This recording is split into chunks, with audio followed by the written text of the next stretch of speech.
facilities around the back, and otherwise, can everybody just please ensure their telephones turned off, and we'll be starting today with units to Christensen, but no scaling of gold. But just prior to that, there's a small housekeeping presentation evidently that Ms. Sefton wishes to make. Good morning. Yeah, so yesterday there were some questions that arose around whether they would deem the maps attached and referred to by Ms. Baker Galloway at her paragraph 11, whether they would deem permits. So we tasked Felicity with some homework, and she has sent an email that I'll just read briefly. So the maps are populated by consent information that updates every night, the blue and the pink dots. They show the highest consented primary rate of take per permit and stream depletion from connected groundwater. Where deemed permits have expired, they have been removed, but usually replaced by a water permit. Some deemed permits are still live and operating under section 124, so they're still shown on the maps. Thank you very much. Thank you, Mr. Chair, and good morning, Commissioners. The format for this morning, I've got some legal submissions which I'm going to present, and then there are four witnesses. The first of whom is Mr. Jacob, the economist, who I hope will be available by video from Auckland, and then the other witnesses are here in person to speak to their evidence. So if you have my submissions in front of you, I'll read them to you. These submissions are presented on behalf of Oceana Gold New Zealand Limited. Some of the themes in these submissions and in the evidence provided on behalf of Oceana Gold will be familiar to the Commissioners because it is similar to what Oceana Gold has already said in relation to the non-freshwater aspects of the imports as they relate to the regionally and nationally important Macraes mine. The employment opportunities afforded by the mine, the economic significance of the mine, the need to provide a consenting pathway to address situations where development of the mineral resource cannot avoid adverse effects on other important values, and concerns about inflexible implementation of policies, meaning the mine can no longer operate, will not be new to you. Some of the evidence and matters raised relate exclusively to the freshwater provisions. For example, the importance of freshwater to the mine and the mine's interaction with freshwater were not emphasised in the previous hearing, but are nonetheless a vital part of the picture in ensuring the mine can continue to operate.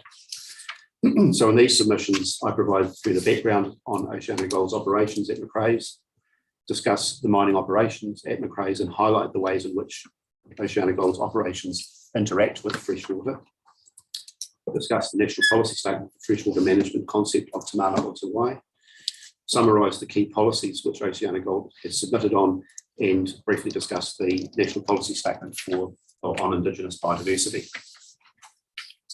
So by way of background, as you know, the mine has been operating since the 1990s, and the Macraes goldfield is a world-class mineral resource.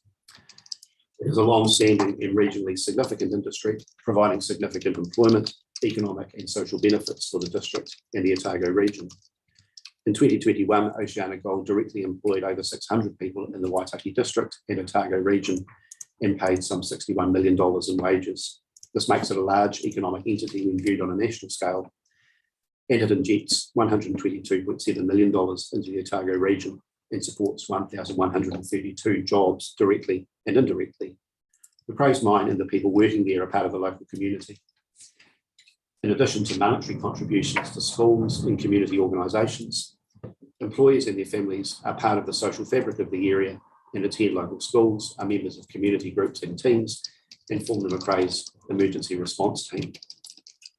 A further benefit of the long-running mining operations is the accumulated wealth of knowledge associated with the site, both in understanding the terrestrial and aquatic environment, and also understanding the effects of mining.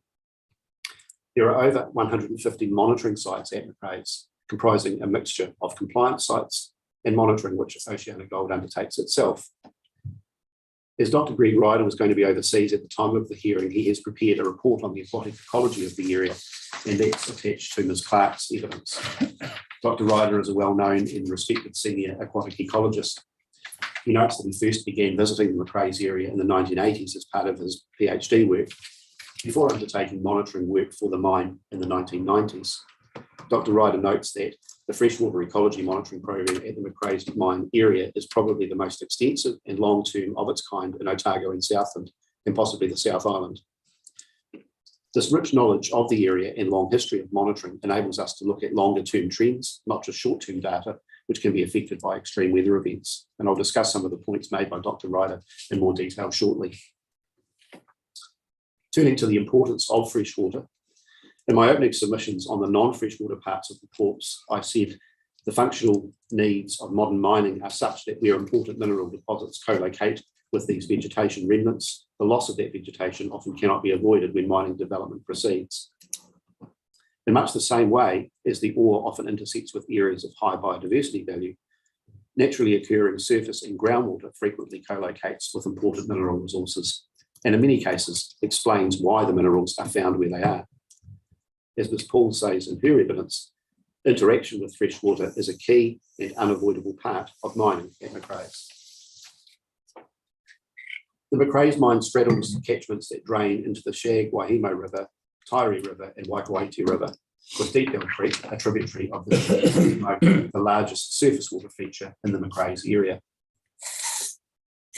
In her evidence, Ms. Clark describes the different types of resource consents that OceanaGold holds, which are associated with managing freshwater. Using the Golden Point underground mine as an example, the underground mine workings are up to 300 metres deep, and there can be groundwater infiltration from the surrounding rock mass. GPUG also, sorry, they call it GPUG is the way they describe Golden Point underground. GPUG also requires operational water for machinery cooling, washdown and shotcrete machines, and this operational water is sourced from the Golden Point pit sump. The mix of groundwater and operational water is kept at a controlled level and is collected in underground sumps from where it is then pumped to the surface. This water is recycled where possible for use in the processing plant and as a dust suppressant on haul roads, tailings impoundments and other earthworks areas. At closure, the pumping of water from underground mine workings ceases and the tunnels will be left to fill naturally. OceanaGold also discharges water which has been diverted around pits or waste rock stacks or seepage from waste rock stacks and tailings storage facilities to streams. A second way in which OceanaGold interacts with freshwater is that freshwater is essential for ore processing at the processing plant. In addition to recycling water as much as possible, OceanaGold also has a permit to extract water from the Tairi River. The water take provides fresh water to a trout hatchery before being stored in the Lone Pine Reservoir. And let's make a note there in footnote 12. I discussed the trout hatchery, which is a really interesting feature. It's effectively a partnership between the mine and the Otago Fish and Game Council, and you'll read about that there. But effectively the water there, the fresh water that's drawn from the Tairi River before it's used for mining purposes is used to support the trout hatchery. So there's a double benefit there. This water from the reservoir, this is the Lone Pine Reservoir I'm talking about, is used to supplement the water needed for the mine, for example, drinking water, as well as being used in the processing plant as make-up water. That is the difference between the water required for ore processing and the recycled water that can be supplied. Based on the rate of take, Mr. Jakob has calculated the economic contribution per cubic metre of consented water take for agriculture as 0.7 dollars per cubic metre, and for Macraes at $42 per cubic metre. This demonstrates that within the Otago primary sector, Macraes is a very efficient economic use of water. Its contribution to the regional economy on a per cubic metre basis is significantly higher than the contribution of agriculture. Let's not try to integrate significant of agriculture, but simply on a per cubic metre basis, you get a lot of benefit from water that's used in the mining process. OceanaGold's interactions with fresh water need to be managed so that they do not cause adverse effects on downstream water quality and aquatic ecosystems. It is essential that OceanaGold is able to follow the effects management hierarchy when interacting with freshwater in much the same way as it needs to do when its activities intersect with other important values such as biodiversity, highly productive land, and historic heritage values. by, in the first instance, avoiding, then remedying, mitigating, and offsetting or compensating for residual adverse effects. Turning to the question of the effects the mine has on freshwater ecology, I make the following observations. Mining has unavoidably resulted in the loss of a number of small first order tributaries and associated habitat. Dr. Ryder estimates this could be as high as 58 kilometres, with about 17.6 kilometres of stream networks protected through covenants. Dr. Ryder notes there is some uncertainty about the exact length of stream loss over the life of the mine due to the lack of record keeping in the earlier years. I also note that there can be debate between ecologists and hydrologists as to what constitutes a river and where a river commences, and this too can lead to discrepancies in calculating stream lengths. So it does get complicated in the very headwaters as where springs and wetland features become streams and rivers. Often the experts spend some considerable time arguing with each other about that. The invertebrate communities of Deepdale Creek are generally representative of what is found in other creeks monitored in the area. As Dr. Ryder says, this is not surprising given they have similar physical characteristics and drain catchments with similar elevations, climate, land use activities, and vegetation cover. Overall, Dr. Ryder has found invertebrate diversity is generally similar between monitoring sites on Deepdale Creek. However, those sites downstream of the mine generally have lower diversity than other sites. He postulates that the lower diversity is likely to be influenced by the frequent loss of surface flow downstream. However, he also says that the lower diversity is likely to be influenced by some differences in physical habitat and potential effects associated with farming and mining activities in the upstream catchment. It's difficult to differentiate the effects of mining from other rural land use practices and the influence of local habitat.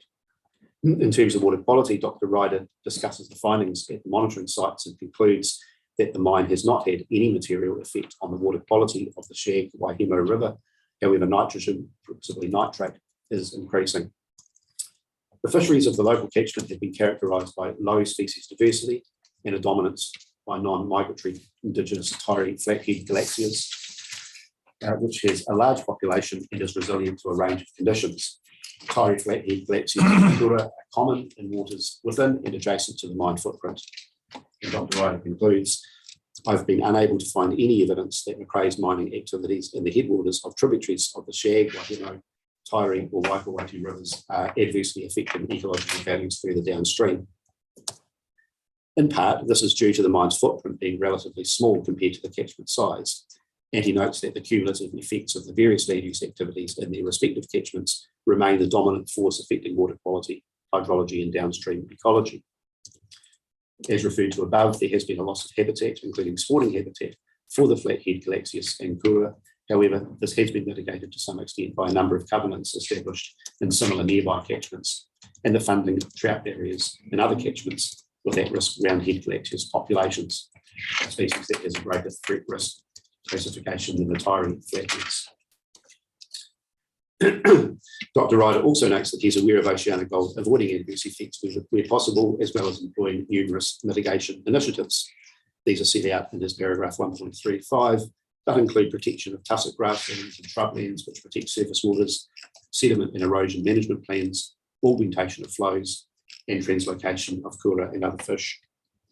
In my submission, Dr. Ryder's report confirms that although modern mining has unavoidably led to a loss of stream length, the mine's overall effect on ecology and water quality is small. Invertebrate diversity and fish numbers in Deepdale Creek are similar to what would be expected, although there is reduced invertebrate diversity below the mine. Mine water quality in the Shag Waihemo does not show any effect attributable to mining, although nitrogen is increasing, and Dr. Ryder notes cumulative effects arising from other land uses in the catchment could account for this change. Then turning to a discussion of Te Mana o Te Wai.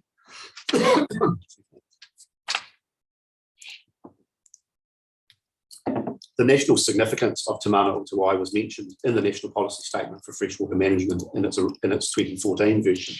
However, it was through the 2017 amendments to the NPSFM that objective AA1 to consider and recognise Te Mana o Te Wai in the management of freshwater and its associated policy, instructing regional councils to consider and recognise Te Mana o Te Wai in making or changing RPSs and plans. So it was in 2017 that those that objective and policy were inserted into the National Policy Statement. Even though expressed differently in the 2014 and 2017 versions and now in the 2020 version, the centrality of Te Mana o Te Wai to freshwater management is a constant. Further amendments were made and a new NPSFM was released in 2020. The NPSFM 2020 recognises Te Mana o Te Wai as a fundamental concept relevant to freshwater management, and it must inform the interpretation of the NPSFM. Clause 1.3 of the NPS says Te Mana o Te Wai is a concept that refers to the fundamental importance of water and recognises that protecting the health of freshwater protects the health and well-being of the wider environment. It protects the Maori of the Wai. Te Mana o Te Wai is about restoring and preserving the balance between the water, the wider environment, and the community. To put it another way, Te Mana o Te Wai recognises that protecting the health of freshwater protects the health and well-being of the wider environment. And then there are 6 principles with which you'll be familiar that are set out in the definition, or the extended definition of Te Mana o Te Wai. Mana whakahari, kaitiakitanga, manaakitanga, governance, stewardship, care and respect. And there is a deemed hierarchy of obligations, which says, you'll be familiar with those three letters that are set out in the hierarchy. In paragraph 22, although the decision in the Aotearoa Livestock and Southern Regional Council case concerned the 2017 version of the NPSFM, the court's observations remain relevant. And they are, Te Mana o Te Wai is not a Māori-centric, but a water-centric approach. While expressed in Te Reo Māori, Te Mana o Te Wai benefits all New Zealanders. Te Mana o Te Wai is a concept that requires natural and physical resources to be managed in a way that recognises that by protecting the health of freshwater, the health and well-being of the wider environment is also protected. This concept entails a fundamental shift in societal perspectives on sustainable management of freshwater. And just to pause at that point, in terms of that fundamental societal shift, there's probably nowhere more obvious than Otago, where at a point in time, and you've obviously been hearing a lot about it, with deemed permits and so on, there was no consideration for the health and well-being of our water bodies at all, and the water was simply seen as an asset that could be exploited and used, however best benefited people. So that's now been that understanding is now changed significantly as the national policy statements have evolved to a stronger recognition that the needs of the water need to be strongly considered and don't come last in the consideration. Paragraph 23, the NPS was considered on judicial review in the High Court in the Maupoko Tribal Authority case. One ground of review was that the vegetable exemption in the NPSF was invalid because it breached the definition of sustainable management in Section 5 of the Act. And in that case, the High Court said the concept of Te Mana o Te Wai and the policies and objectives of the NPS are said to be decisions which give effect to sustainable management in the freshwater context. And then the court went on to say the structure of the RMA and the hierarchy of documents and process recognises that giving effect to Te Mana o Te Wai may require localised responses. Different water bodies have different characteristics and require different responses. It's not inconsistent with Section 5 to allow those differences to be recognised when the NPSFM is implemented at a localised level. Indeed, allowing Te Mana o Te Wai to take on a different shape and implementation is consistent with managing the various interests in Section 5 at the same time. The High Court then went on to discuss the balancing of Te Mana o Te Wai and the requirement to have regard to the importance of vegetable growing areas under clause 3.33 of the NPS. The High Court did not consider there was an internal inconsistency in the NPS, and even though this balancing may be difficult, it could still be achieved.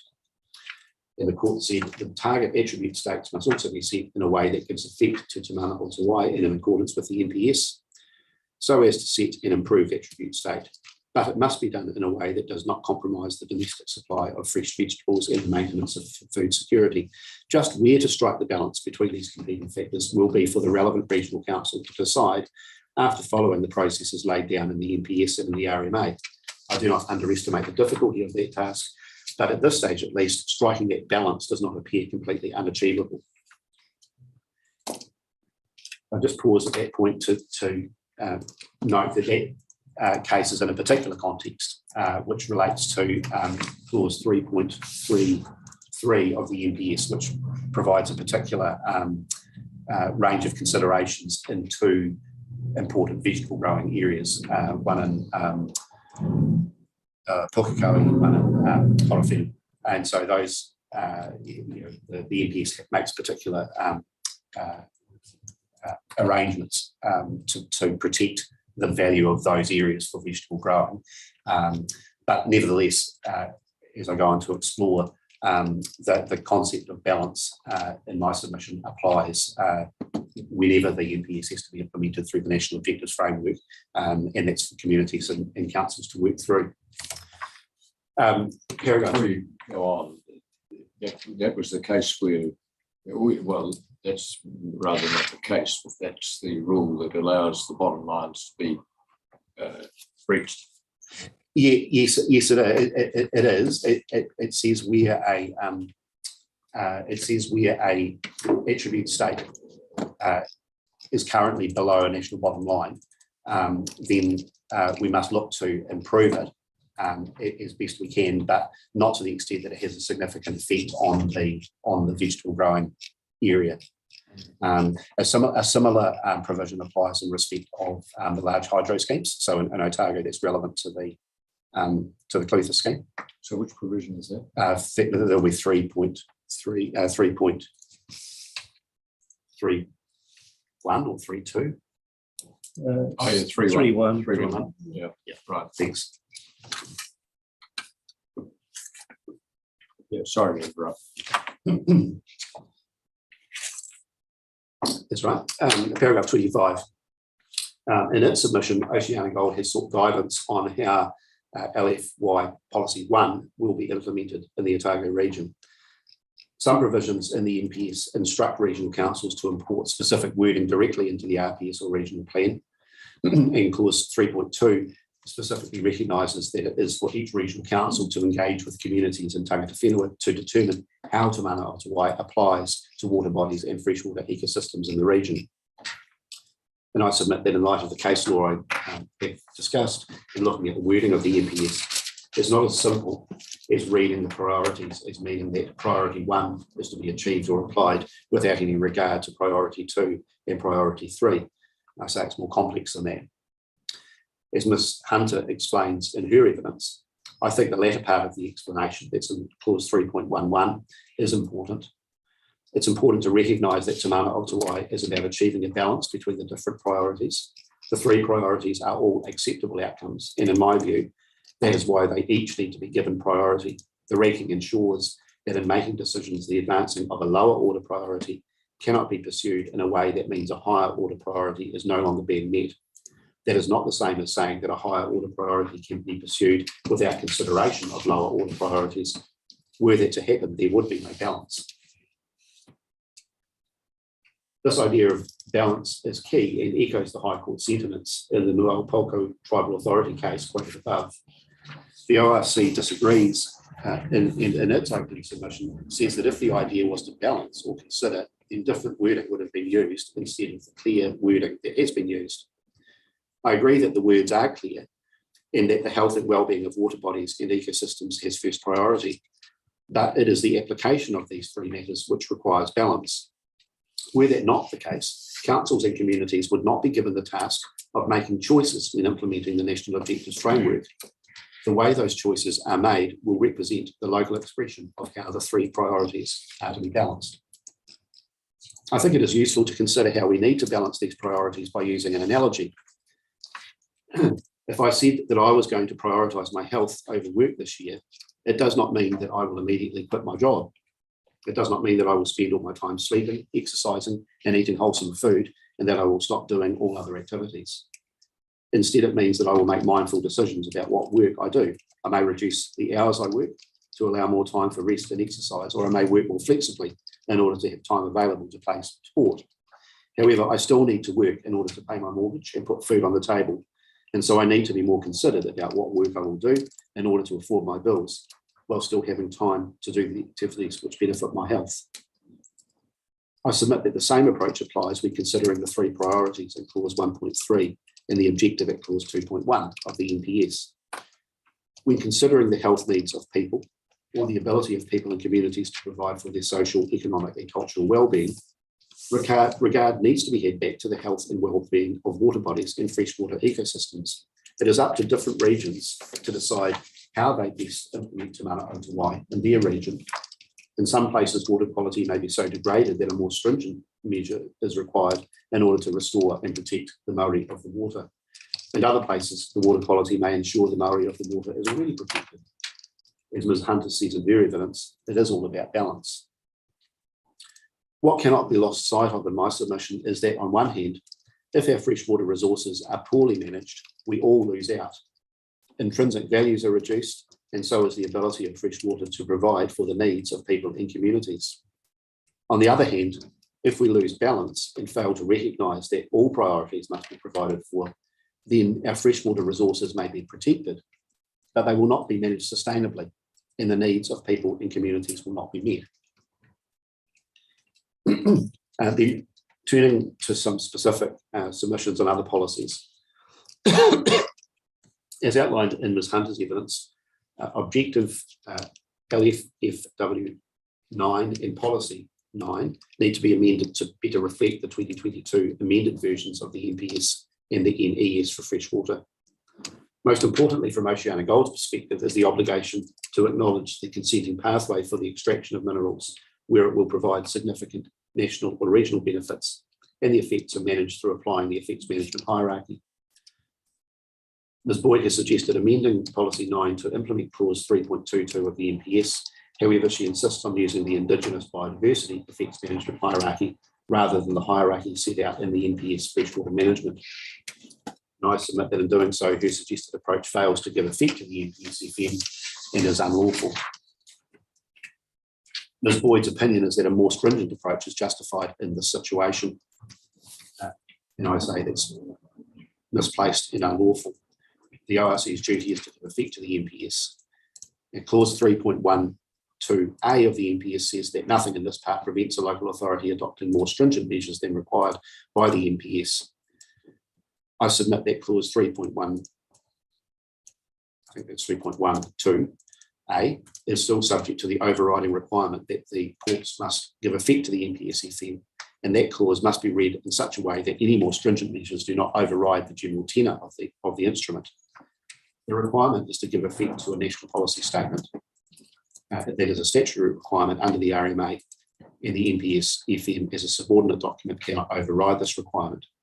Even if there were such an ability, it would be entirely inappropriate for such a position to be adopted in the PORPs in light of the considerable work, including rounds of consultation and submissions, that the Ministry for the Environment undertook in developing the 2022 amendments to the NPS FM and the National Environmental Standard for Freshwater Management. There appears to be no analysis provided that demonstrates why in Otago a different approach is needed than that which applies nationally. And I would add that, having regard to the evidence about how the Macraes mine interacts with freshwater, it's clear that in that context, a different approach from that set out in the NPS FM is not justified.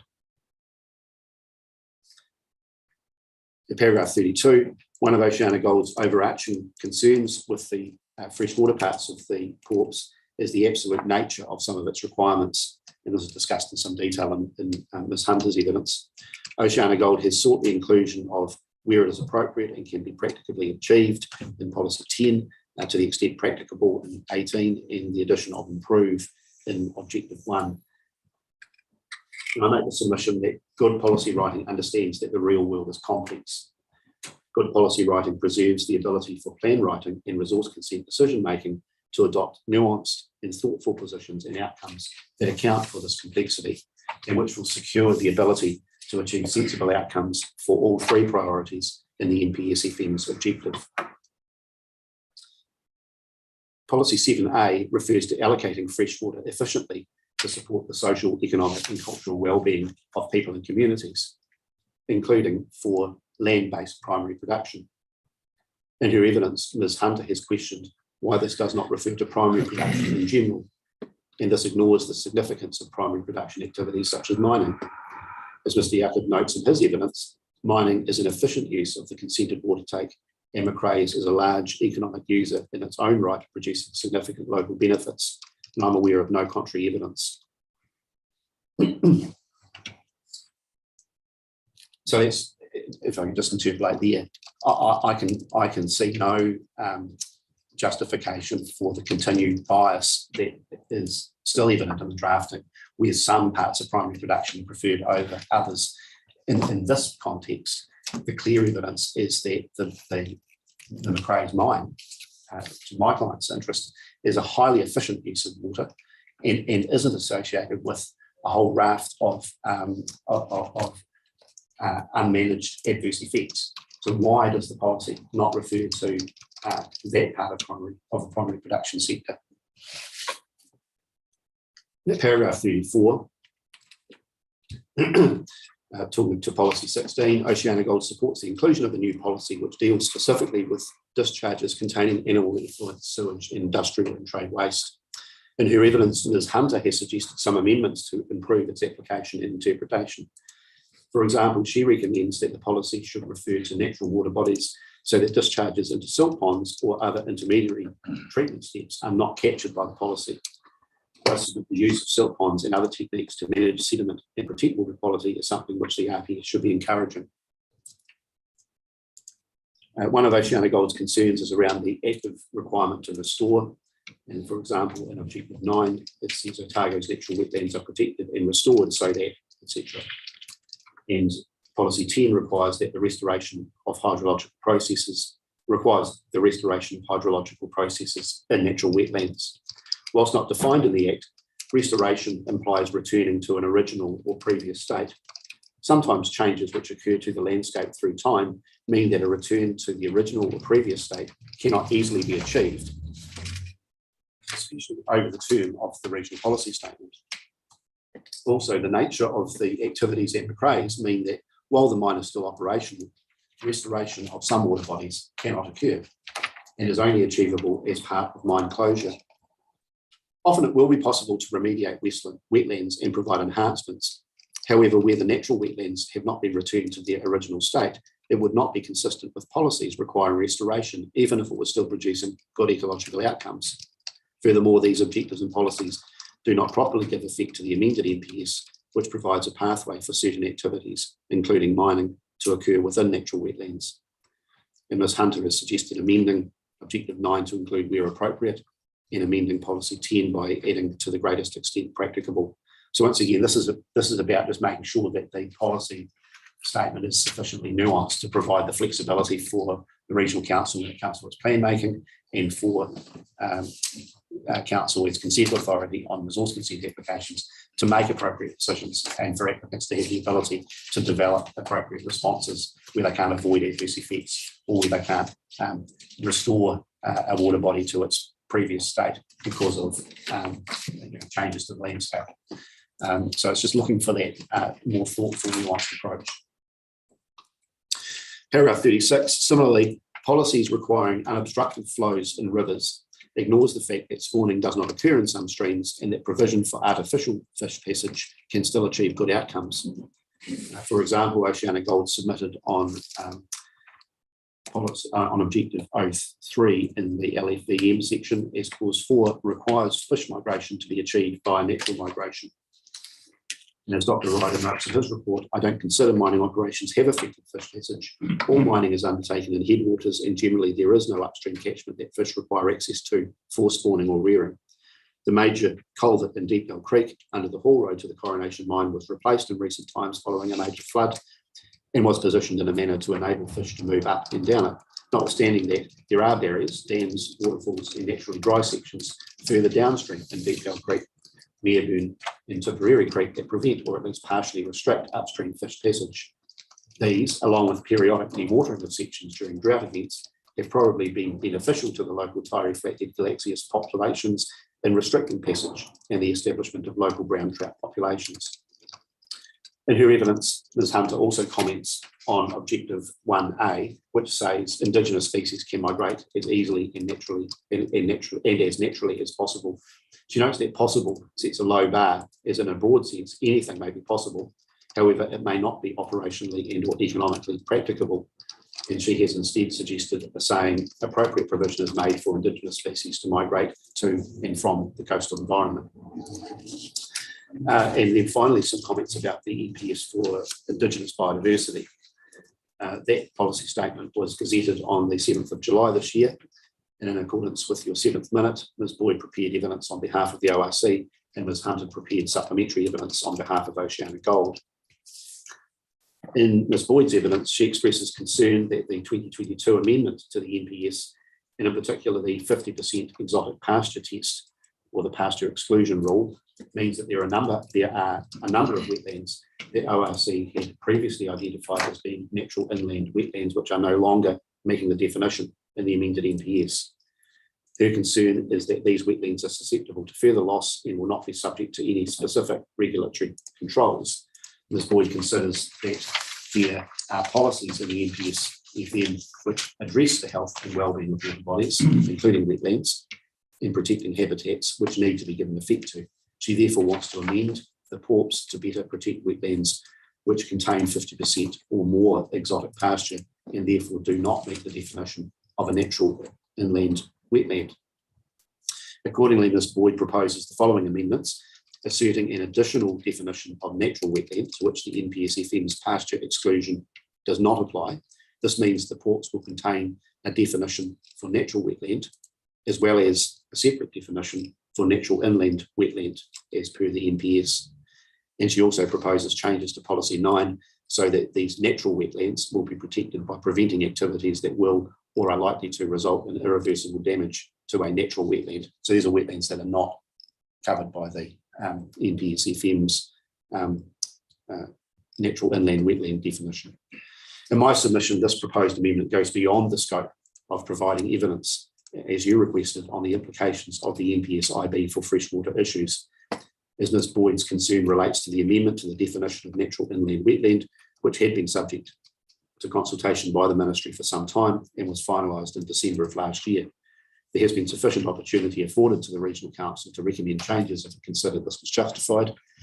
Ms Boyd's evidence footnotes the Kaitahu Ki Otago submission as a basis for making the submission. However, the summary of submissions does not show Kaitahu Ki Otago seeking this wording. Even if you consider that this late amendment should be considered, it's my submission that it's not appropriate when looked at on its merits. The essence of Ms Hunter's supplementary evidence is that extending protection under the PORPs to natural wetlands, that is, wetlands with 50% or more exotic pasture species, which don't meet the NPSM definition of natural inland wetland, so that extending protection to those wetlands so that they must be protected from irreversible damage will probably result in unforeseen outcomes and significant constraints. Preventing activities that will or are likely to result in irreversible damage to a natural wetland is very broad and will cover a range of activities. In proposing this amendment, the ORC has not undertaken a detailed Section 32AA analysis, which evaluates the costs of this policy. Instead, Ms Boyd asserts, without reference to any additional evidence, that it may place additional restrictions which may have arisen under the NPS-FM regardless. Ms Boyd does not seek to quantify the cost of these restrictions. Such a comment ignores the years of work undertaken to amend the NPS-FM and the National Environmental Standards to fix the problems that had been identified with the implementation of those documents in their original form, and ignores the fact that the government has made a considered decision to concentrate on wetlands with 50% or less exotic pasture. In its opening submissions, the Regional Council referred to the High Court declaration proceedings test for what is related to freshwater as capturing the essence of the NPS-FM. And the Council says that the freshwater management regime is underpinned by two key propositions, being the maintenance or enhancement of freshwater. It's my submission that the NPS-FM is not quite so absolute. Another key proposition is that the NPS-FM recognises that there are some important activities, including mining, where maintenance of freshwater values may not be possible through avoidance. However, through the careful application of the effects management hierarchy, positive overall outcomes for freshwater values can still occur. And in so doing, overall sustainable management is achieved by enabling important activities and their associated benefits to proceed, while also ensuring good outcomes for important freshwater values. So in conclusion, Oceania Gold's mining operations at Macraes intercept freshwater and its operations also include discharges to water and water takes. In order to allow this regionally and nationally important industry to continue, the freshwater parts of the ports need to allow Macraes to continue to operate while ensuring that adverse effects are avoided, remedied, mitigated, offset or compensated for as anticipated by the NPS-FM, by the NES Freshwater, and by the National Policy Statement on Indigenous Biodiversity. Thank you. Thank you.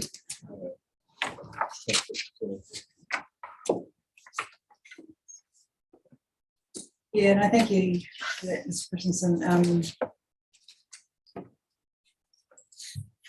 think your comments on balancing will make it sound easy, but as we've been finding, based on what we've been hearing from others and what we've been reading, it's far from it. And the High Court says that in that judicial review case, it's, you know, that don't underestimate the task. But I think at the regional policy statement level, the task is to make sure that the ability to have those difficult discussions is preserved for the regional plan, where the decision is made and when the national objectives follows, the national objective framework is to be implemented. If the regional policy statement isn't sufficiently nuanced, then you foreclose the ability for council and the communities to have that discussion about where the balance should sit between these different competing values.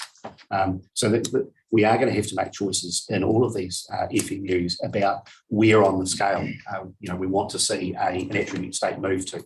There's no requirement that it goes to anywhere in particular other than it can't get worse than it is, and it's got to be at least on the bottom line. But what you want to do beyond that, and how much time you want to take to get there, and what tools you're going to use to get there, are all about the balance between the needs of the water and the needs of the community. And my concern is that without sufficient flexibility or nuancing, whatever term you want to use, built into the regional policy statement, there will be arguments that say, oh no, we're constrained in the way that we should be addressing that need to set the balance. Yes, yeah, thanks. No, it is, you know, what you've included in here is helpful. Just turning to wetlands. I don't know if you heard what the presentations from Fish and Game yesterday. No, I haven't. No. And I suppose we've heard evidence from them as well. Just, I suppose your focus when in your discussion on wetlands, in terms of saying that what Ms. Boyd is proposing goes beyond the MPS FM and the like. How does that equate to considerations under the RMA? And I suppose I'm referring probably more to Section 6A. But I mean, what we heard from Fish and Game yesterday too, and I can't remember who it was who was telling us, you know, that yes, we've got the natural inland wetlands provisions in the MPS FM, but we've also got higher order documents that are directing some level of protection for wetlands as well. And I'm just wondering, you know, how that balances out with what you've said in your statement. So sorry, can you just clarify? You say, so we know what the MPS FM says about natural inland wetlands. What are the other what are the documents? I mean, I suppose we've got Section 6 of the RMA, which is preservation of the natural character of wetlands, protecting them from inappropriate subdivision use and development. Then I suppose we've also got areas of, in Section C, significant Indigenous vegetation, habitats of Indigenous fauna. And while it could probably be said that if you've got more than 50% pasture, chances are you're not necessarily going to have those high natural character values or significant Indigenous vegetation. That's probably not a given. And I think that's where Fish and Game was sort of coming to as well yesterday, and saying, you know, there is a sort of there's an overarching provisions in the RMA that need to come into play as well when we're looking at this. Yeah. So I don't know whether this is going to. I'm on the same wavelength as you, but I'll have a go. The way that I see the NPS operating in this space is that it is providing more detailed content for regions about what section 6A, etc. require. So it's, that's that sort of traditional idea that it's providing a more contextualised application of in the wetland context. This is what we're on about. Now the NPS where the test for a natural inland wetland is met is pretty blunt about what can and can't happen. And in fact, what can happen is not much. So it provides a very significant level of protection for natural inland wetlands. That can be seen as an expression of what Section 6 requires. Nowhere in the NPS does it say that wetlands which don't have the qualities which qualify for a natural inland wetland have no value, and I'm not aware of anybody saying that everything, the damage and destruction and loss of values of wetlands which don't meet the natural inland wetland definition should be a permitted activity. So I would expect in a situation like, say, my client today would be on inquiry, first of all, as to whether any wetlands it was dealing with met the definition. And then secondly, if they don't meet the definition, what are the values of the feature and how are they being affected, and how are you proposing to manage those, just as you would with any other aspect of the environment that you have to consider as part of your proposal. And the concern is that the approach that the region's planning expert seems to be taking is effectively wanting to shift that definition boundary back to cover all wetlands. And so you effectively by default have the same high protection regime applying across a broader range of wetlands, which frankly, Wellington has said, no, that's not appropriate. That's why we've changed the definition, so that we capture it. We're not capturing every single wetland. But as I say, I still, my understanding is that the values of a wetland that doesn't meet the NPS definition still need to be considered and accounted for in activities, and it will be up for the regional council through its plan making function to decide, activity status and information requirements and policies and things around how do we manage these wetlands that don't meet that test for a natural inland wetland. Yeah, no, thanks. That's helpful. I suppose the RMA definition of wetlands is so broad it probably includes a puddle, but yeah. So no, that is helpful. I'll just think.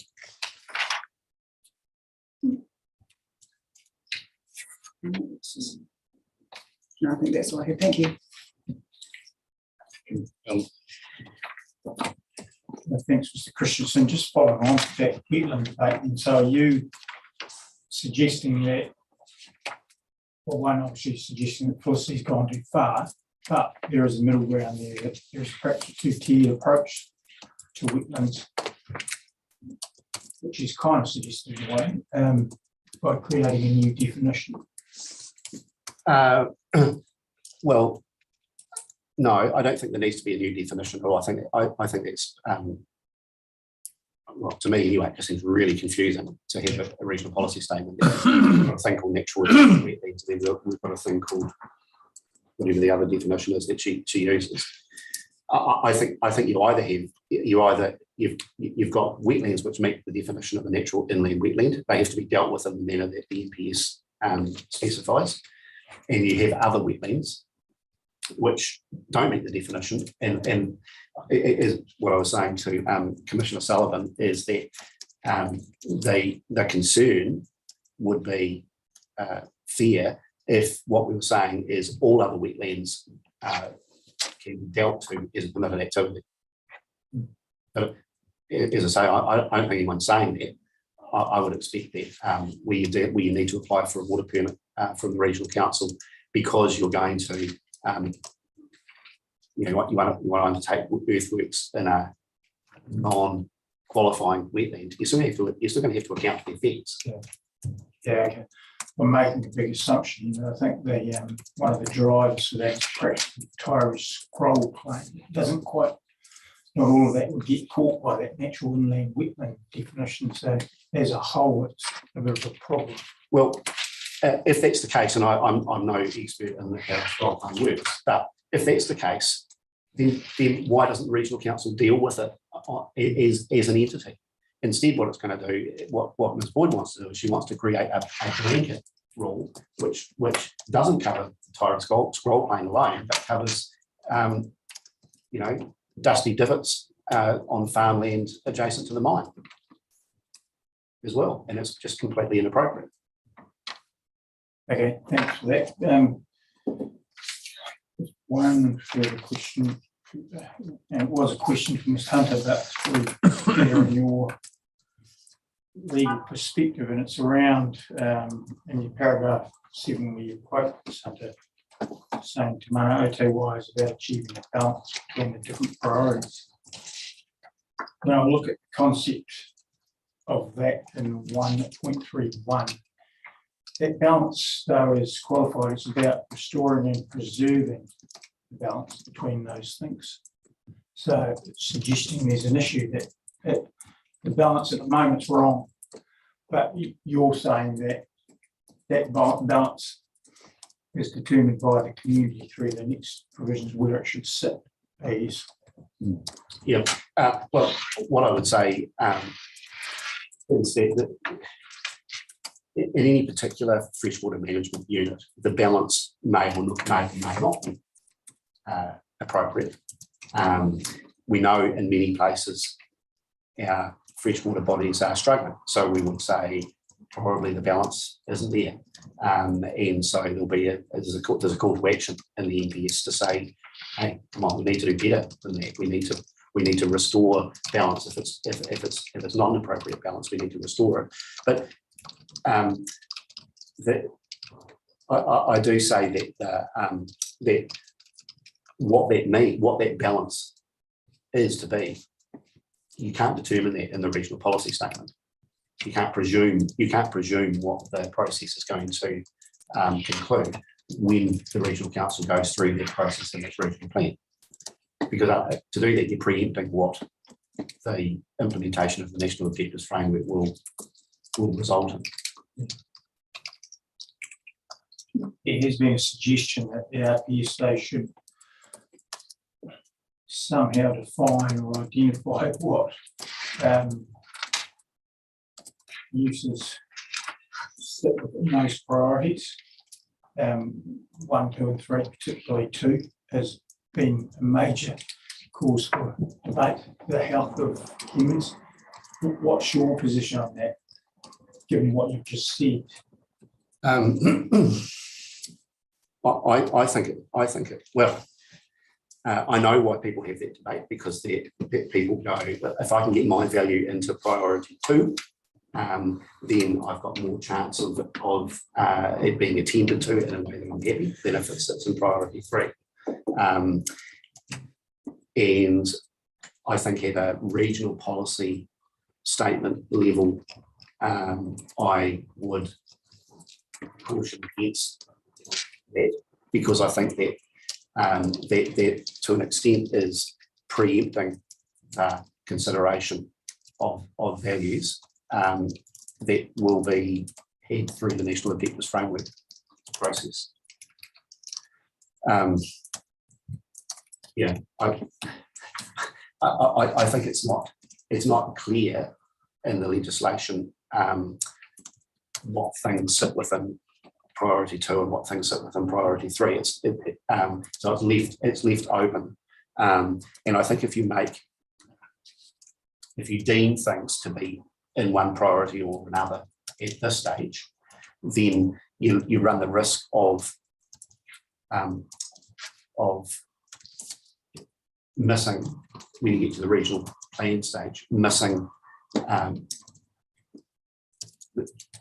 There's the potential that when you actually consider a particular FNU in the context of your regional plan, a value which is now deemed by the regional policy statement to be a priority 3 matter is actually really, really important, and doesn't get treated in the way that it perhaps should, because you've deemed it to be a priority 3 and something else is deemed to be a priority 2, and we've lost the ability to have the discussion about, in this particular catchment, it's slightly different. Yeah, okay, but, because there has been, obviously, 2 and 3, there's an interplay there, obviously.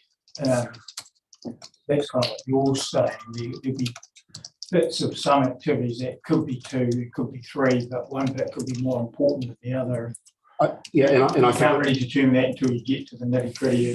Well, I also think that in the way that I understand it, this where you pigeonhole things shouldn't be determinative of the outcome. It's only determinative of the final outcome if you subscribe to the view that you consider priority 2 values without thinking about how they impact on priority 3.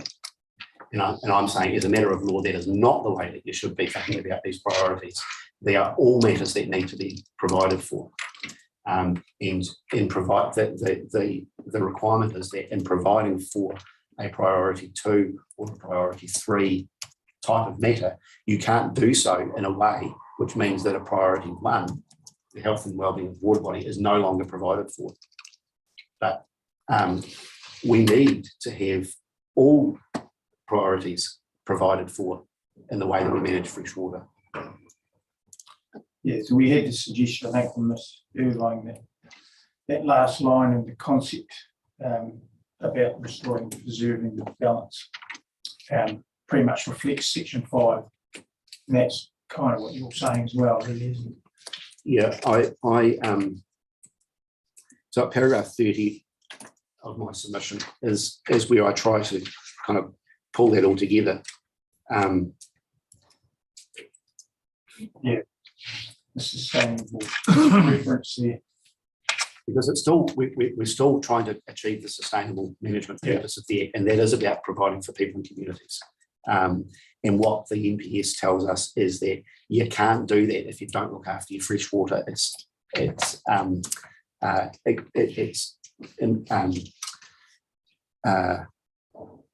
Well, as light follows day, if we manage our freshwater resources poorly, we will not provide for our needs as people and communities. We will lose out, and I think that's accepted, mostly accepted, that proposition, and that's the paradigm shift, because we didn't used to think we had to look after our water resources. We could use our rivers as drains to tip our effluent into, and we could drain them dry to irrigate our paddocks. We now understand we can't do that because it doesn't, in the long term, provide for our needs, as well as providing for let alone providing for the in-river needs. So, but the concern is that if you, the paradigm shift is not to say, hasn't been to say the only thing that matters now is looking after in-stream values. No, because if we do that, we're not providing for the needs of people and communities, because they need to abstract water. We need to have discharges from places that go into our freshwater bodies on some occasions. We can't avoid that. So if those things are ruled out, then we haven't achieved balance and we haven't achieved sustainable management. Okay, thanks for that. Yeah. One of the things that's been challenging, I suppose, in this whole exercise is the issue around MODI. It's almost like a horse and cart thing, which comes first in some sense, as some people are. And you've made references here to a couple of times here on restoring and protecting the MODI of the water. And you also say here in other places the water quality may ensure the MODI of the water is already protected. Right? I just wonder whether you could just elaborate a bit more on your thinking on that. Well, to the extent that I am qualified to talk about Māori, which puts me at a pretty low level, so accepting that, but I have understood the concept of Māori as embodying all of the properties of water body and its relationship with its environment and its relationship with people, as having its own quality, its own health, its own status, and that can be, and it's not a case of it either has Māori or it doesn't, but that its the quality that it has will be determined by how the water body is managed, and by its ability to be used for its appropriate cultural purposes, and the way that it looks and the way that it behaves and the way that it is able to be supporting the hangakai, and all of those things are part of building up the story of the health and the Māori of the water body. And so I think that Ms. Hunter talks about very evidence. There seems to be, amongst some folk anyway, a kind of, it's a binary thing. It either has Māori or it doesn't. That hasn't been my understanding anyway. I've always thought that, from what I've been told and understood, that it's more of a quality which may be high, or it may be adversely affected, and to that extent, from a cultural perspective, we prefer to see our water bodies with good quality. Yeah. Because I was thinking about this against the background of the number of questions that Commissioner Cubitt has just asked around balance. How do you balance all of that? And Māori is one of those things in there that requires some sort of balance, and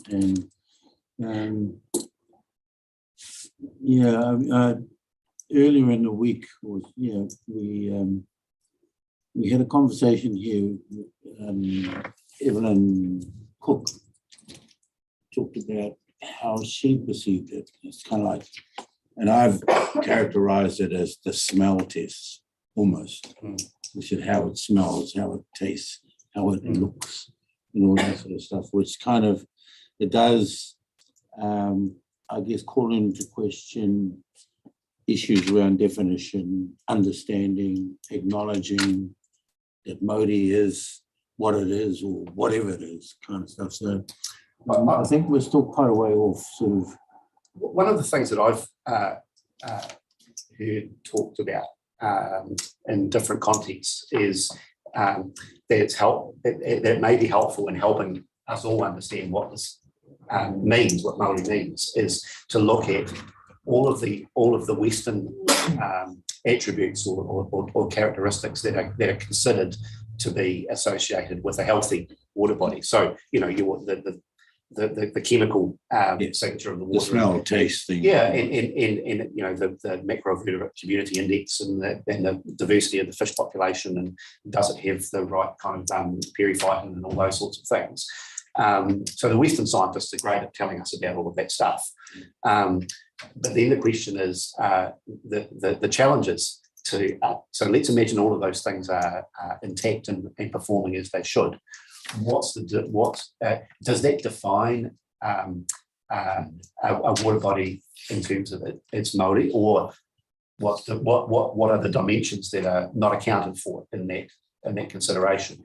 And when people start to talk about that, that's, for me anyway, is sort of like a window opens in my mind into that world of the extra considerations that go. So do I feel connected to my place and my people when I go there? Does it look the way that it should? And can I harvest the species that I want to harvest in the way that I used to be able to, or that my parents used to be able to, and all those sorts of things? And may not always be captured by the Western measures. So I found it helpful in my little world anyway, to understand something of what we're talking about. I said one other question is around Te Mana o Te Wai. And I guess the comment you make, maybe even a challenge, is is how best to implement the Manawatu. You are suggesting here that in some contexts that's to be decided on a region by region basis. Is that what you're saying? I think that's what the law says, and I think that it's to be decided on maybe a region by region basis, but maybe even more specifically on a freshwater management unit or a freshwater management unit basis, because across a region like this region, your water bodies are hugely diverse in the values that they hold are hugely diverse. So we're trying to work out as a community what's important to us about this water body, what are its qualities that we want to see protected or improved, or how do we think this water body is appropriately used for industry. And so I think that discussion, hard as it might be, is the discussion which is about us understanding what Te Manawatu Wai means in this particular context. Okay, thanks very much. Thank you for drawing attention to that litigation in respect to the vegetable growing areas, because I've not really properly considered the impacts of clauses 331 relating to large hydro schemes and 333 relating to vegetable growing areas, because they are a statutory exception from the bottom line approach in each of those cases. Yes, they are, and importantly, they are not. This is a submission. Can say this in the thing. They are not exceptions to the sustainable management ethic. No. They are an expression of what sustainable management means. One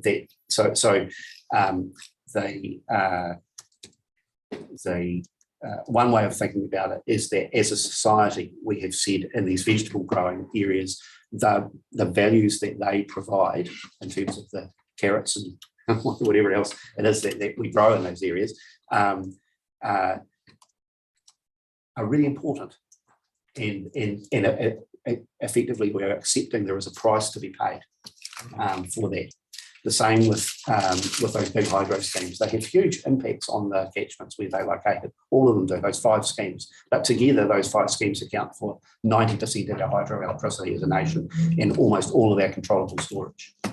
So the benefit to the nation, huge, but there is a price to be paid. And that's what sustainable management is about. It's a balance. Now, it's not that dramatic. And I suppose that's the point, is that it's not that dramatic in most freshwater management units.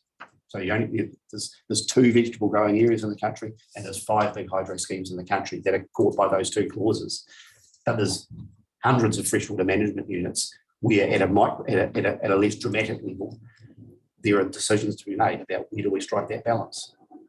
Yeah, I must admit, when you were having the discussions about priorities with Commissioner Hewitt, my mind was taken back to a series of hearings that I was involved in Parliament, where the Wairau River has an aquifer, a major aquifer that is linked to the surface flows in the Wairau. So there's a cut-off level in the Wairau itself, but also cut-off levels in the aquifer. And as the hearings were occurring, we were approaching the total cut-off. There was a very long-running drought period.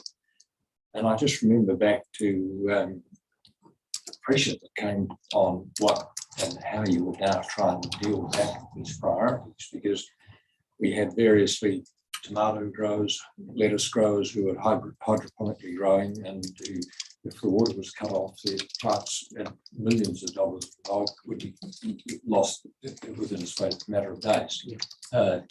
We had grape growers coming along saying, well, their whole harvest was going to be devastated if we allowed this particular level to be set, because the impact on their loss of irrigation water. But then the next day along came the grape plant nursery saying, well, that's all very well about them, but at least their plants make the price, but ours aren't. There's $7 million worth of rootstock sitting there that's going to be dead in 3 days if you people accept that, impose that level.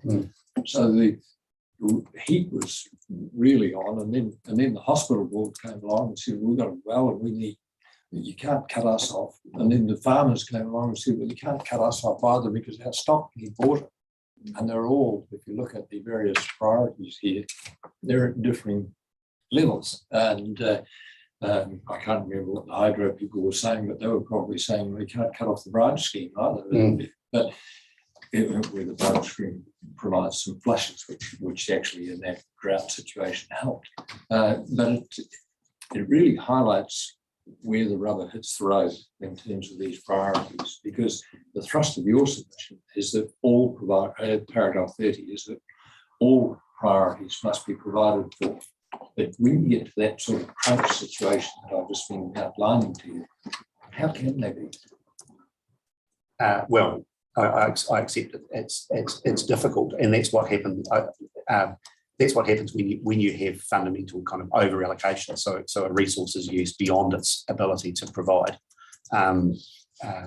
You do have to make some difficult decisions, and I suppose the challenge though for you, and let's bring back to what your task is the regional policy statement task, and I would just repeat my submission to Alan, which I think it's a dangerous game to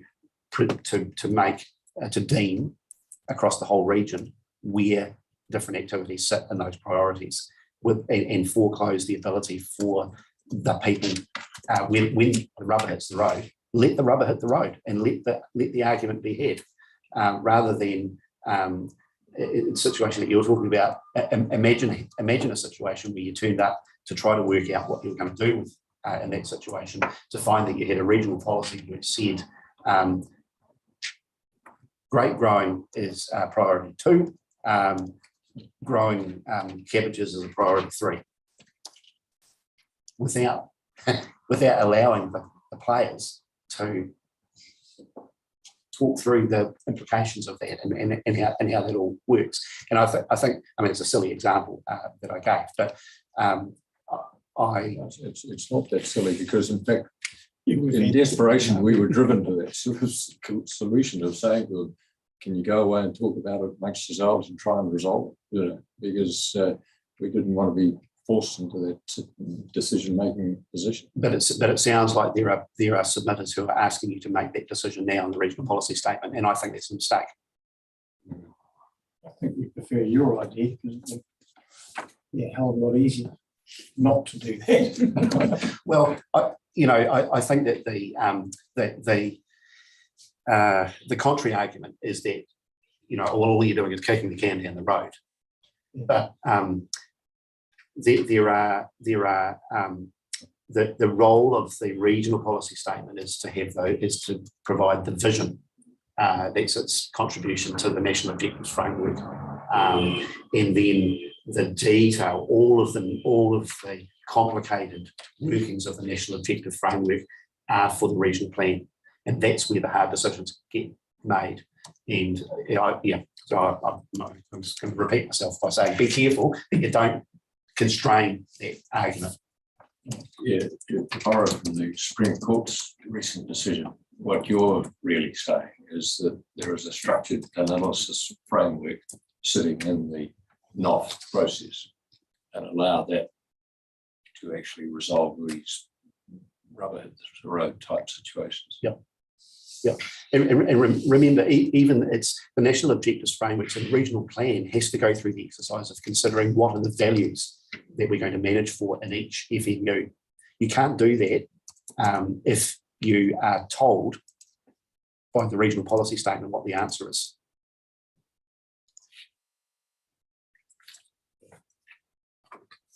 I don't think I had any other matters I needed to raise with you.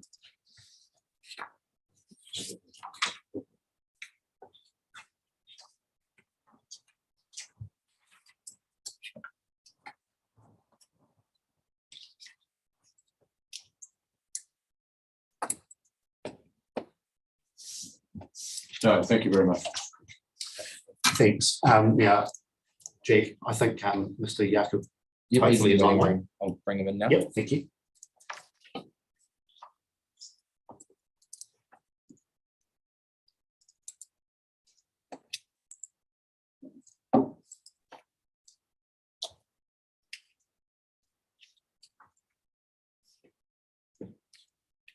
Morning, Charlotte Beale. Can you hear us?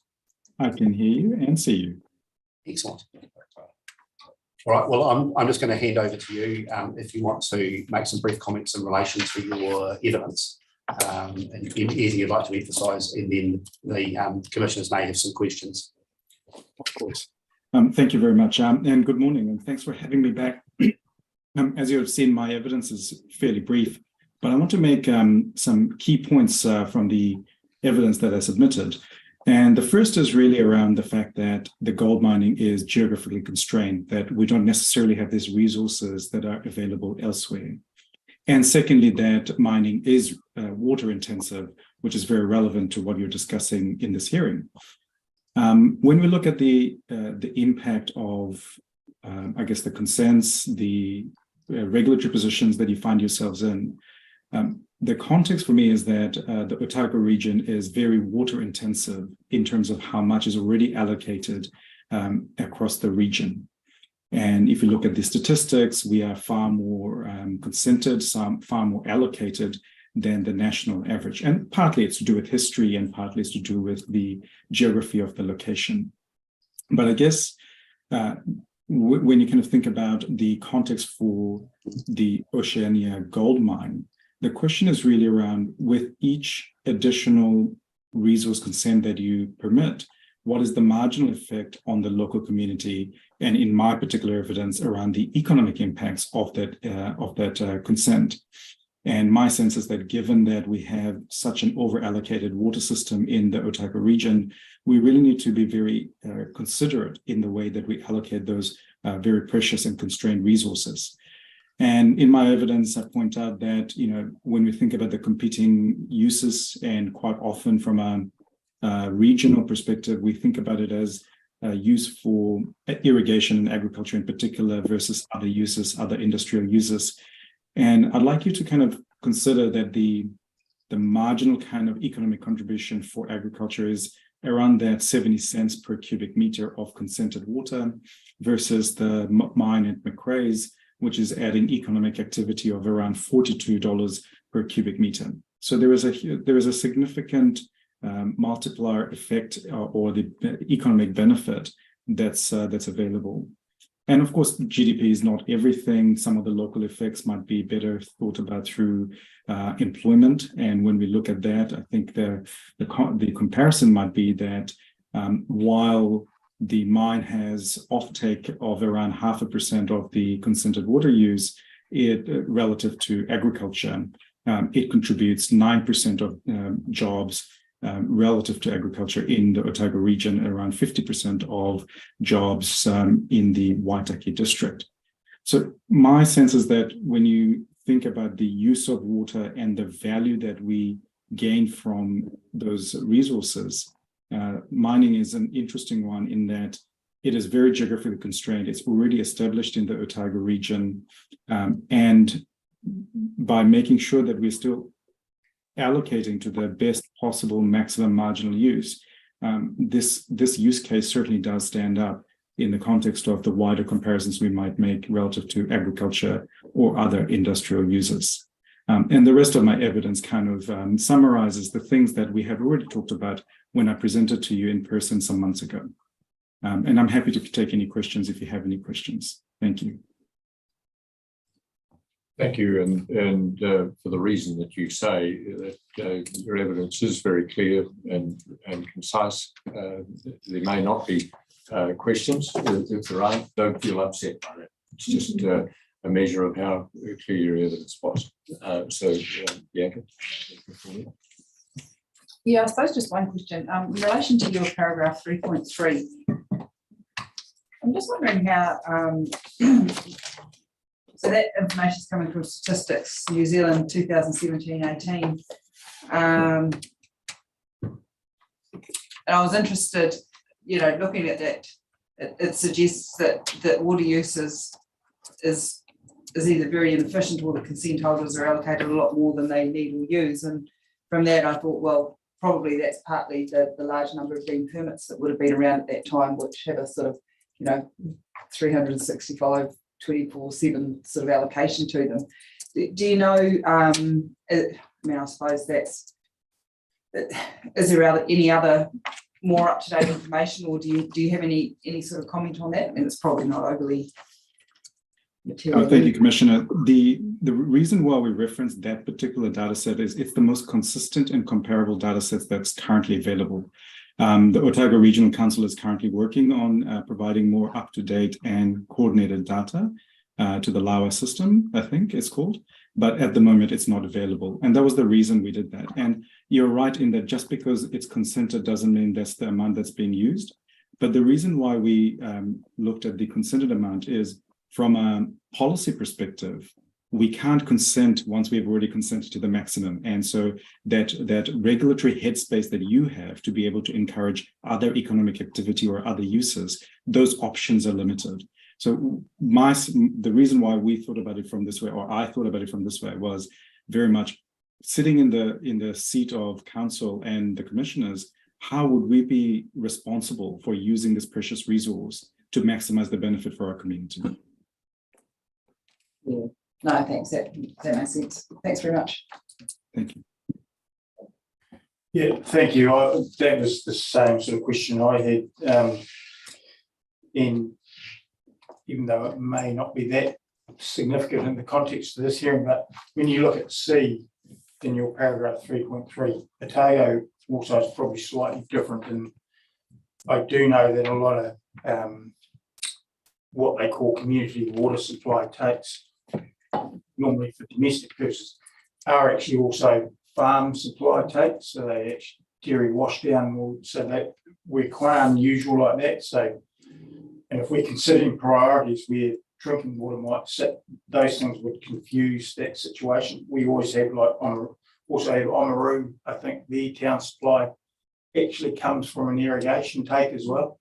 So it probably it's not accurately reflected, I don't think. But yeah, probably not a big deal for this to say, but thank you. Yeah, look, I mean, the only comment I would make is because the data is not collected in a consistent manner, the best that we could do was refer to the data set that is as accurate as possible. But you guys will have experts on hand who will be able to give you more of that disaggregation, should you believe that it requires that disaggregation. But given the marginal economic output per cubic meter of water is so big in terms of the magnitude, it's unlikely that even adjusting for those would change the calculus in favor of, I guess, mining in this particular instance.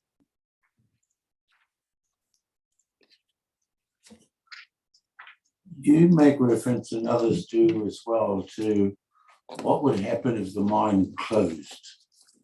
Right?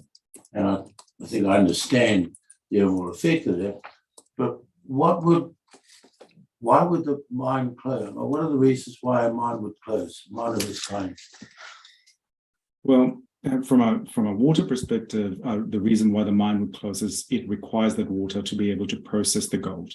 So it cannot process the gold if it doesn't have access to water. It's a critical input into its processing, into the processing of the gold. And in terms of the economic implications, the reason why we think about it as a counterfactual or one scenario is to give you a sense that mining is quite unique in that the resources and the people that go with it are not easily redeployed into the rest of the economy. So, for example, when a business normally closes, those business assets and those people will generally be redeployed into the economy, and we will carry on. There'll be some disruption and of all that, but it's not going to be, I don't think, devastating. In comparison, for something like mining one, which is very large, and two is very specialized and very resource specific and very expertise specific, quite a large number of those assets and resources will not be redeployed into the local community. And that was the reason for pointing out that one particular scenario, for you guys to think about what would it mean if mining did stop or it was reduced by a significant amount. Yeah. And what's the reality of the scenario that you point out there, that water shortage could be the tipping point? Well, it depends on what's available, right? And again, the team at Oceania will have the water experts who will be able to answer to this with more detail. But my sense is that if you've got a critical input that is necessary for the production of this good, if you don't have access to the water, then it can't go on. There has to be an alternative of some sort, because it's not just the water take, it's also the ability to discharge. Both of those things are really critical for this process of gold mining in the region. So if there is no water that's available and it's not allowed to discharge, then it cannot continue. Yeah. I guess I'm struggling a little bit because one of the underlying principles of the Mana o Te Wai is that the users have an obligation to look after water and make sure that it's there. I don't hear you saying that. It almost sounds as that you're relying on other people to look after the water so that you can use it. Now, tell me. I don't think we're saying that, because that's part of the reason why we have the consenting process, that not only do you have the rights, but the responsibilities that go with having a consent for water use. So I think that's the purpose of why we're doing this regulatory change, right? That it can't be just about prioritizing the rights of use. It has to also come with the responsibilities. And with the work that I've done with Oceania, they've never shied away from acknowledging the importance of those responsibilities of looking after the resources. And as commissioners and as the council, I think it is absolutely your role to make sure that those responsibilities are well imposed, well defined, and are held accountable to. Right. Good. Thanks very much.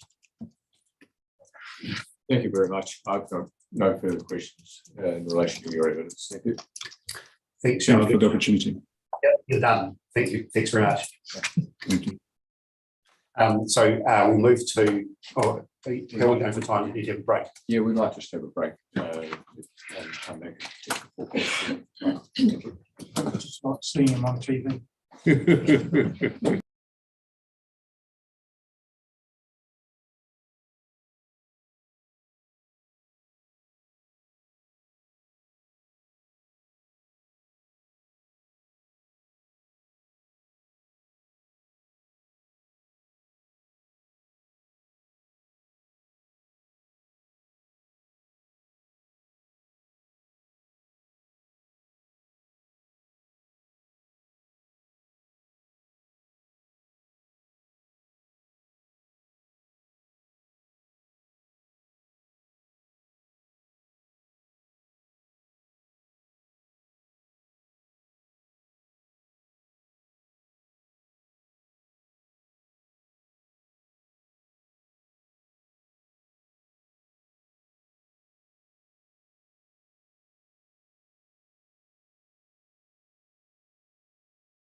We'll come up with that's it. Thank you, Mr. Christian. So Ms. Paul is the next witness. Good morning, commissioners. Thank you for the opportunity to give evidence. I'll start with an introduction, a brief introduction about who I am, but I have obviously sat in front of this panel earlier in the non-freshwater process. But then I'll move actually to this issue of how the mine would close, what that would look like, and some of the issues that were touched on with Shamardale in terms of the wider community discourse that might be involved in that. So I'm Alison Paul, and I'm the General Manager for Corporate and Legal Affairs for OceanaGold, and I've been with the company since 2004. So certainly I've been on the journey with the Macraes mine in terms of consenting that business. I'm also a chair of Stratera, which is the minerals and resources industry sector group for New Zealand, and I'm on the Mines Rescue Trust Board. So turning to this issue of mine closure in the face of policy change, my statement itself of evidence included at the back this graphic, which was intended to illustrate the way the consenting process plays out in the context of the business of mining. So a mine like Macraes, which has been there now since 1990, so 32, 33 years, would have started before that time with exploration drilling, and has had an ongoing process of exploration drilling since that time to understand where gold is found in the ground, after which there's an engineering assessment to understand whether that gold can be accessed economically, and what that would involve and what the landforms ultimately would look like to support that process. And it would be by now hundreds in today's dollars, hundreds of millions of dollars of work. So that is not something that the mine does all at the start. It's an ongoing process. And that's reflected in the graphic in my evidence, which shows that we've been actually almost resource consenting subsequent mine life extensions on an almost just-in-time basis, it has to be said. So the lines going down the page are showing the consent processes where consents are received, and that's at the end of any appeal process that might occur. And then the humps associated with those lines are where mining is then able to take place. And as you can see, there is often not much of a gap between receiving consents and that phase of mining that has been consented. And so the question really is, how would change in policy affect that process, which is an ongoing process, and it's still something that's happening today? And the answer to that really is in two ways.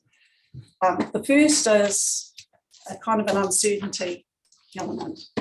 So the mine has existed for 32 years, understanding, and it's improved that understanding over time, the environmental, technical ecosystem services, the values in the area where the mine is located, its impact on those values.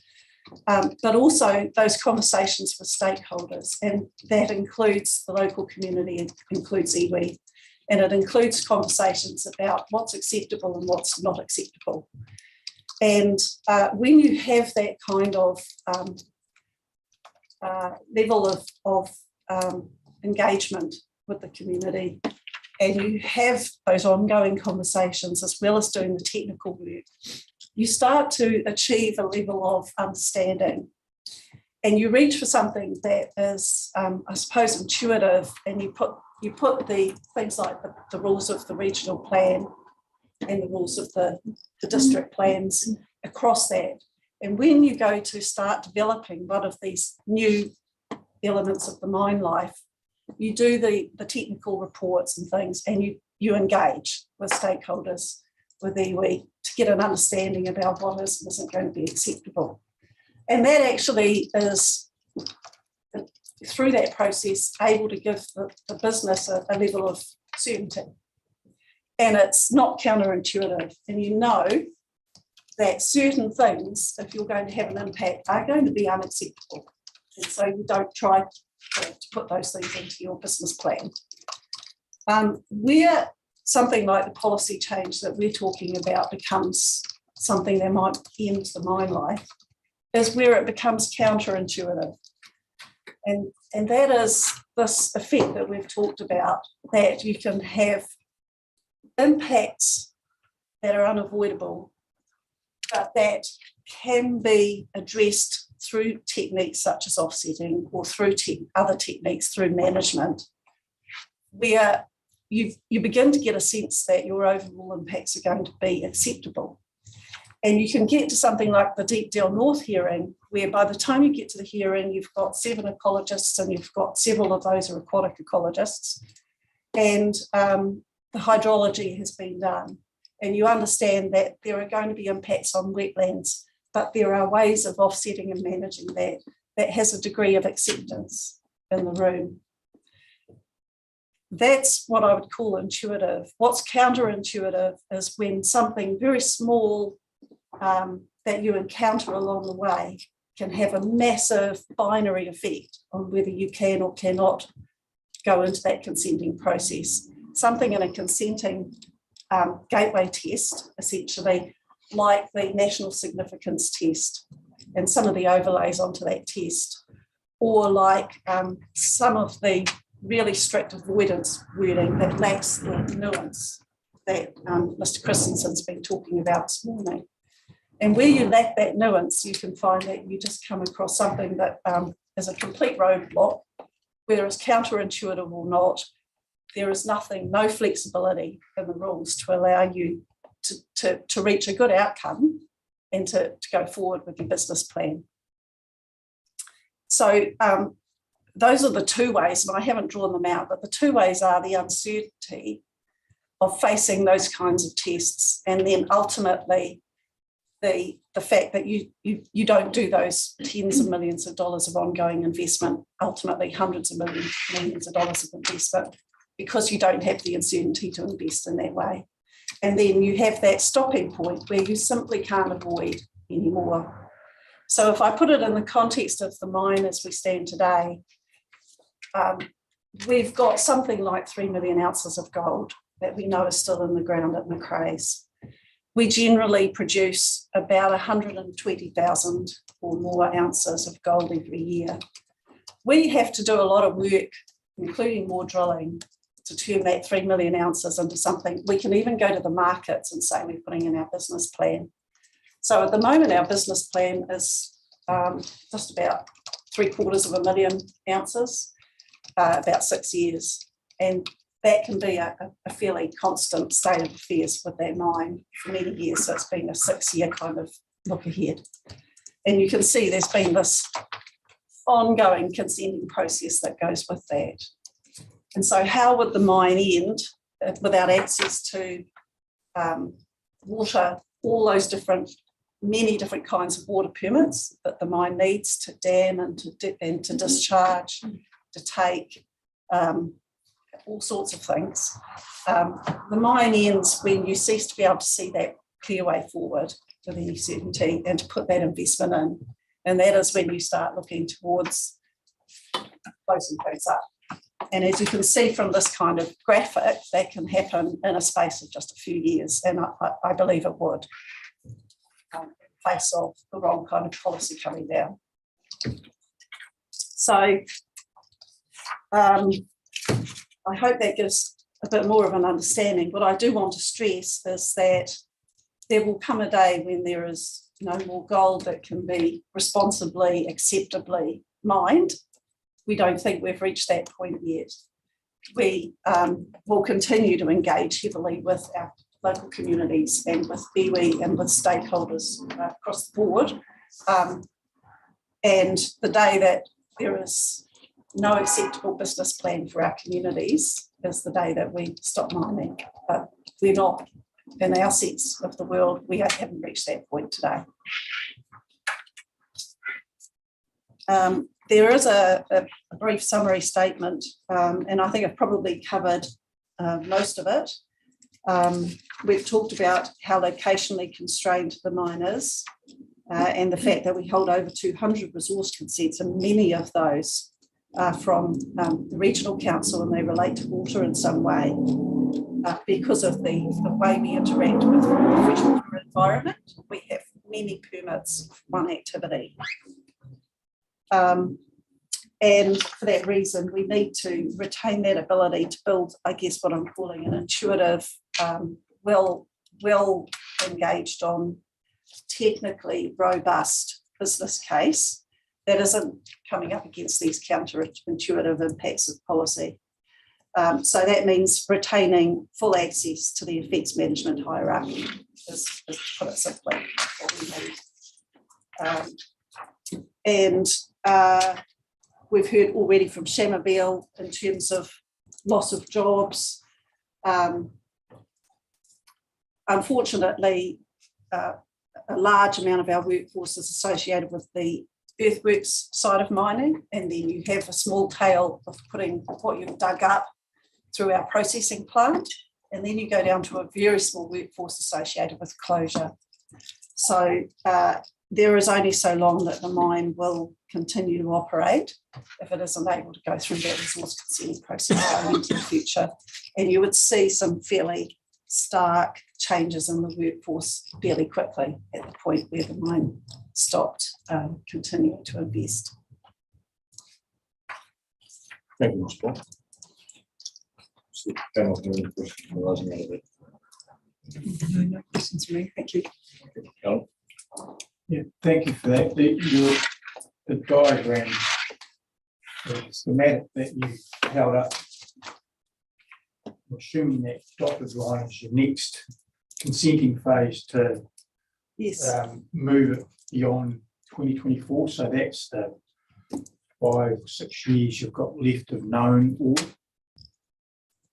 Yes, we know a whole lot more ore than that in a sense, but all of that has been taken to the point where we can put a mine plan for landforms around it and then assess impacts and then go through a consenting process. Yes.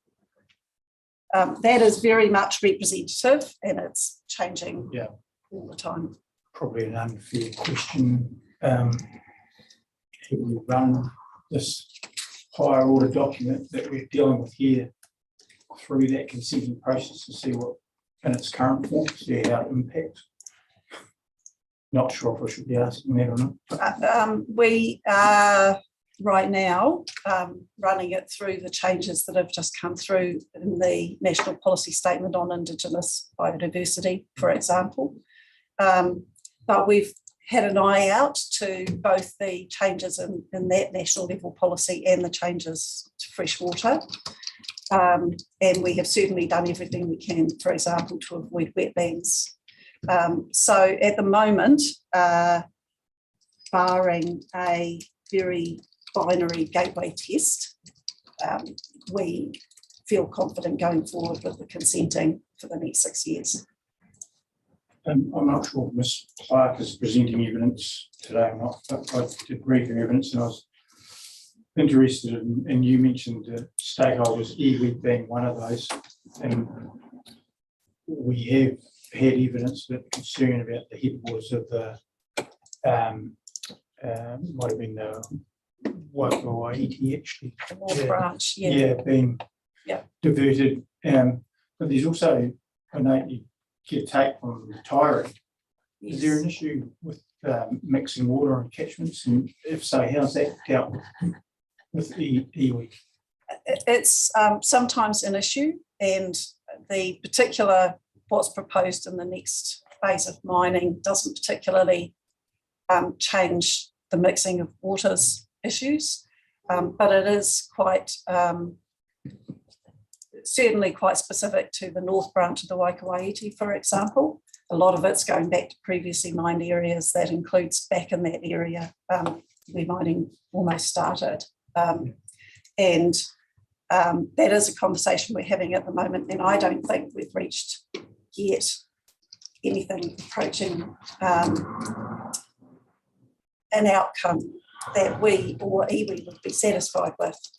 But the conversation is happening, and it's happening almost in parallel with the consenting process at the moment. And I don't think it's going to ever be something that just achieves a resolution. I think it's going to be something that needs an ongoing effort on the part of the mine, engagement on what we do about what is really some lost values for the North Branch, the Waikawaiti, that it is difficult to restore if that's a 30-year impact. Yeah, so really the void policies with no out is pretty difficult for you guys. In the freshwater context, we suffer the same difficulties that we do with Indigenous biodiversity, because we do big landforms that have complex impacts. We need full access to the hierarchy. Thank you. Yeah, I have no question. Just listening to your evidence and those exchanges raises an issue that probably is not best addressed to you, but to Mr. Christensen, really. If really Felicity Boyd's made a choice in terms of what she says is a more stringent hierarchy and environmental effects hierarchy in terms of some areas, wetlands or NPS and IV, and you've been critical of that. But in reality, it's almost inevitable, isn't it, that you're going to have to meet the more stringent test in terms of the NPS-IV, because there will be Indigenous biodiversity in each of these wetlands. Am I missing something here?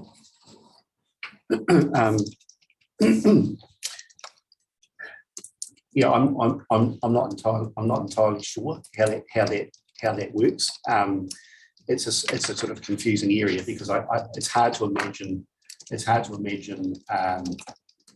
wetlands that qualify as natural inland wetlands that have zero Indigenous biodiversity values associated with them, and yet we've got a situation where the powers that be have been deliberate in choosing different expressions of the effects management hierarchy when we're dealing with Indigenous biodiversity. So I don't know. It'll be interesting to see how that develops.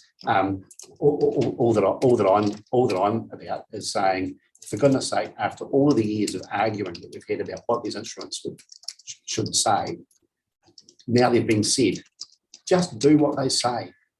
Don't have another go because you mightn't like it. And that's unfortunately seems to be the position that we've got here. We've argued about, we as a community, as a society, have argued about the Indigenous biodiversity NPS for years and years. And we argued about the NPS FM for years and years. And we finally got them landed. And yet we can't seem to follow them on that. I might just add on that as well, that there's different parts of the proposed policy that have been described as more stringent and called for in order for increased stringency. One of them was this additional add-on test that there needs to be a nationally significant benefit, which would not otherwise be achievable within New Zealand. I can promise you that adds zero to the way the mine manages its impacts on the environment. It adds no value, and all it adds is uncertainty about just what that gateway test means.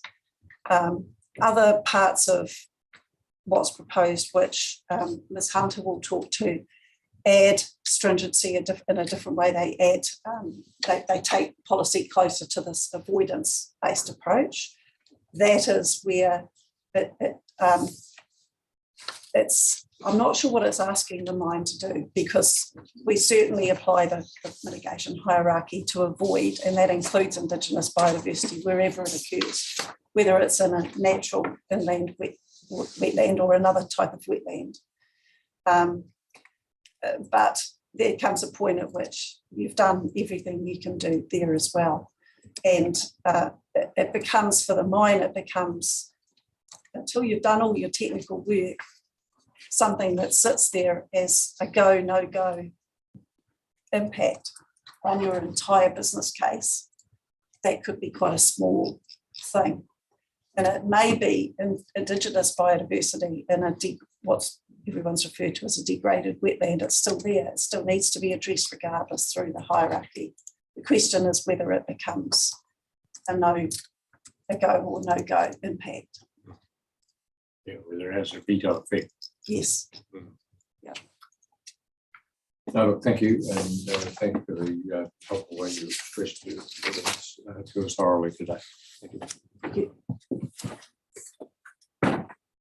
All right, so Ms. Clark is the next witness.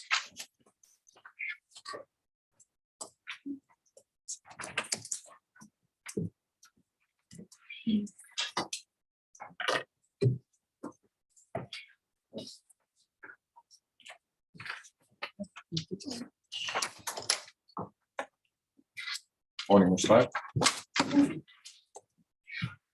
My name is Debbie Clark, and I've worked in a variety of roles at the Macraes mine since 1996, and I am currently a senior environmental advisor.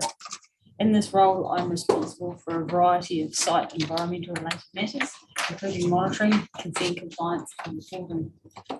The Macraes mine has operated since 1989, and the Macraes Gold Field is a world-class mineral resource. The company holds more than 200 resource consents for the Macraes mine, the majority of these granted by the Otago Regional Council.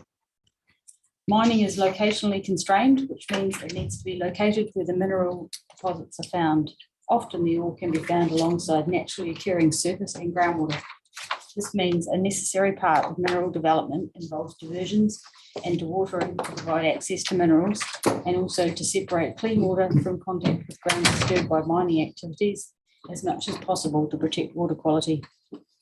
Freshwater is essential for ore processing. Oceana Gold has a permit to take water from the Taieri River at up to 200 litres per second. However, due to infrastructure limitations, the take is only around 85 to 90 litres per second.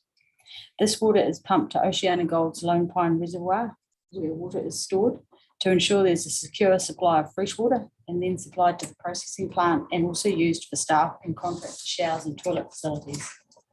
Between 80 and 90% of the water used in the processing plant is recycled from the tailings water. Water is also used in Macraes mine as a dust suppressant on haul roads, other earthworks areas, and on the tailings impoundments. There are over 150 monitoring sites at Macraes mine. Some are monitored for consent compliance. However, there are additional sites which Oceana Gold monitors for its own records. Monitoring is monthly, and most sites with some additional parameters monitored quarterly. Attached to my evidence is a report by aquatic ecologist Dr. Greg Ryder. He is very familiar with the mine and has been undertaking monitoring for many years.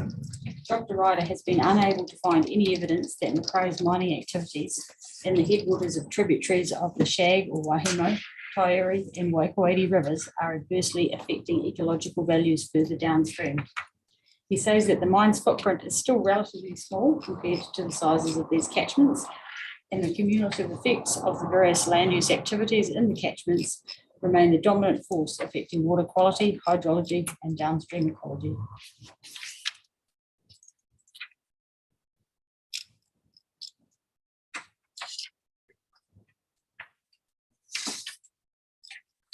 Thank you, Ms. Clark.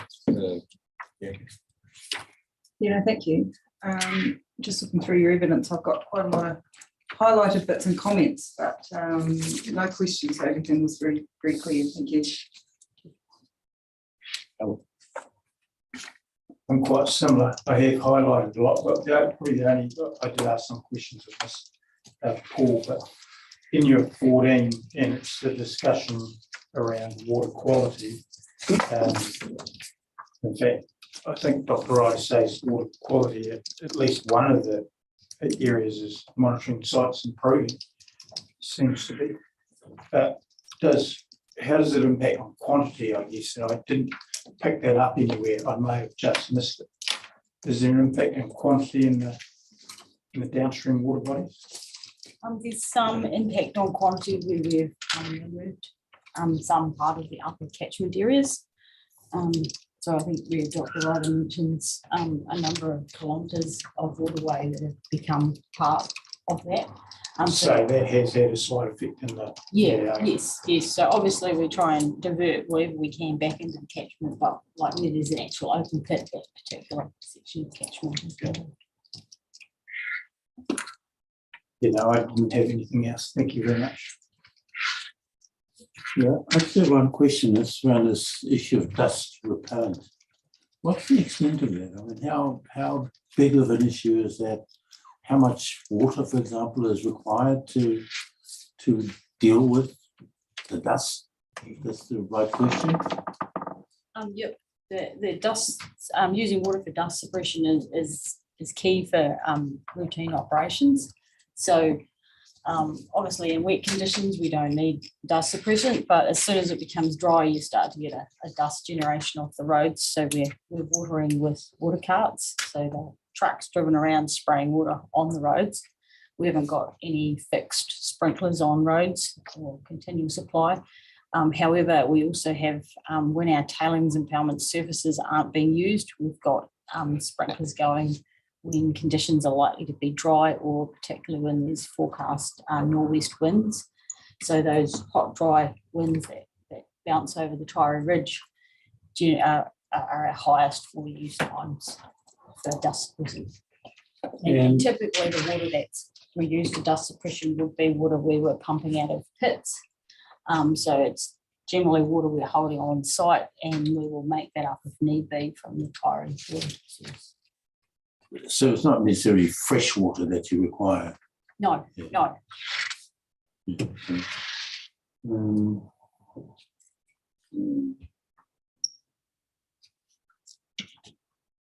Yeah, that was all. Thanks very much.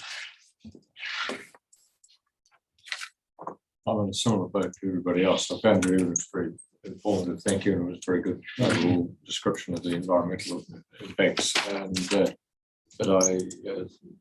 questions that Rose just asked were those that were intriguing me about the tailings and the tailings slurry, but otherwise it was very clear. Thank you.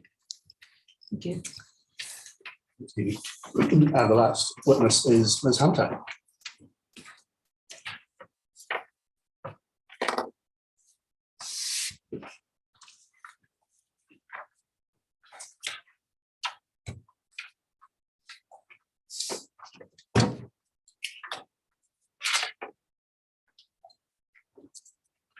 Good morning. I don't have a summary statement today, but I thought I would touch on just a few things that have been discussed either this week or just this morning. And the first one was relating to the wetland matter. And I understand the example that Ms. Boyd refers to in her evidence is the Taieri scroll, as possibly not being one that would be caught by the definition of natural inland wetland. So I've done some thinking about that a bit further than my evidence, and I know that there are a couple of provisions in the RPS as notified. I think it is too.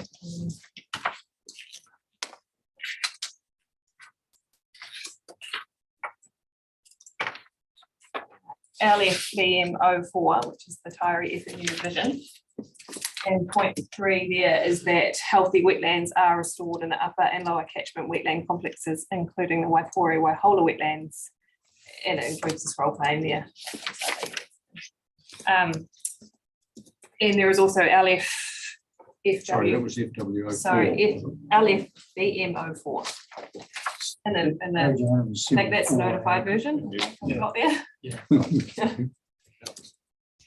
Very confusing. Might be the section for freshwater. And then LFWP7.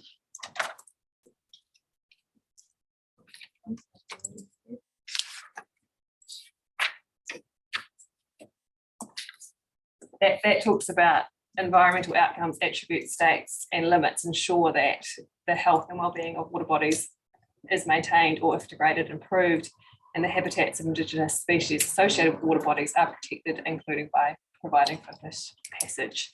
And so in terms of the definition of water body, as you'll be familiar, that it includes wetlands too, and not just limited to natural inland wetlands.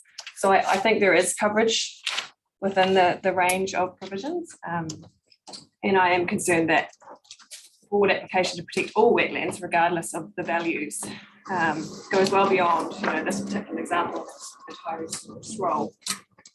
And, as I've noted in my evidence, it's likely to result in significant development opportunity costs that have not been properly identified or evaluated by the council. So I maintain my view that this amendment is not required to give effect to the NPS FM or the NPS IB.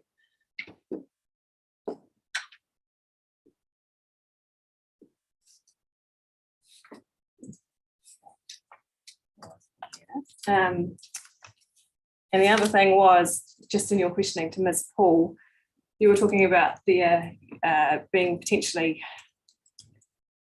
a requirement to give effect to the NPS IB where you might have a wetland that has indigenous species, for example. So I just, again, quickly looked at the NPS IB, and in clause 1.43, it states there that if there is a conflict between the NPS FM or the regulations, the latter between the NPS IB and NPS Freshwater, the latter prevail. So it appears to me that the NPS Freshwater does take precedence in that regard. Sorry, the 1.4.3 is 1.1.3 is in the NPS IB, and it says, I'll just read it. If there is a conflict between the provisions of this national policy statement and the National Policy Statement Freshwater Management 2020 or the Resource Management NES Standards for Freshwater Regulations 2020, the latter prevail. Did you look at 1.3 here? Because that to me suggests the IB that applies to terrestrial environments only. Then there's a number of exceptions in 2 where you deal with specified highly mobile fauna, I don't know what they are, and then a wetland. This is obviously the natural inland wetlands. We know within an SMA, so it kind of suggests it doesn't apply to wetlands. So you No, it does apply use that the word test. on the wetlands. Yeah. So that test would be option 1, I guess.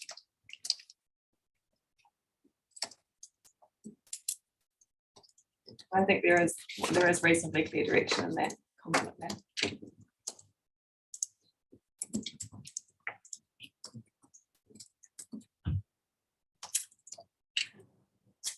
But just on that, from looking at your evidence, you're saying there's not really a conflict there anyway, that that it should be quite clear that the NPS FM applies. Is that correct? Yes, yeah, and I think that just that clause reiterates that point. Great. I just quote them. Yeah, Mr. Anderson, you obviously will have heard that exchange, and so RC definitely addressed that, obviously. Yes, I've just been noting there as a point that it's going to need to be addressed and made as clear as it possibly can be. Thank you. It's been causing some confusion. You had quite a long list of those, weren't you? It's getting long enough.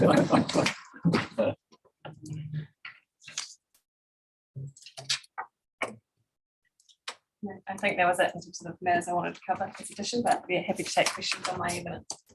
Thank you, Mr. And can I say that, as I said, Mr. Eckert, your evidence was, as you often do, very well laid out. Thank you. And so, if there's a limited number of questions, don't take that as any sort of insult at all. It's just that it's a mark of quality. So, thank you. Saying that, I do have a couple of questions. Yeah, I feel like you say that every time, and then I say. But I'm just trying to make sense of the first one I've got here.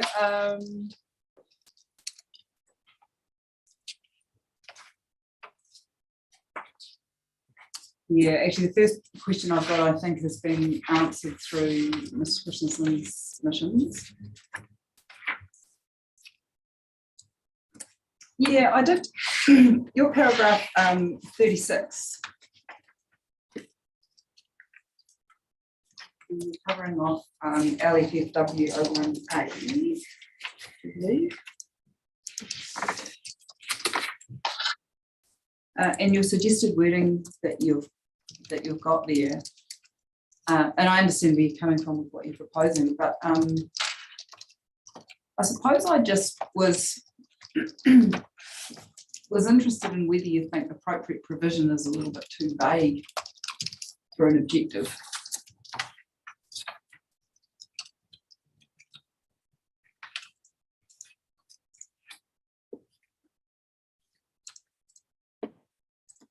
I think it is clear that it requires that some provision is made for an ability for fish passage. And so I know there are different mechanisms to enable that, like there might be track and transfer of things, or there might be, offsetting and compensation in other areas to enhance it in another, river or something like that. So I do feel like there's direction that it needs to be considered, and it needs to be provided for, but it also needs to be appropriate in the circumstances. So that's what I'm trying to get at there. Yeah, okay. Yeah.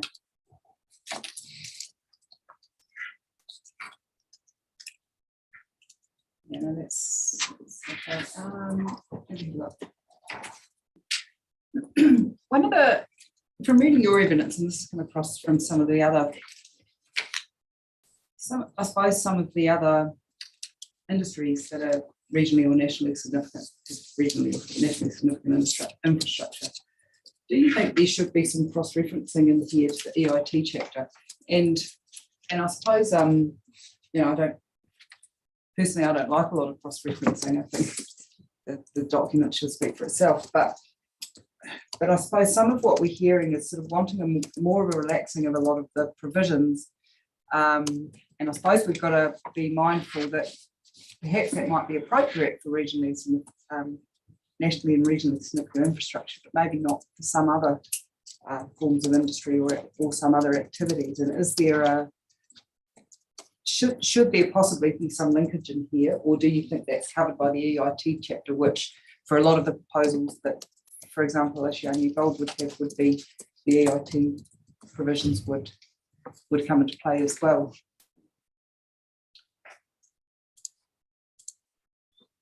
I think, putting on a consenting basis, we would look at the entire RPS for any project that we would do. So I'm not sure that it's that helpful to have sort of direct linkage, because you would cover it. But having said that, I do think certain activities, putting on a renewable electricity generation cap, for example, that the chapter that relates to that should be quite provide for all sort of the activities and the effects that might impact on. But I think, yeah, very well. I think, yeah, there should be linkages, particularly if there are conflicts between provisions, but each chapter should be able to be read and applied to different projects. Yeah, and I suppose I probably need to be sitting looking at them both and seeing how they sort of mesh up together, which is something that deliberate on all this. We'll be having a good look at all that stuff, but I suppose it's just something that sort of struck me that a lot of what we're getting is wanting sort of relaxation, and taking into account Mr. Christensen's point where what you want really is sort of the principles and the overarching kind of provisions in here at an RPS level. But I suppose it's making sure that we don't, there's not so many gaps you can drive a sort of a bus through for any activities on certain things. It's getting the balance, isn't it?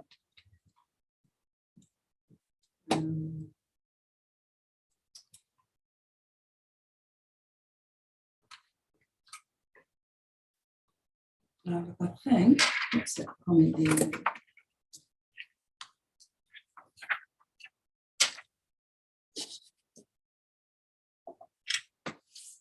No, I think that covers off the points. So the others have been covered off by Mr. Christensen. So thank you.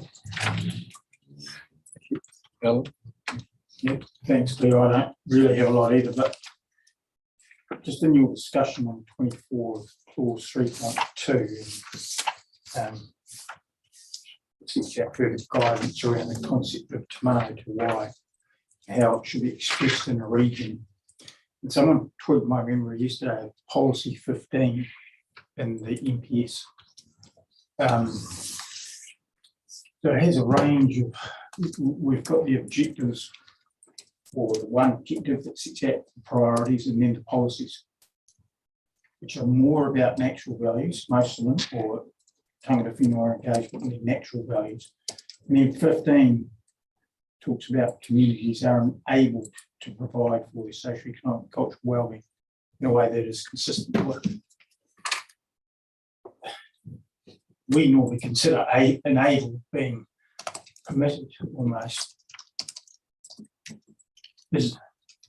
I'm just asking your opinion here. How does that fit in with this? And how do we enable? We don't always want to enable things. We want to provide for things. It's almost like there's a gap in the policies of the RPS, but is that taken care of through that value setting process later on that comes in the regional plan? Yes, I think that would be. And the wording is are enabled to provide for their social, economic, and cultural wellbeing in a way that is consistent with the RPS. So there are obviously other matters that would need to be considered in terms of those natural values. I just wonder why that phrase is not quite how we normally associate the word enabled with. Enabled could be to have a framework to provide for. And possibly if it didn't have that last bit, which is in a way that is consistent with, then I think I would interpret the way you interpret it. I think because it does have that specification at the end, it does change it slightly. So that comes back to that. Well, communities have to determine what that balance that you talk about is. Yes, and and how that that may enable clear direction and the subsequent clauses around that. Yeah. And so sort of leading into that is the visions thing, which I think are probably quite the most significant thing in the RPS. You didn't have too much of an issue with having a regional wide objective proposed. There has been a suggestion that, well, leaving aside its virus, but that's not ideal because when you get into that next process, you may want to come back and revisit those visions on a specific FMU basis. So having one that encapsulates all things for all catchment is not that ideal. I just wondered if you had a view on that. And so in the context of your particular client, the mine, we've been told how important that is. Should a vision for the North Otago FMU actually somehow recognise that in the same way that the hydro dams on the Clutha are recognised? Because when I look at these things, they're pretty broad. I'm not really sure what they achieve, to be honest. So I think you've asked a couple of questions. Yeah, there. sorry. So Illustrates the scattered nature. the visions, I think they are, as we've discussed this morning, I think they are generally sufficiently broad enough so that they set, the vision, which is the vision or goal, and then the detail can be developed through the regional plan process. So I think I am generally comfortable with them being a high level as they are and set out sort of clear visions. And I think you also asked whether I thought the regional wide objective was appropriate. I am generally comfortable with that on the basis that it is largely generic and there are things that will be covered off. I think when you're setting your FMUs, these matters will be considered. So I have no concern with that as, again, a broad level vision. And then in terms of the third thing you asked, which was whether the North Otago FMU should specifically include activities like the mine, I think we have heard that the mine has a significant influence on that area. So a simple answer, yes. However, that might not be necessarily what is necessary for the RPS. I don't know if it needs to be at that level. It just probably, I think the vision should be broad enough that then when we're coming to set your regional plan, you can recognise those activities and they can be provided for in some way within that framework. That's been an unusual approach for a plan to take in this process because they've all been asking for the particular activities. I think, in terms of Oceania's interest, I think that would be, they'd definitely say yes, but however, I'm not sure that that's necessary. at an RPS level. You know, I think there shouldn't be provisions that close the door on those activities, definitely, but I'm not sure they necessarily need to be. It's great if that's, you're inclined to do that from my perspective, but from my, you know, sort of planning perspective, I don't think you need to set out every single industry. So you largely align, I think, with Mr. Christensen's approach. We need to keep these forward in the details, kind of don't shut off. So, the and, you know, options, and I think I conversation. talk about there's an allocation provision where it appears that it is potentially closing the door on some activities, and I'm not sure why that has been taken. I guess the arguments previously have been, if you don't affect these, because these visions are objectives, if you don't affect them in the objectives, they're not going to follow down through the, you know, the vertical integration of the policies and methods, and then the lower order plans. It seems that the NPS process is slightly different to a normal planning process, because all those things are going to be dealt with at an original plan level. So it's not that important to have that integration here. Is that how you see it? Or? Well, I think integration is important, but as I say, as long as those provisions don't close the door on things, then I am generally comfortable with those more broader, high level provisions. Well, the only other question was around that change in your recommended FWP16. Freshwater is a natural water body, and I've just been trying to work out the implications of that. The definitions of freshwater and water body. And I just wondered whether it was better perhaps expressed as with an exception around those concerns. Keep the word freshwater with the exception of. Right, yes. I haven't quite pulled that Yeah, through, but yeah, I'm no, that also not doing that too. I think that would probably be an acceptable outcome for me, because I'm just trying to avoid those situations where you can't discharge to deliberately made mechanisms to manage freshwater. Yeah. And protect freshwater.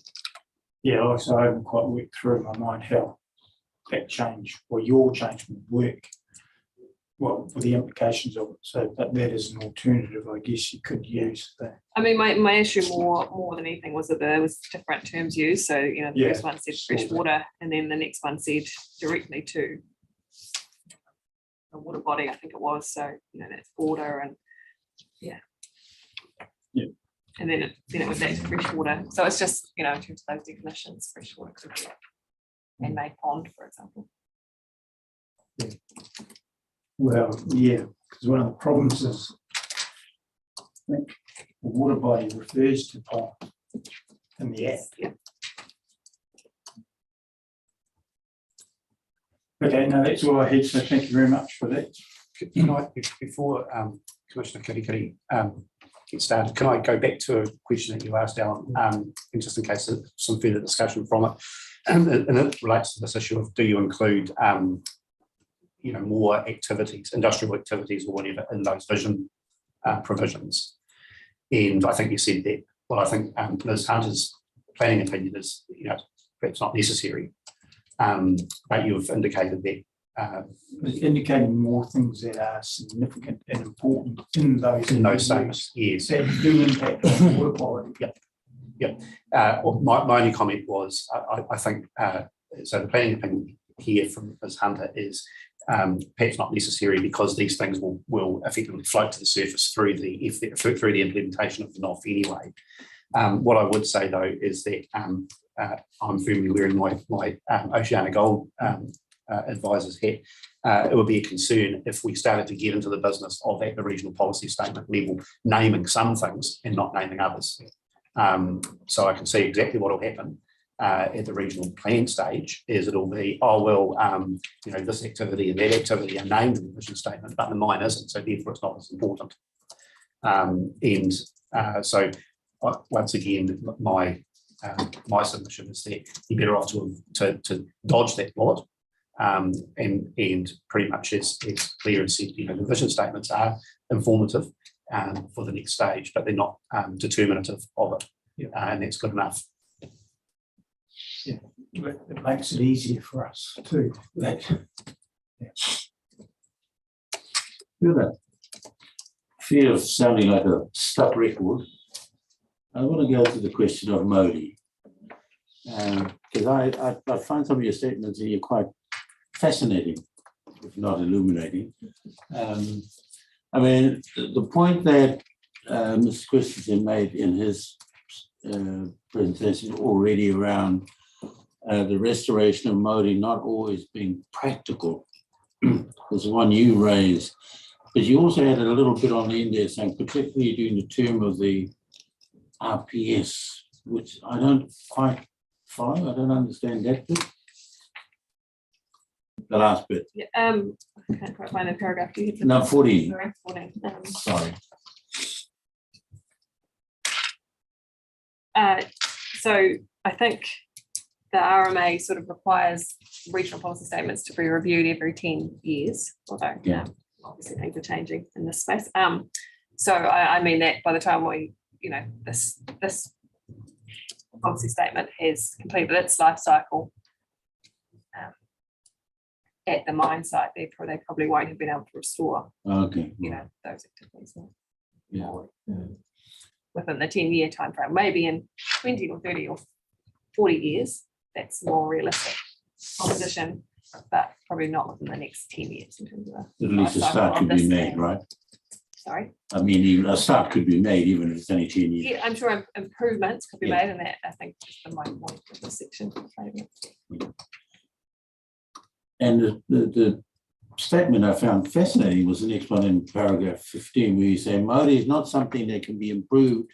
It is either intact or lost. I suppose if it's intact, it could still be either good or bad, right? I mean, it may be intact, it may be still intact, but it can still be improved. Yeah, so just to clarify, that 15 is a quote from the section 42A report. Right. So I've got the reference there. It's at All paragraph right. 756. So I am essentially saying in that paragraph I disagree with that. All right. That I think that is an absolute perspective, and I think that there should be opportunity to be able to improve these things, and I think that it would be unfortunate if that wasn't an ability. Yeah. But then you refer to the development of a Kopapa Kai, I'm assuming that's Tabu monitoring program. Yeah, have you been involved in any of the discussions around that, or? I haven't. Again, that is a quote as well from the section 42A report. All right. Just that was just me illustrating that it does appear in some aspects you can improve more. So that was a reference here. It was a quote. Yeah, this whole issue around monitoring of Modi is one of the almost intractable questions at the moment. There are a number of models around. We might be, but the issue really is, well, not the only issue, but one of the issues is coming up with something that is, I guess, not to put too fine a point on it, a rock solid kind of monitoring program. Because I'm aware of 2 or 3 of them that are sort of fairly open-ended. There is nothing quite definitive about any of them, and I think even in the you referred to the Ministry of Environment's Cultural Health Index. I mean, I'm aware of that as well, and there are. I guess what I'm saying is there's still a long way to go yet to come up with something that can address an issue that's becoming more and more entrenched in our lexicon, in our language at the moment around Modi. So I'm sort of watched this space almost. I think I'm just agreeing with you in the sense that it's difficult. It's one of those things where you kind of feel like there's a cloud of concepts and understandings around it, which makes it very difficult for councils, makes it very difficult for applicants, and even difficult for tangata whenua know how do we express this, how do we measure it in a way that's going to be useful for everybody and lead to good decision making and good management. No, you're not disagreeing with me. That's where I'm coming from. Yeah, as well. yeah, and I think that as much as it's a challenge, it's a good challenge to grasp, because it's one which takes us towards in time having tools which are seen as objective and certain and reliable, that people will trust. And that's the difficulty, that at the moment we've got a concept which we all kind of go, that sounds good. But then when it comes to understanding, well, what does it actually mean and how is it informing our decision making for better outcomes, we're kind of, there's a gap between. Yeah, that's precisely my point, really, because there's all this uncertainty, there's a cloudiness or haziness around the conversations that I had around, I mean, we've had that here in this hearing right from the very beginning, even in the non-freshwater stuff. It's always been there, and I mean, at the end of the day, we have to make some sort of call, at least, as far as we're concerned. But that issue is one that's going to remain out there to be answered, because as you quite rightly point out, every iwi will have its own views on it as well. I mean, that's part of the conundrum. That's the challenge. Yeah. Anyway, thank you. Thank you. Just to help clear that, my recollection of the evidence from Kaitaru, particularly from Ms. Bartlett and maybe Ms. Cook, and you can remind me here, right, was contrary to what Section 42A said, that you can improve Maori. Yeah, and she indicated, well, there'll be certain rivers where you don't have to do much because they're degraded and we don't. So yeah, it's a bit more nuanced than that, I think. And is that how you? Yeah, absolutely. And that is the point of that paragraph. Yeah. Thank you. I think the first questions that Ro Kirikiri asked you, I just thought I would mention that when I was reading that paragraph, you used that, you initially talked about the report writer, but then you started using the phrase the writer. Yes. There's a third person usage commonly, which I don't like, but where people refer to themselves as the writer or the author or whatever. And that's what tripped That's us the up. confusion. It's very clear in the Apologies second for part. that. of the paragraph. Yep. The just while we're sharing up little things like that, I think I had circled when Mr. Christensen was doing his submission, the last paragraph, the last sentence in paragraph 35 of your submissions, Mr. Christensen, because I didn't remember Ms. Hunter making that suggestion. In fact, I thought quite the opposite. So your last sentence to that paragraph said, Ms. Hunter has suggested amending LFW09 to include where appropriate and amending LFWP10 by adding to the greatest extent practicable. And whilst she's been giving her evidence, I've found the passage that I was remembering from reading her evidence, and it was actually paragraph 38, where she had said in relation to an earlier provision that it would be preferable to remove the word greatest where it occurs in that particular objective. And then when you turned over to further on, where she was addressing FWP10, it's in paragraph 59. And it seems pretty clear from that what you were suggesting was that phrase actually be deleted at the end.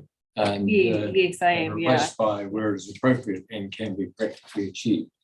Yes, So I got that right. yes, you do. Yeah. So, Mr. Christensen, if we just changed your last line, Yes, by saying by not, but not by adding the greatest. Yeah.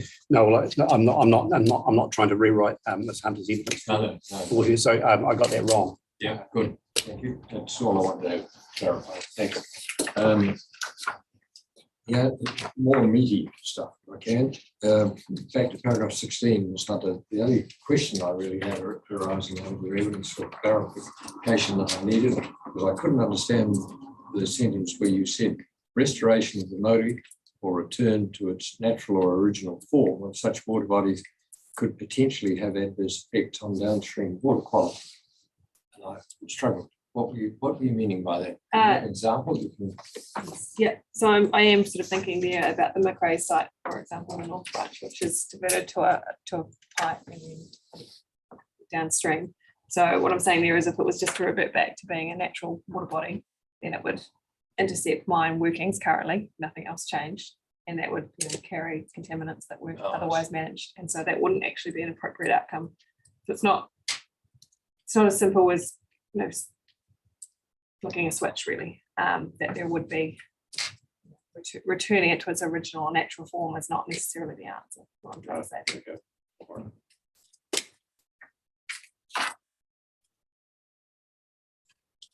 And I just really, the only other matter that I wanted to canvass with you was in relation to your paragraph 23. And the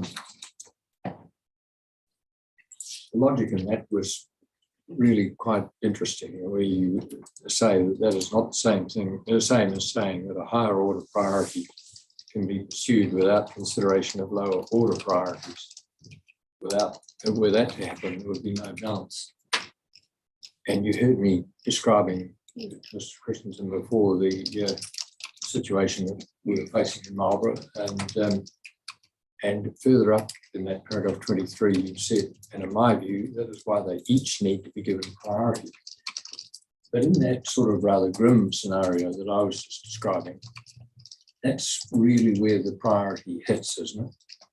That you are facing a situation where you've actually got to cut off some people, or some uses, I'll put it that way, some uses, if you are going to protect the health of the water body.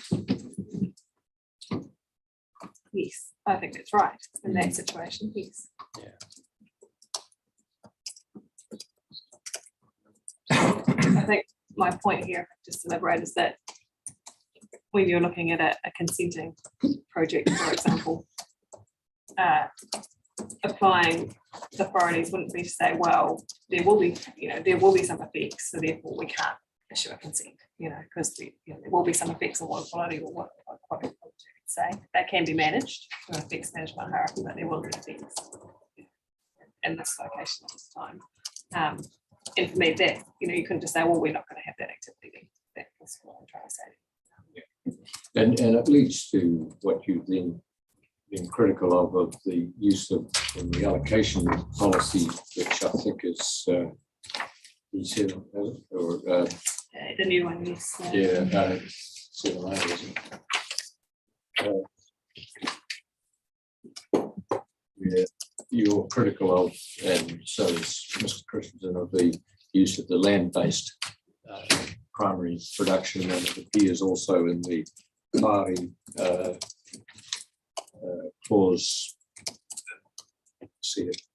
5A, so recommended clause 5A, within limits the allocation of fresh water provides for land-based primary production. So in both of those cases, do I understand your position to be that take out the land-based, you leave primary production. In terms of the definition, primary production includes mining. Therefore, you don't necessarily need to identify the crazed mine as such, and that's and the benefit of that type of approach is that you don't, the point you make really, Mr. Christensen, if you name one, you're going to miss others, and we've already had evidence of a potential other major mine in another locality. So your response is just take out the land-based, leave it at primary production. That's not shutting the door. Yes.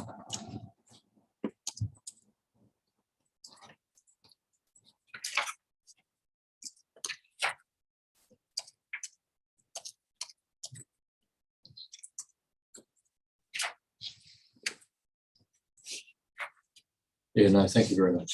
Otherwise, no other questions. Thank you. Thank you, Mr. Chairman. Commissioners, that's the case for Oceania Gold on the freshwater provisions. Thank you very much. Thank you.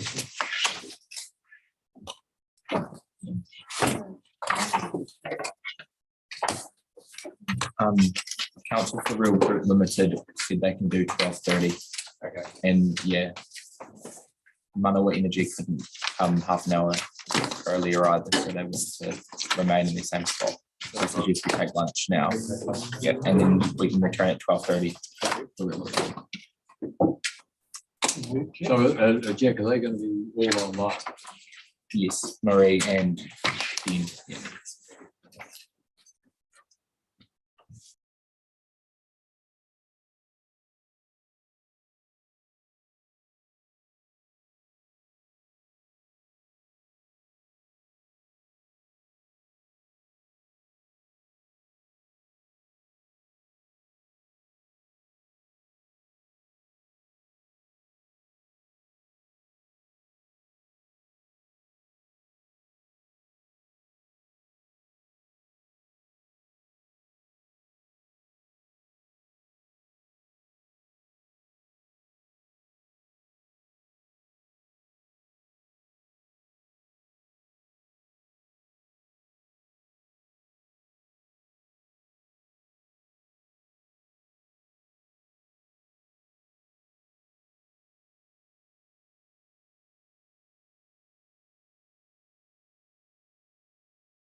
Have you got a set of legal submissions, Jack? Marine, we're doing the format. So who's counsel? Marie. Oh, right. And we were doing all And then remotely, eh? Yeah, I think so. Who's on stage? Sorry. I think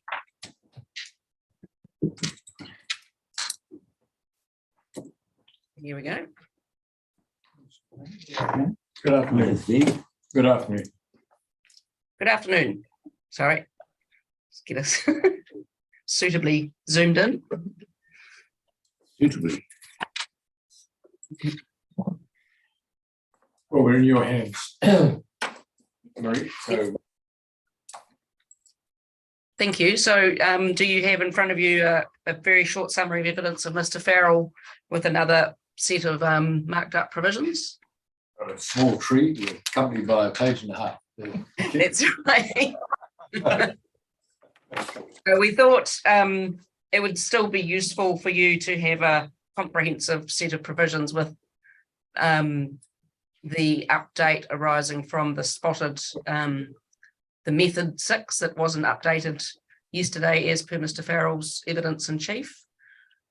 And so that's one difference in this set. It's now, we'll take you to that when Mr. Farrell goes through a summary, but also because we were all fishing around for it yesterday, we've actually inserted on page 5 the current definition of natural wetland as per Ms. Boyd's latest 11 August evidence. So it's all in one place, and we just thought that would be useful, even though it did kill another tree.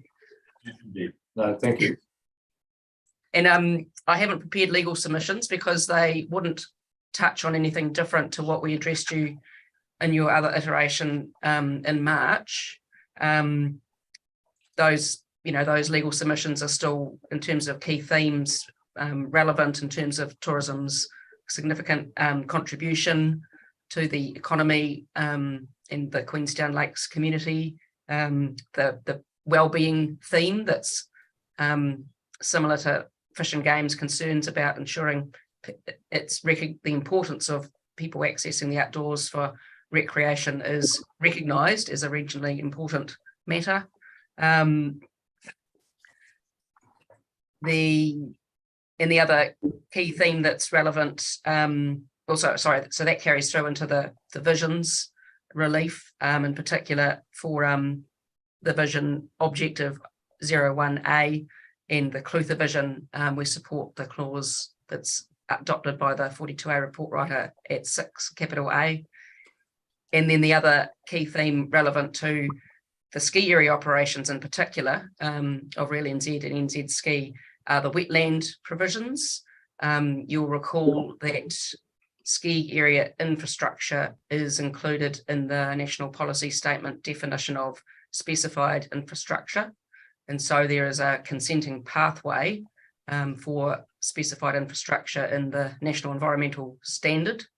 And so it's just bearing in mind that that's provided for at the national level, using that lens to look at the relevant policies to make sure that sort of lines up and doesn't inadvertently preclude that consenting pathway.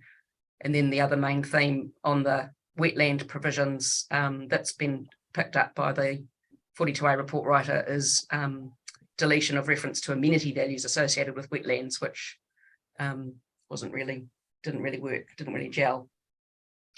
So those are the key themes, and I'll hand over to Mr.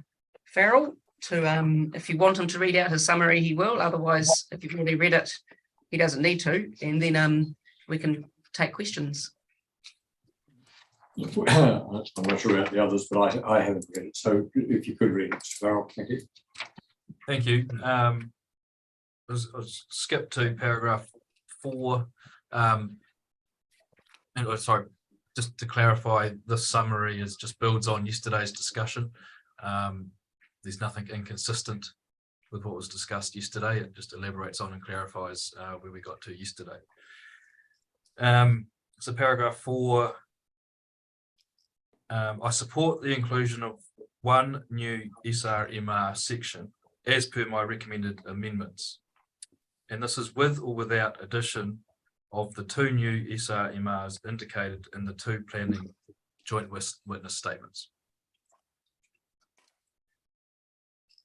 In respect of LFFWP9, which I discussed a little bit yesterday, the RPS provisions promote restoration enhancement, but do not seem to recognise that this action is a form of protecting natural wetlands. I maintain that a method for protecting natural wetlands, inclusive of cumulative natural wetland system functions, is through restoration and enhancement of wetland values. Accordingly, I recommend a new clause to LFFWP9 to link with LFFWP10, so the 2 policies are read together. We discussed that a little bit yesterday, but I just wanted to clarify that point around the second limb that I'm recommending. In respect of LFFWM6, and this is the point that Commissioner Cubitt identified yesterday that I may have omitted from discussion yesterday, and it's correct, I did omit it. So this is for completeness and for clarification. In paragraph 64 of my freshwater evidence in chief, I discuss LFFWM6 and I note gaps in the method. On reflection and following on from all my earlier evidence regarding benefits of utilising water, I remain concerned there is a gap. Namely, there is no direction for the regional plan to provide for human well-being through protecting and enhancing access to and recreational use of water bodies, and enabling activities to support the health, well-being and resilience of water bodies when operating within limits. Those were the sort of words put in by submitters Fish and Game and I think Real NZ. There were differences with the actual relief they were seeking. And I've thought about it, reflected on it, and I now recommend the wording that I've got there in B, a new 10 and a new 11. The 2 separate matters. 1, maintain and enhance access to and recreational use of water bodies, and then separately enable activities that support the restoration and protection of water bodies. And so I support those being explicit directives for the content of regional plans. Thank you. Start with any questions from Bianca Sullivan. Yeah, no, thanks, Mr. Farrell. Just question on wetlands, and I'm not sure if you were listening in or not to presentations we had from Oceania Gold this morning, but what we were, the position that they were coming from, and this was both in the legal submissions of Mr. Christensen as well as from Ms. Hunter, that there's not really a need to have a definition of natural wetlands as well as natural inland wetlands. And she also, Ms. Hunter also referred to us to policy 7, given that water bodies, the definition of water bodies also includes wetlands as well. And I was just interested in whether you had some thoughts on that. I mean, now that the policy, hang on, I'll just get my get it to the right page. Yeah, I suppose whether you see the value in having a definition of natural wetlands and natural inland wetlands, which could be considered somewhat confusing, or whether there's some kind of, you know, perhaps exemption in a policy that, you know, that said that constructed wetlands are dealt with slightly differently. Just trying to wonder if there's a way that we can streamline those a little bit. It does seem a little bit complicated at the moment. Well, I would, as I highlighted yesterday, I think core difference is the exclusion of constructed wetlands. So if there is a means of dealing with and excluding constructed wetlands from some of the protectionist provisions through policy direction as opposed to definition, then I support that in principle. I haven't turned my mind to exactly how that might work, but happy to think about that. I see a risk in general reference to water bodies. And I mean, again, using that scroll plane example, I can just see in practice, if there's coverage, if there's more than 50% pasture, it'll be, how's that interpreted, and it'll just be considered a terrestrial environment, not a wetland environment, and it won't be considered a freshwater. Yeah, I see a risk, and so a benefit of having the separate definition is that it draws people to and reinforces the point that these are wetland environments, which then ties back, I guess, to the RMA and the potentially separate, unique ecosystem health and biodiversity, ecosystem services values that those wetlands have.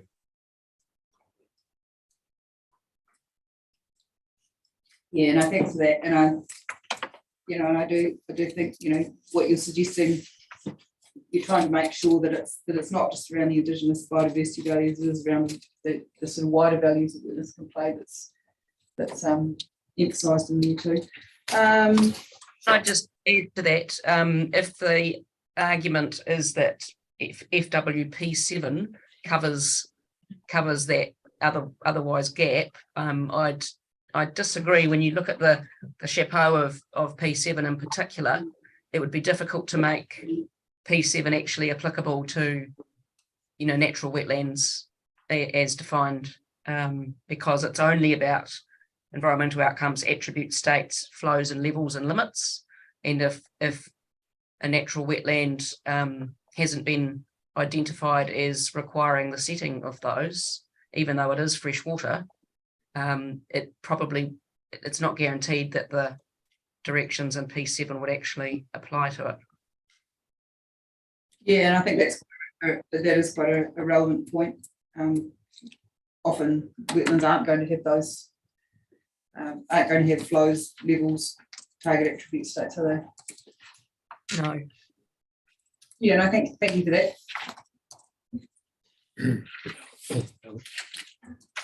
Yeah, thanks, Bino. I didn't have any questions, but I was very disappointed that you took out the reference to human amenity, because I was wanting you to explain that.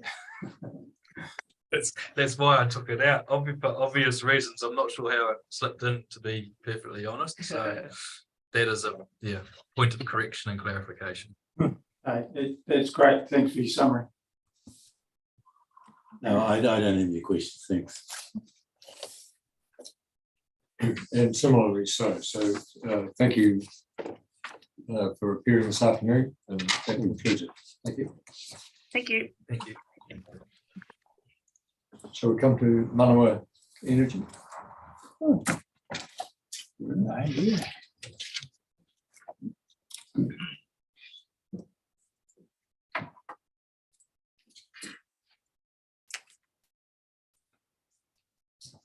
How are you? I was rushing at my moment. Those were illegal stuff. Yeah. But she's literally just on right now. literally moments away. Sit there, Laura can sit there and I'll sit.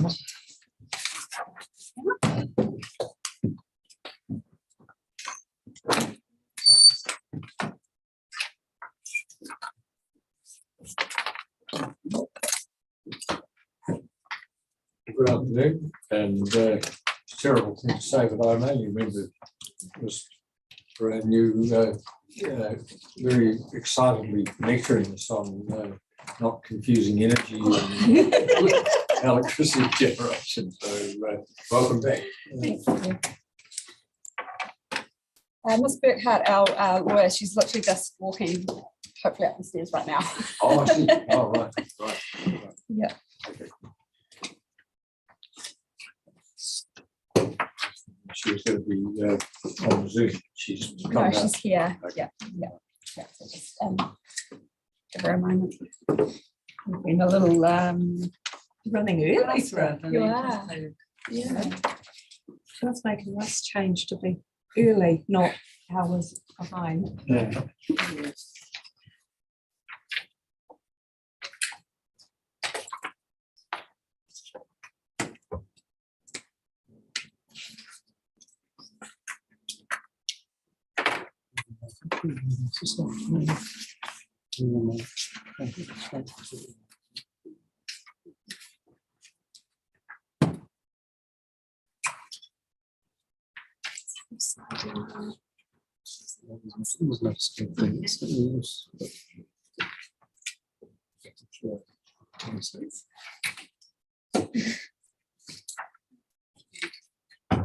You're not late, we're early.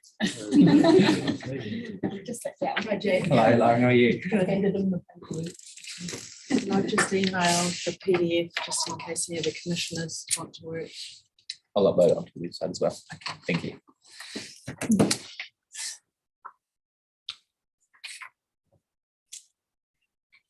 God, it's a lovely day up here. Really know. It's always like this. So today, Why are you laughing, Steve? Quite surprised yesterday when we got off the plane, expecting like cold Freezing winter, you know, and it was warmer here than it was in Tauranga. It's been really guys nice. got off the plane on Sunday though, there was hail everywhere, horizontal rain. Do we make jokes about climate change at this point in time? soon.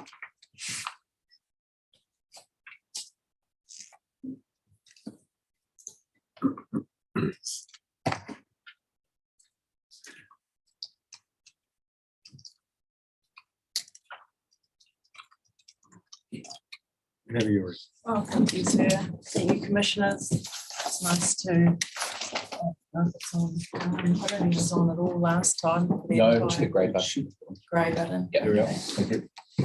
Jack's got it all sorted out. Look, it's nice to be back here. Thank you for having us again. I appreciate this is a new panel for the freshwater parts of the RPS, the same people. Because you are a new panel for a different part, I have drawn through from some of the earlier legal submissions that I made for the different non-freshwater parts into these submissions and adopted Ms. Foran's earlier statement. We didn't update that at all. And Ms. Stiles for our planning evidence has obviously provided though a new brief for freshwater part provisions on which Manawa has a submission. But in a memorandum I filed, I adopted certain parts of her earlier evidence as well, which are relevant in an overall, I guess, context. My submissions are a little bit longer than I usually like. And that's probably a product of drawing through some of that information that I wanted to put in front of you again. That said, I can try and gauge your level of attention on some of those parts that you might have heard before and you might have heard from other generators, and travel a bit quicker through those sections if that's the vibe. Because I appreciate you've heard a lot of this before, and but you know we're wanting to come here today and make our case in support of the relief that our plan is promoting. So just by way of introduction and overview, Manawa Energy is one of New Zealand's largest renewable electricity generators. Its goal is to operate and develop renewable electricity generation, which I'm just going to refer to as REG, to support the country's ambitions for a thriving, low emissions and climate resistant future. The location and scale of its schemes along with a commitment to local supply, is a key and somewhat unique feature of its portfolio and philosophy. And Ms. Foran covers that in her evidence. Within this region, Manawa has two schemes, the Waipuri scheme, which includes a smaller deep stream scheme, as well as the Peirao Patiaroa HEPS, producing about 40% of the region's electricity supply, or 35,000 households in this region. In addition, nationwide, it has 26 schemes and is also exploring opportunities and partnerships for other REG, wind and solar particularly. It's lodged submissions on the RPS to seek better and clearer recognition for both existing and new REG. And in doing so, took a collaborative approach with the other large renewable generators in this region, Meridian and Contact.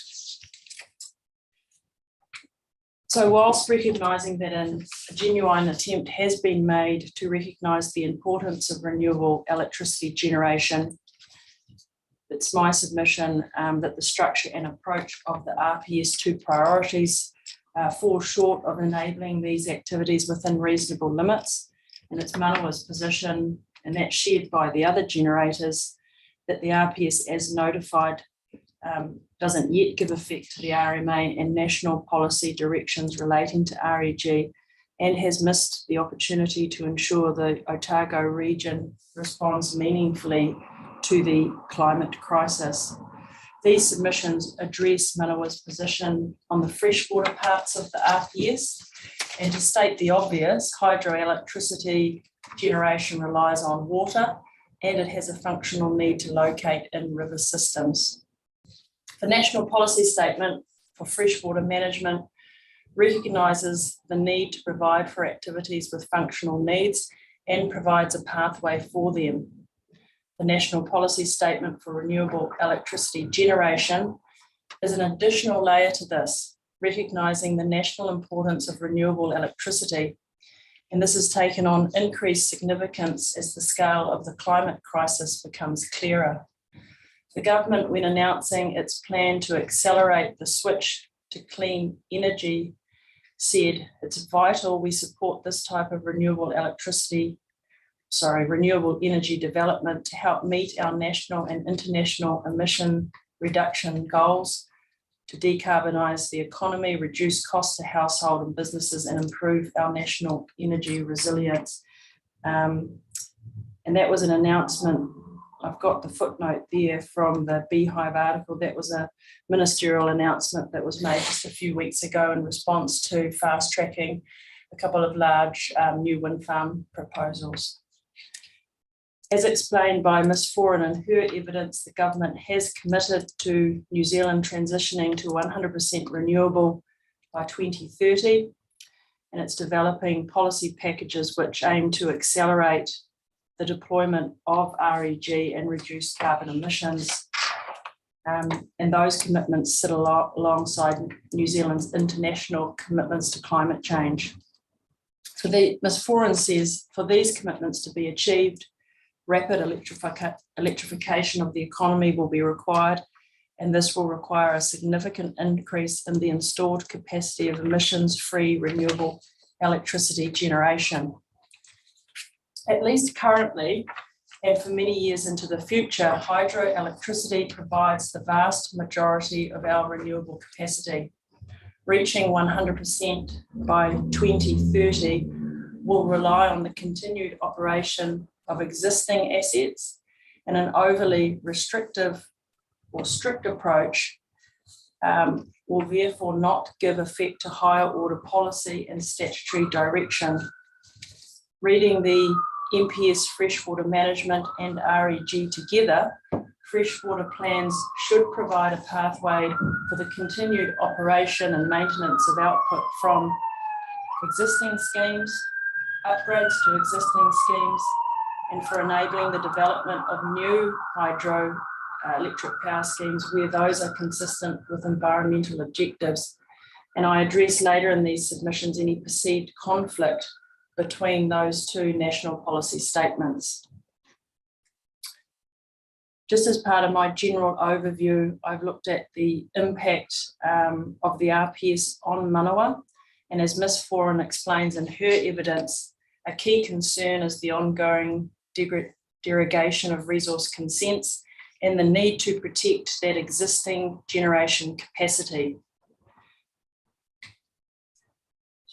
I'll take the rest of that paragraph as read. Paragraph 15, for its Waipuri scheme, Manawa recently renewed its 4 key deemed permits, but only for a 6-year consent term.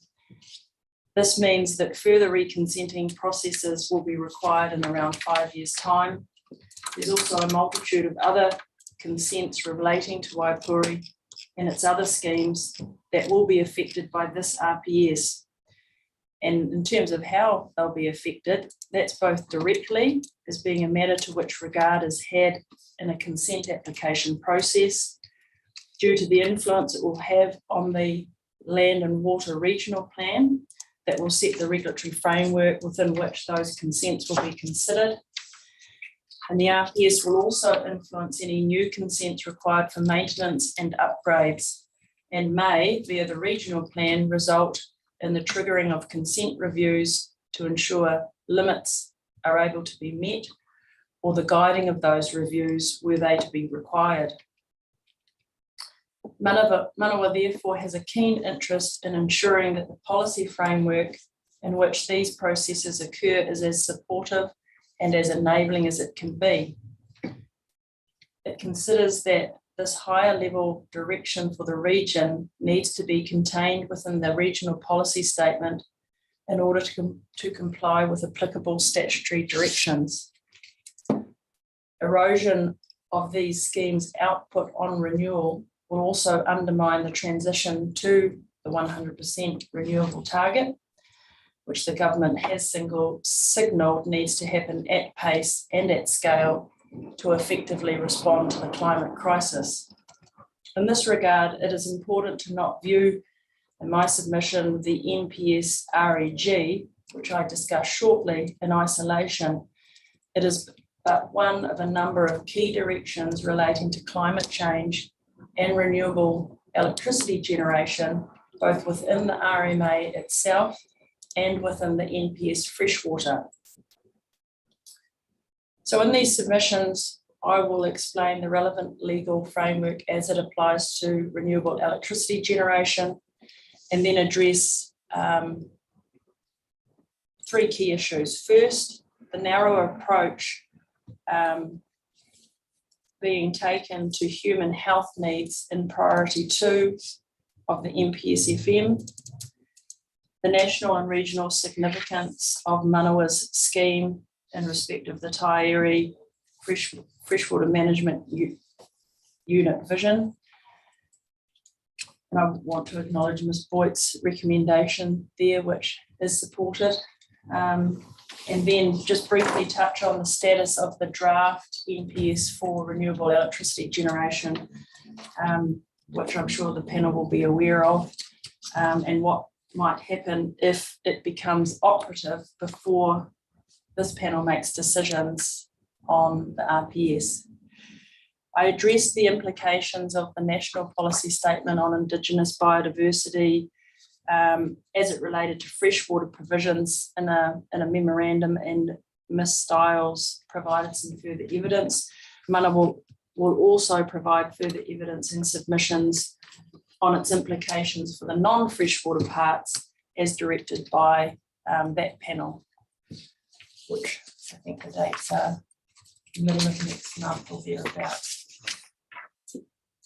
Along with another new NPS, which is the greenhouse gas emissions one. Any changes made as an outcome of that further process are likely to have implications for the freshwater provisions, and specifically policy 9. Ms. Boyd, in her opening statement for this hearing, agrees that if the eco chapter is amended to align with the NPS IB so that it does not apply to REG activities, then the amendment proposed by Ms Stiles to clause 2 of that policy would be appropriate. But I appreciate that she hasn't preempted that outcome, and so there aren't yet any proposals to use that wording. That amendment, though, would see the effects management hierarchy from the NPS FM remaining relevant to REG in a wetland context, but not the additional hurdle of the Indigenous biodiversity hierarchy. The legal framework. In this section, I focused on the key higher order provisions relating to Manawa's activities, which, as I referred to earlier, need to be considered together rather than just looking at the NPS REG alone. I've noted there in 23 that the RPS must achieve the purpose of the Act, and that REG is a key aspect of the sustainable management purpose. Electricity enables people and communities to provide for their social, economic and cultural well-being and for their health and safety. And I've noted there from now a relatively old wind farm case, the Environment Court's recognition that electricity is a vital resource for New Zealand and that there can be no sustainable management of natural and physical resources without energy, of which electricity is a major component. In paragraphs 25 and 26, I've drawn attention to subclauses J, B, and I of the RMA, and I say there that they're key in terms of the higher order provisions that relate to renewable electricity generation. In terms of national policy statements, the RPS must give effect to these, and that list grows longer and longer. To the extent that there is room for differences to be found between the various national policy statements, the planning documents sitting under them should seek to reconcile these. And in my submission, the regional policy statement, as providing the overarching regional direction, should strive to do this as much as possible to ensure consistency across the region. The NPS REG is addressed in detail by Ms Stiles. The matters of national significance to which it relates are the need to develop, operate, maintain, and upgrade REG activities throughout New Zealand and the benefits of REG. The REG NPS has a single objective: to recognise the national significance of renewable electricity generation activities. I'll take the remainder of that quote as read. Although, given that that NPS was promulgated in 2011, and it talks about needing to increase levels to meet or exceed the government's national target, or the government's national target is now 100% from renewable in 7 years' time. In order to implement this overarching objective, the NPS REG includes a suite of policies. Policy A, recognising the benefits of REG, which include maintaining or increasing generation capacity while avoiding and reducing, displacing greenhouse gases. I won't read all of this section, but I'll touch on its highlights. Policy B, acknowledging the practical implications of achieving the target, and it directs decision makers to have particular regard to the maintenance of generation output of existing activities, and that can require protection of the continued availability of the renewable energy resource. And in this case, for hydro, that's water. Policy C, acknowledging the practical constraints associated with the development, operation, maintenance, upgrading of new and existing activities. 2 sub-policies sit under Policy C. One requires decision makers to have regard to a number of matters, including locational requirements and technical practicalities associated with these activities, and also sets out a specific approach for managing the effects of REG activities. And there are specific references made to offsetting measures for environmental compensation when any residual effects cannot be avoided, remedied, or mitigated. Over the page, it's subparagraphs D through to G. I've mentioned their policy D around managing reverse sensitivity, policy E, incorporating provisions into regional policy statements and regional and district plans, and then policy F and G provides for or talks about small scale activities and the identification of renewable electricity generation possibilities. The RPS needs to give effect to all of these provisions. In its preamble, it states that this national policy statement does not apply to the allocation and prioritisation of freshwater, as these are matters for regional councils to address in a catchment or regional context, and may be the subject of the development of national guidance in the future. In my submission, it is now well accepted that this preamble means that the NPS REG should not be used to justify always giving hydroelectricity generation activities priority when making freshwater allocation decisions. The NPS envisages that there may be circumstances when this will not be appropriate and should not occur, but the NPS REG should not be read as excluding the ability of regional councils to make freshwater allocation decisions which reflect the importance of renewable energy activities. And that was first recognised in a Waikato regional plan change process, where during the course of that hearing, this NPS came into effect in a similar way that this panel is dealing with policy statements that are coming into effect whilst you're in the hearing process. And those observations were most recently observed and repeated in the Otago Regional Council case that I've noted there in the footnote, 10 years on. I want to talk about the emissions reduction and national adaptation plans. Because this RPS was notified prior to the climate change amendments commencing, the RPS is to be determined as if those amendments had not been enacted.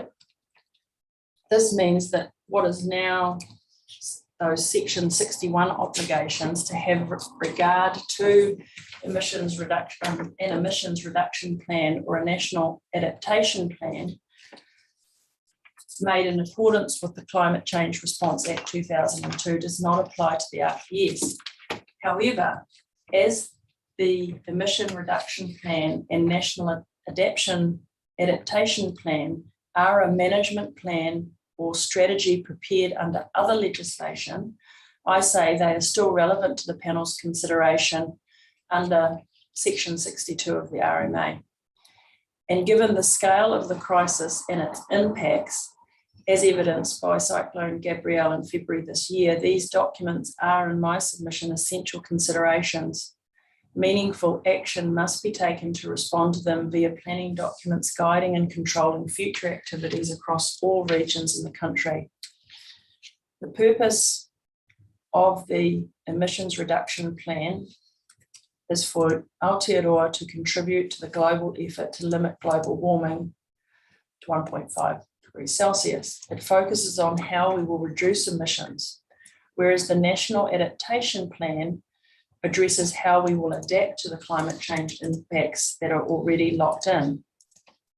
The ERP contains a suite of actions to reduce emissions in key sectors of the economy, including by phasing out fossil fuels and massively ramping up renewables in transport, electricity generation and industry. The range of benefits are acknowledged, and a key action included is to reduce barriers to developing and efficiently using electricity infrastructure. The ERP explains that the government's 2015, explains what the government's 2050 vision is, and it also explains that to achieve that future, we need to move away from fossil fuels and shift towards increased renewable electricity generation and the development and use of other low emission fuels. Accelerating the rollout of REG is required. These very clear and recent statements from the government are important context for regional policy statements and planning documents that directly influence the uptake of renewable electricity generation in their areas. While not elevating the NPS REG above other national policy statements, as these are all important national directions, the ERP in my submission certainly provides additional support for clear actions being taken to protect existing renewable output and to provide a pathway for new development. So I just want to move now to the key issues that I identified that I would speak to. The first is the human health priority. Well, I guess it could be framed as a question whether the human health priority is or isn't limited to ingestion and immersion. So policy 1 sets out a 3-tiered priority for all management of freshwater in Otago that generally reflects the hierarchy of obligations in Te Mana o Te Wai and the single objective of the NPS FM. While policy 1 generally reflects the NPS provisions, it adapts priority 1 and priority 2. For priority 2, it amends it in quite a fundamental way, so that it applies only to the health needs of people interacting with water through ingestion and immersive activities. This is based on the reporting planner's view that priority 2, as stated in the objective, relates to the health needs of people as they relate to physical contact with water. With respect, this places an unduly narrow gloss on the NPS FM and one that is not borne out on review of its supporting documents. It is apparent from the Section 32 analysis prepared for the National Policy Statement on Freshwater Management and the NES on freshwater that the reference to health needs was not intended to be so limited. In the analysis of Policy 4, and Policy 4 is that freshwater is managed as part of New Zealand's integrated response to climate change, the Section 32 report authors conclude that the policy is effective because it contributes to achieving the objective by preserving hydroelectricity flexibility, which will secure renewable electricity generation, which is important for meeting the health needs of people in priority 2 or clause B, as well as enabling communities to provide for their social, cultural and economic well-being now and into the future, clause C or priority 3. Not only does this indicate a wider interpretation of an approach to priority 2 under the NPS FM objective than suggested by the reporting planner and Council for ORC, it explicitly acknowledges that REG is important for meeting the health needs of people and so contributes to achieving priority 2 as well as priority 3 in the NPS FM objective. Neither Ms. Boyd nor Council for ORC addresses the statements made in the Section 32 analysis supporting the NPS. They appear to justify their approach by treating the drinking water example as exhaustive, saying that the words could have said such as food and drinking water if it was meant to be broader. This narrow approach taken by the RPS in my submission cannot be sustained. there are activities like REG that will be consistent with one or more of the priorities. In my submission, giving effect to the MPS FM involves identifying and enabling these kinds of activities. In light of the Section 32 report for the MPS FM, Section 7J of the RMA, and the directions in the MPS, that should be the MPS REG, there are clear grounds, I submit, for providing for REG in Clause 2 of Policy 1. Ms. Stiles explains in detail why it is that REG warrants this recognition, including as compared to other activities. She notes, amongst other things, that REG is identified as a lifeline utility and so has a special status distinct from other activities like food production. This is appropriately carried through into Policy 7A as recommended to be amended by Ms. Stiles, and I address this policy having regard to the additional response in Ms. Boyd's opening statement in more detail below. Just moving to the second key issue I wanted to address, and that's whether hydroelectric power schemes should be prioritised over other uses. Referring to the Supreme Court decision in Port Otago, that's just the one that's just been released this week. Counsel for ORC says that the only potential area of national level conflict is as between the MPS FM and the MPS REG, although he says any conflict is addressed by the wording in the preamble to the MPS REG. I've already addressed the preamble generally in my submission to suggest that the preamble alone resolves any conflict between the two national water instruments overstates its effect. The preamble only refers to the allocation and prioritisation of freshwater, whereas a freshwater planning instrument does more than this. The preamble also needs to be read in full, with the relevant decisions that have interpreted and applied it in mind. Counsel for ORC does not refer to these.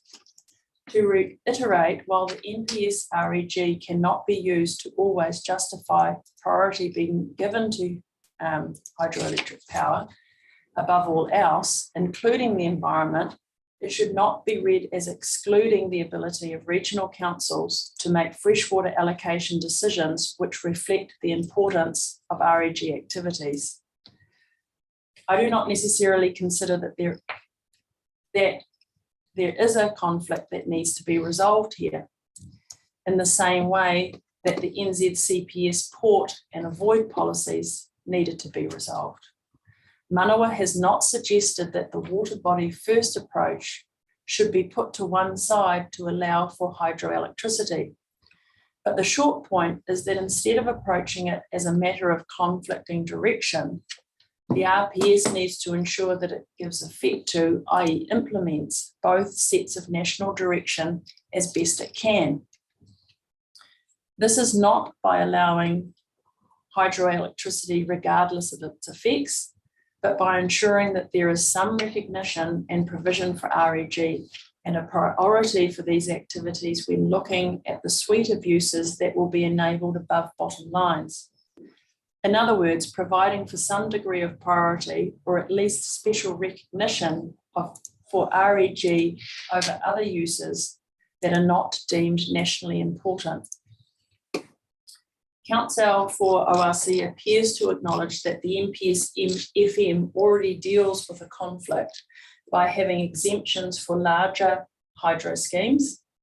He does not also, however, acknowledge the clear conflict addressed by the MPS FM, that shouldn't be FW, by providing a consenting pathway for specified infrastructure with a functional need to locate in water environments.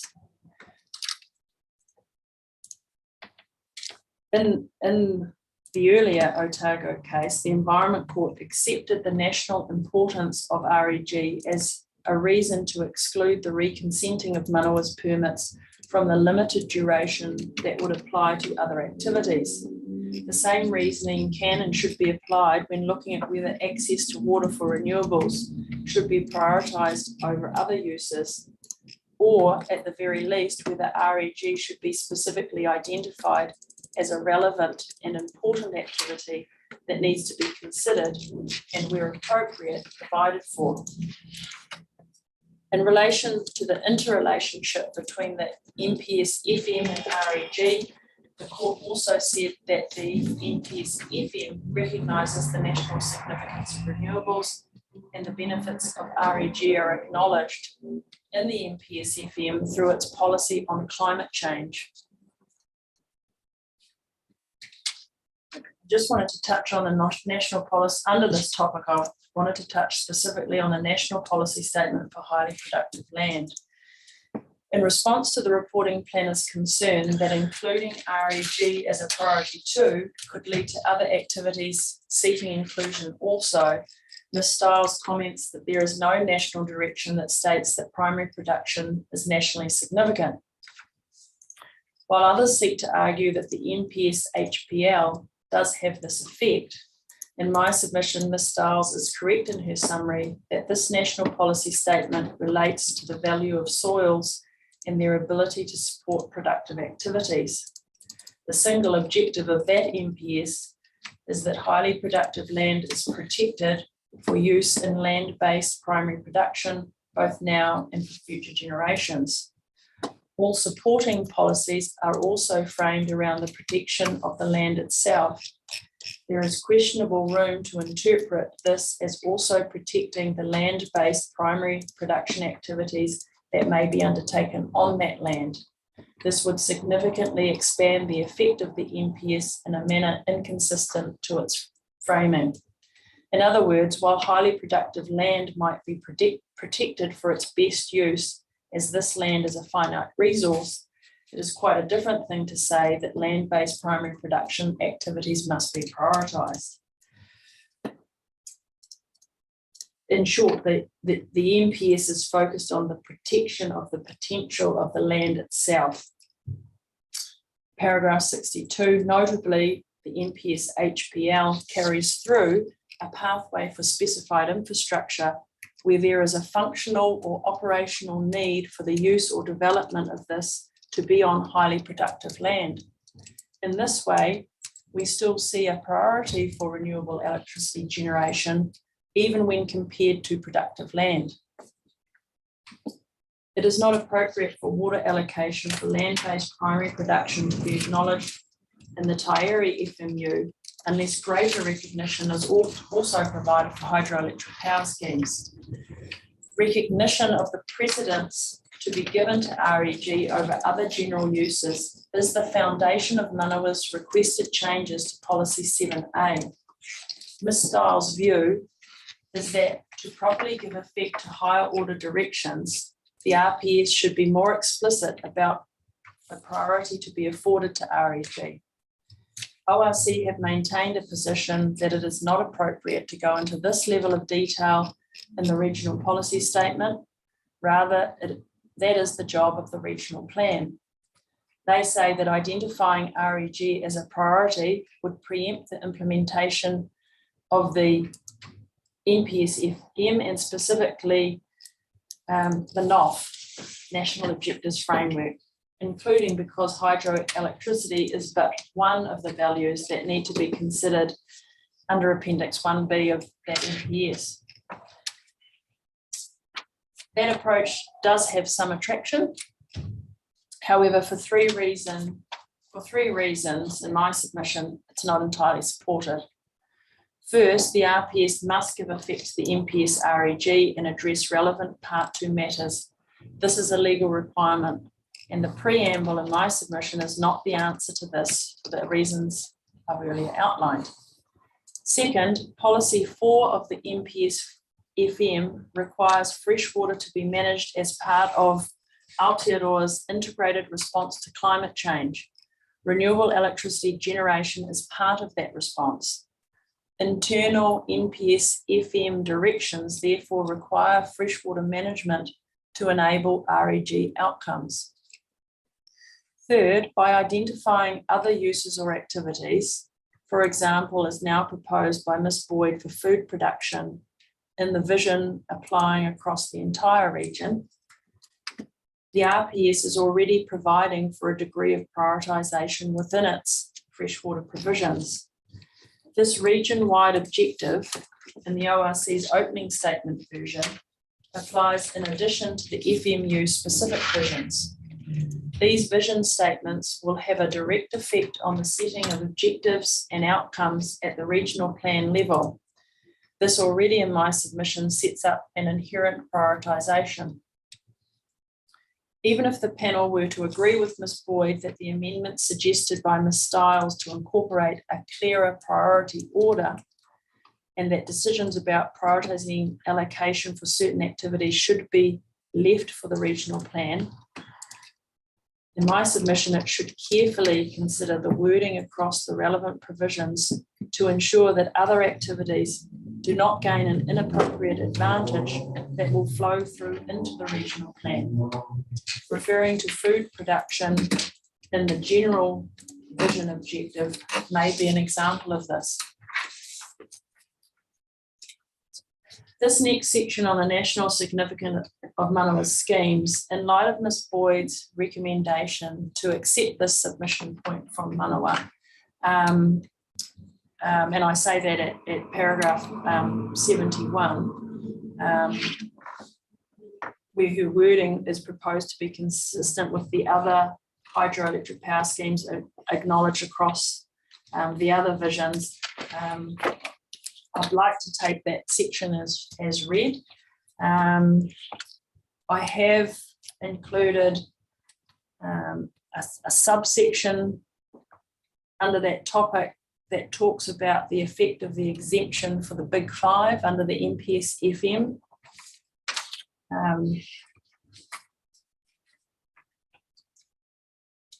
Which again, given the supportive recommendation of the reporting officer, I'm not sure I need to make the case for why Manawa's schemes, notwithstanding they're not within the Big Five list, ought to still be recognised, and that the smaller scale assets are also important and need to be provided for. That's now been acknowledged by the reporting officer, and that recommendation is supported. And we're grateful for that recommendation.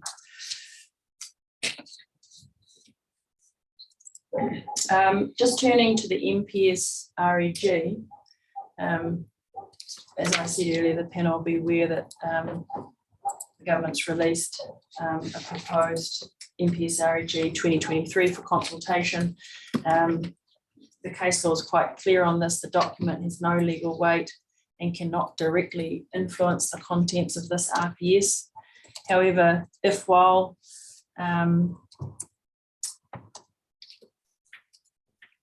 if before the decisions are made, the RPS does come into effect, this panel will need to consider whether it can make any changes to the RPS, and this may involve consideration of the specific implementation clauses of the new MPS, as well as scope and natural justice matters.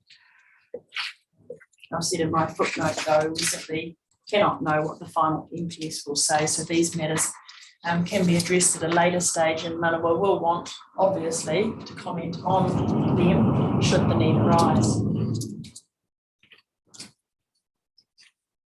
So just concluding thoughts. Aotearoa is confronted with several major environmental challenges, of which biodiversity and freshwater are well known and acknowledged.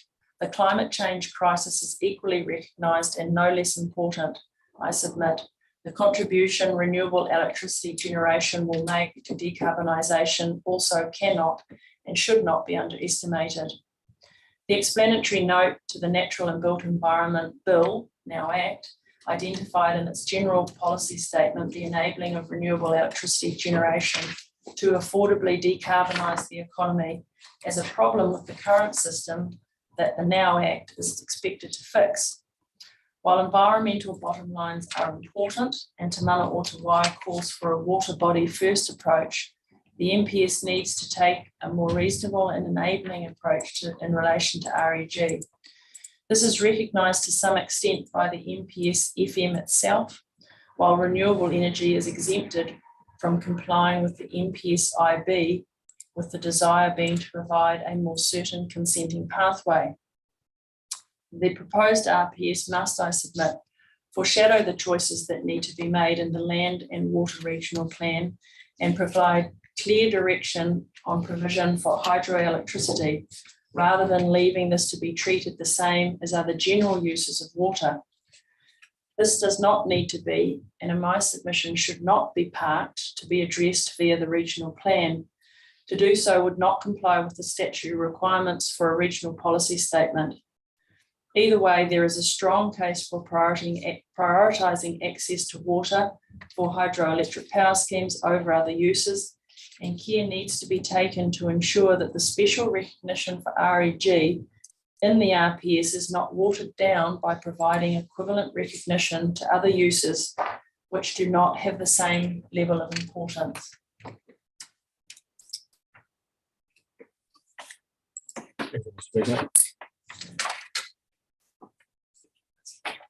There may be some questions, there will be some questions for you, but I just couldn't help but contemplate at the end of your paragraph 79 that you're really encouraging us to either stop and let the 2023 MPS issue, or crack on with it and try and get it done so we don't have to deal with it. Okay. Yeah. Well, and look, I'm here with Ms. Foran and with Ms. Stiles. Her evidence, I'm sure, will have been taken as read, but she'll have a summary to present. So happy to take questions now or take questions as a group, depending on what they are after Ms. Stiles' short presentation. Yeah, look, in this case, it might be better if we actually did that. Because I expect some questions might go to Ms. Foran's way as well. So, yeah, could deal with the staff. Okay.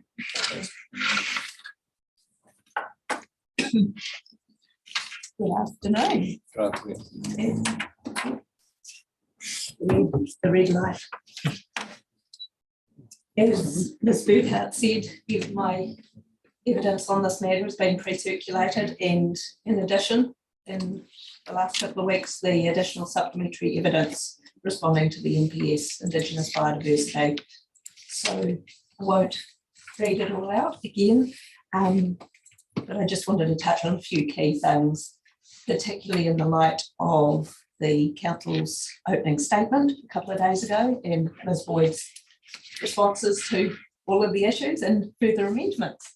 So firstly, and most obviously, our thanks to Ms. Boyd and the council team for taking on board some of the things that we were saying and accepting a number of points. So particularly in terms of the integration of the existing schemes and assets into the Taieri FMU vision statement, and also in some of the text around fish passage in policy 7. So that's great, really thankful for that. Obviously, I've talked to you in your other panel interaction around the importance of renewable electricity generation and the need to provide for that through the planning framework. For the same reasons that Ms. Burkhardt's reminded you of again today. I guess the only two things I wanted to touch on were around the integration of the NPS Indigenous biodiversity into the current situation, and the difficulty, of course, with you being in two different formats with the two different parts of the RPS.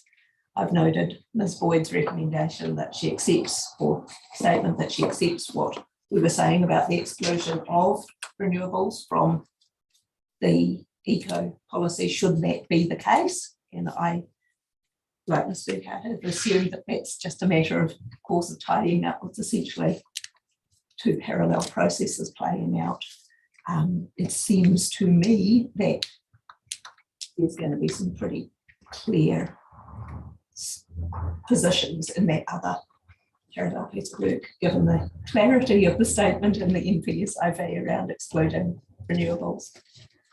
The only thing I really wanted to touch on with you is around the prioritisation, and I know that that's something that you've been hearing a lot from a lot of parties on and asking lots of questions. And I guess not taking a legal perspective so much as a planning perspective, and thinking about how the different hierarchy of documents will play out between the national direction, where we're at today with the regional policy statement, lower order documents, then right through to the consenting side of things. And obviously, it would be unnecessary and inappropriate for the RPS to set detailed priorities. We're not asking for that. That wouldn't be the right thing to do. What we're suggesting is that to give effect to national direction and to help those lower order policies and processes, giving direction around where to find prioritisation in those processes would be helpful at this point.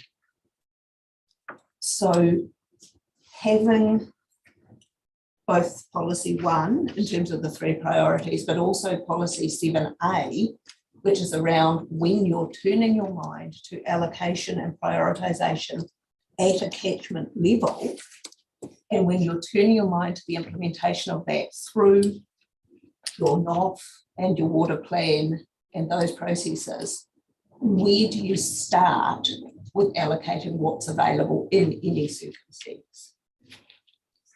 And whilst it would be easier to just say, we don't have to do that, that can wait, I'm not convinced that that's helpful to later processes when there's the ability to provide that general direction at this point.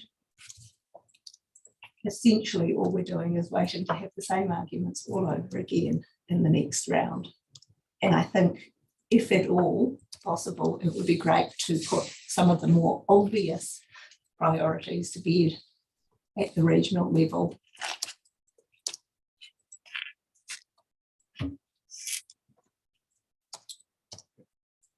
That's it. That's enough. Okay, thank you.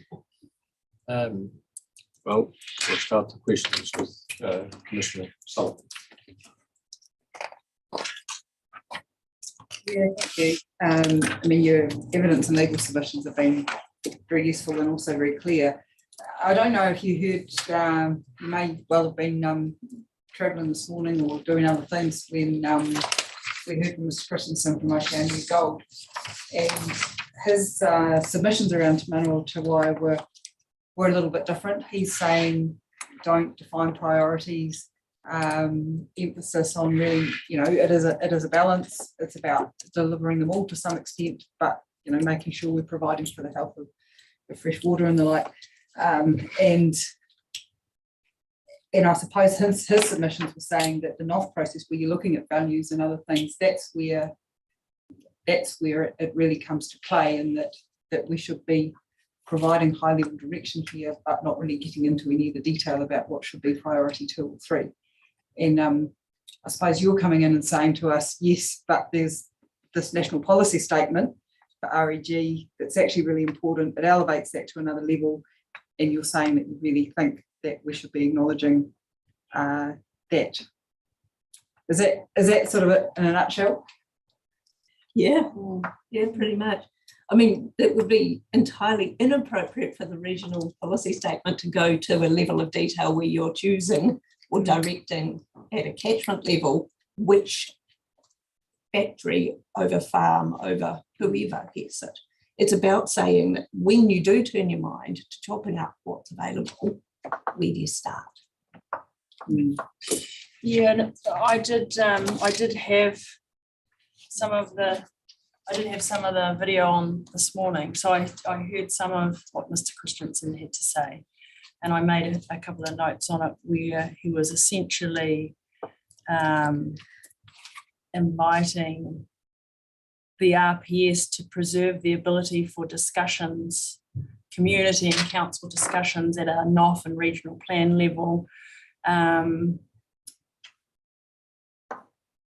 not making choices. I have got a note here about not making choices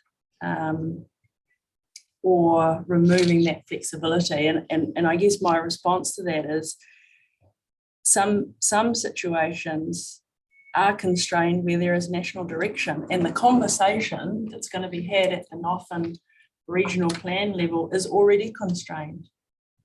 it's constrained by the NPS FM itself.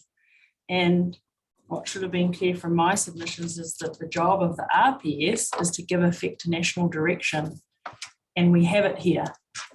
And I've sort of raised as an additional concern and just caution some care around elevating something like food production into the general vision objective, when that doesn't have national direction, and just being careful about what we're going to end up with. But my view was that the conversation that's going to be had is already constrained, and that at this level, a focus around the activities that have national direction is really important. I'll leave it there.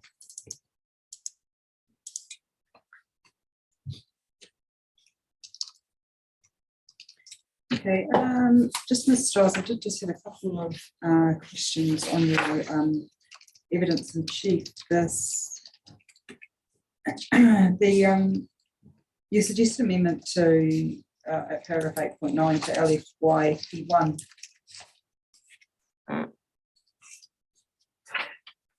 Just pull that up. I presume here your submissions are around making sure that there's provision for renewable electricity generation or the use of water for REG in general. It doesn't just apply in your amendments to that P1 to existing REG. Am I right on that? Yes. I just wanted to clarify that. Yep. Yeah. Okay, and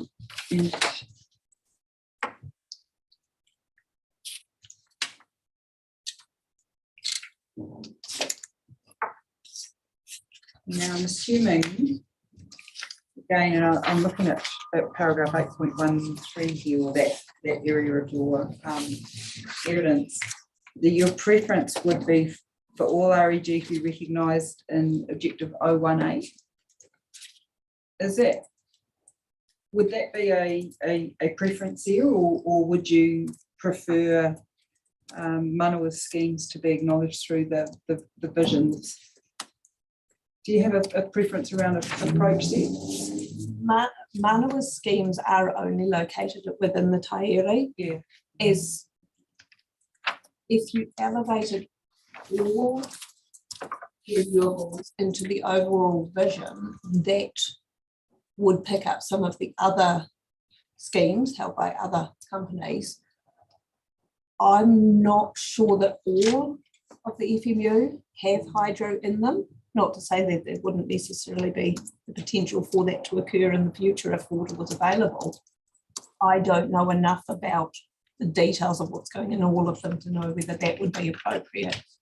It would mean a reconstruction of some of the other ones as well, which have got acknowledgement of hydro at that catchment FMU level, if you were going to then raise it up to the overall.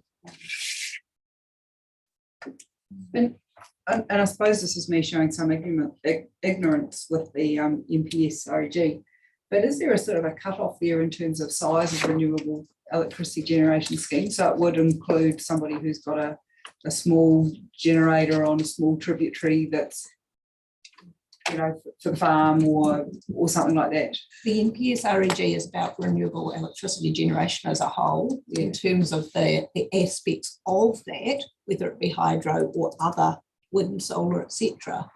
It does talk in part around differentiating scale between community, domestic community and larger scale, but it comes from the perspective that all renewable electricity generation is important in the whole, and that they all make up part of the picture of increasing renewables and contributing to that move. Yeah, okay. Yeah. Yeah, no, that's helpful. Now, I suppose I was just looking there, you know, if yeah, I suppose if Mana was seeking to have their REG recognised through vision, And we've got others sort of wanting that recognition as well. But yeah, are we going to be sort of tying up really, pulling in really small REG schemes, you know, the sort of possibly high country stations or whatever else that may have them, and is that actually included in the NPS reading? It does seem that it is. At the NPS level, yes. At the regional and local level, the difference becomes where you apply the definitions of regionally significant infrastructure. Yeah. So depending on where that is connected, if, for example, a small community or a farm had their own renewable scheme and it's not connected to the local or national distribution network, then it doesn't fall under the same definitions as, say, Manawa or the big schemes. Yeah. So that's where the differentiation comes in. Yeah. And it usually, in my experience, plays out very much at that district plan level where, or district plan, regional plan, if it's hydro, where you start differentiating between a farm with a bank of solar panels and a farm of solar panels and those different scales. Yeah, okay. Just turning to your paragraph 8.22. And I've just got, I've circled with a question mark the word enabled, which you had underlined here. And I was just wondering if you could point me to, I'm just thinking, to what extent does the NPS REG enable?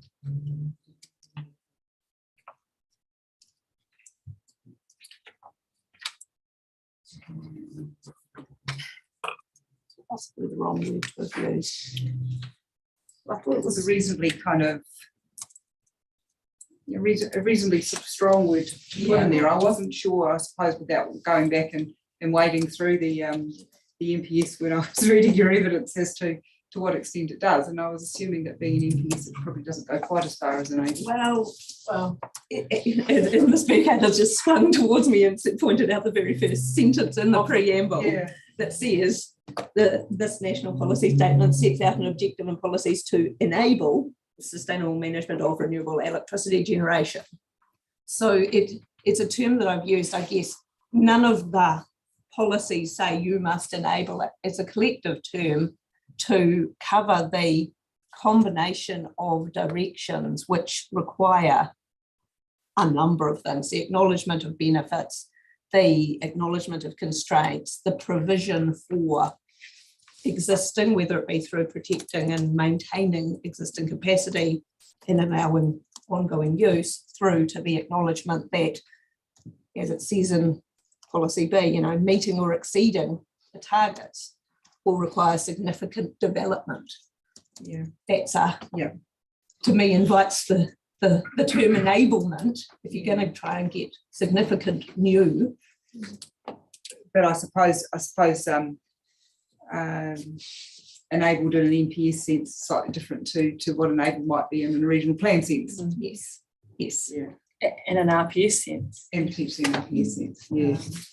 I mean, I don't think we're saying that the NPS REG can be used to say hydro should be allocated whatever amount of water it wants. It doesn't quite go that far, but I suspect that might be a concern of others, possibly, but I don't think we read it that way. I think it goes back also to what we were talking about with yourselves in your other form in the parallel non-freshwater process. We were talking about having the RPS give direction so it's clear, but also enable the plans to follow through on that direction. So it's about finding pathways and neither stopping things short at the regional level or saying things have to play out a certain way.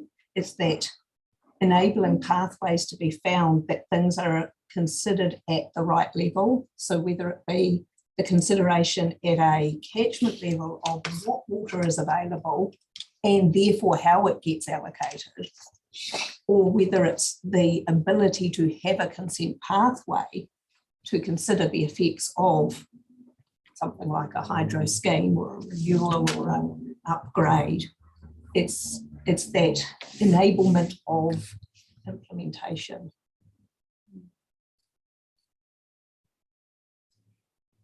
Because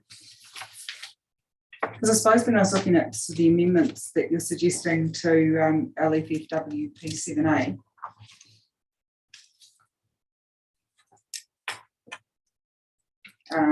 allocating within limits, etc., and prioritising available water, and you've suggesting including the existing output capacity and future generation from REG.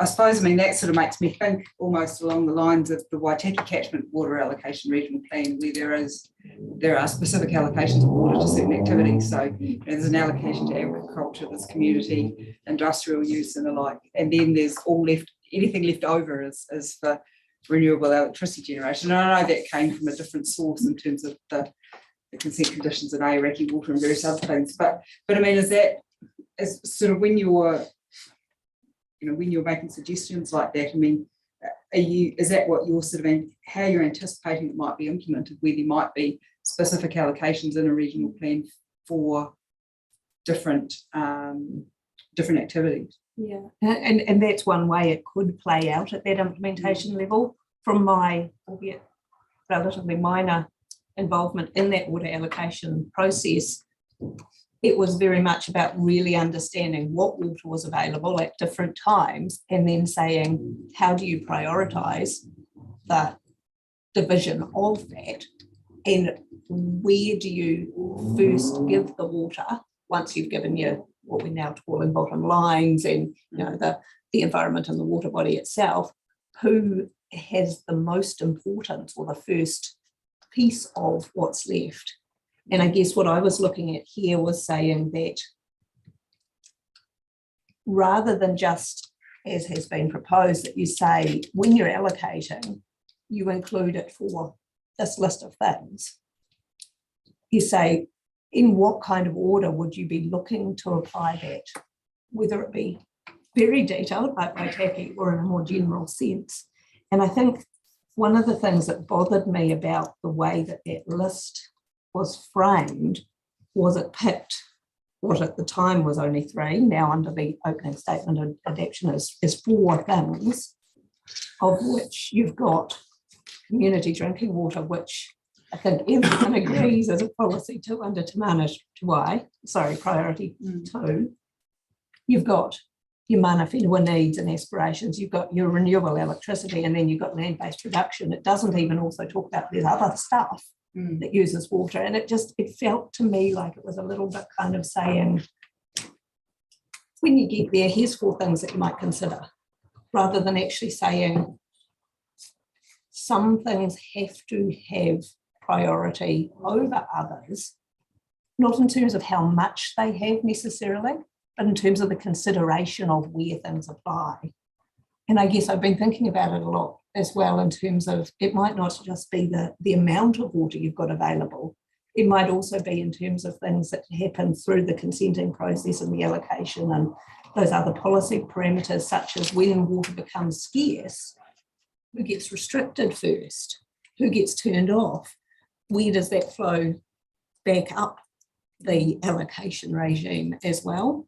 And so really understanding where those Te Mana or Te Wai priorities and the national directions lie helps to avoid fighting over everyone being equal when it's not, there's not enough for everyone to be equal. So how do your consents work? Do you have a set allocation through those consents? Do they run of river generation?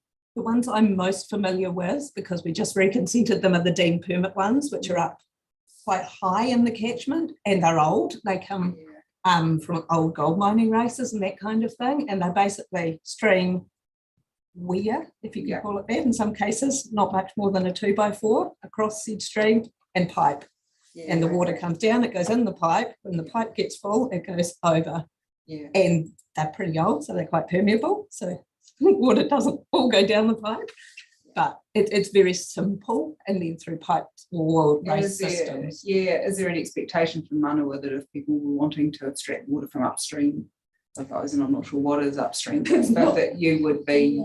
There's not much upstream, Right. they're very high. I suppose I'm just trying to think around that sort of, derogation of Yeah. what's allocated to you and how does that actually work in terms of, is there, if somebody was upstream taking water, would they be thinking, well, that sort of would derogate from your consent, therefore you're you're considered an affected party. I mean, does that sort of process happen, or is there that sort of acknowledgement of a certain portion of the water, or at the time you got consent, that water coming down that stream is allocated to Manawa? So in a bigger sense, for many of our schemes, we do have those types of measures in place, where if somebody was wanting to take water out of the river upstream of our schemes, we would be an affected party and we consulted through that process.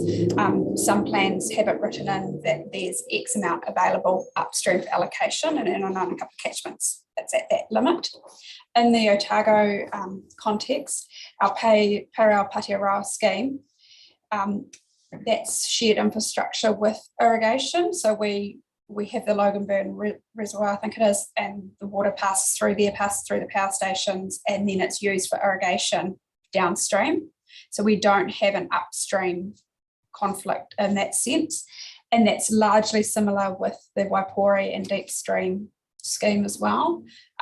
In the deep stream area, most of that land up there is like conservation land. There's no sort of irrigation pressures up there. There's a wind farm up there and things. And then you have like Mahanarangi, not a lot of irrigation that I'm aware of around that area. So we don't sort of quite have the same tension in that respect. And then of course, once it passes through the 4 Waipori power schemes, it's available for use downstream and available to flow into the wetland complex downstream.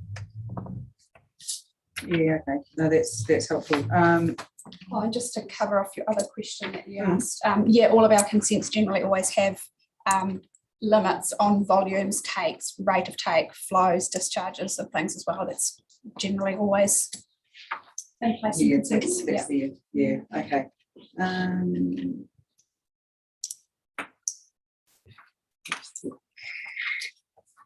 No, I think we've covered off the other points I had. Thank you.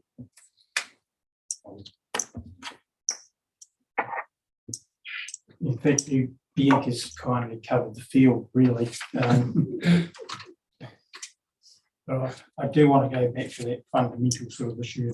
I'm not sure how to agree but disagree at the same time, in a way, because you make a very strong case for the identification of REGs to be. We've had ERA tell us that they sit in priority 2. But there's national direction. What I have slight trouble with is just because there isn't actual national direction that something isn't nationally significant, and that's food production. And we do have, I would suggest that the highly productive land thing is indirectly recognising that, because why else would it be there? And yeah, I struggle with the suggestion that food shouldn't be in 2, but REG should be. If you don't eat, you die. We don't need electricity to survive. So it's just getting my head around, and that's where I think Stephen Christensen was coming from. Like, those questions, you're just going down a rabbit hole, I guess. But I think there's enough in this submission to suggest things are elevated that can be addressed in that way, some sense. I guess in that draft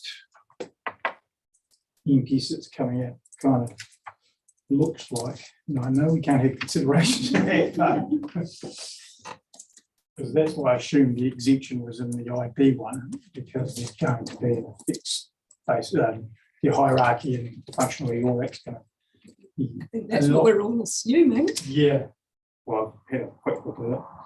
Because when I look at the current one, it's quite clear that regional policy statements actually have to make provision for the development of new hydro. And every other policy document I've seen lately basically says, no, you can't. You're not going to get consent.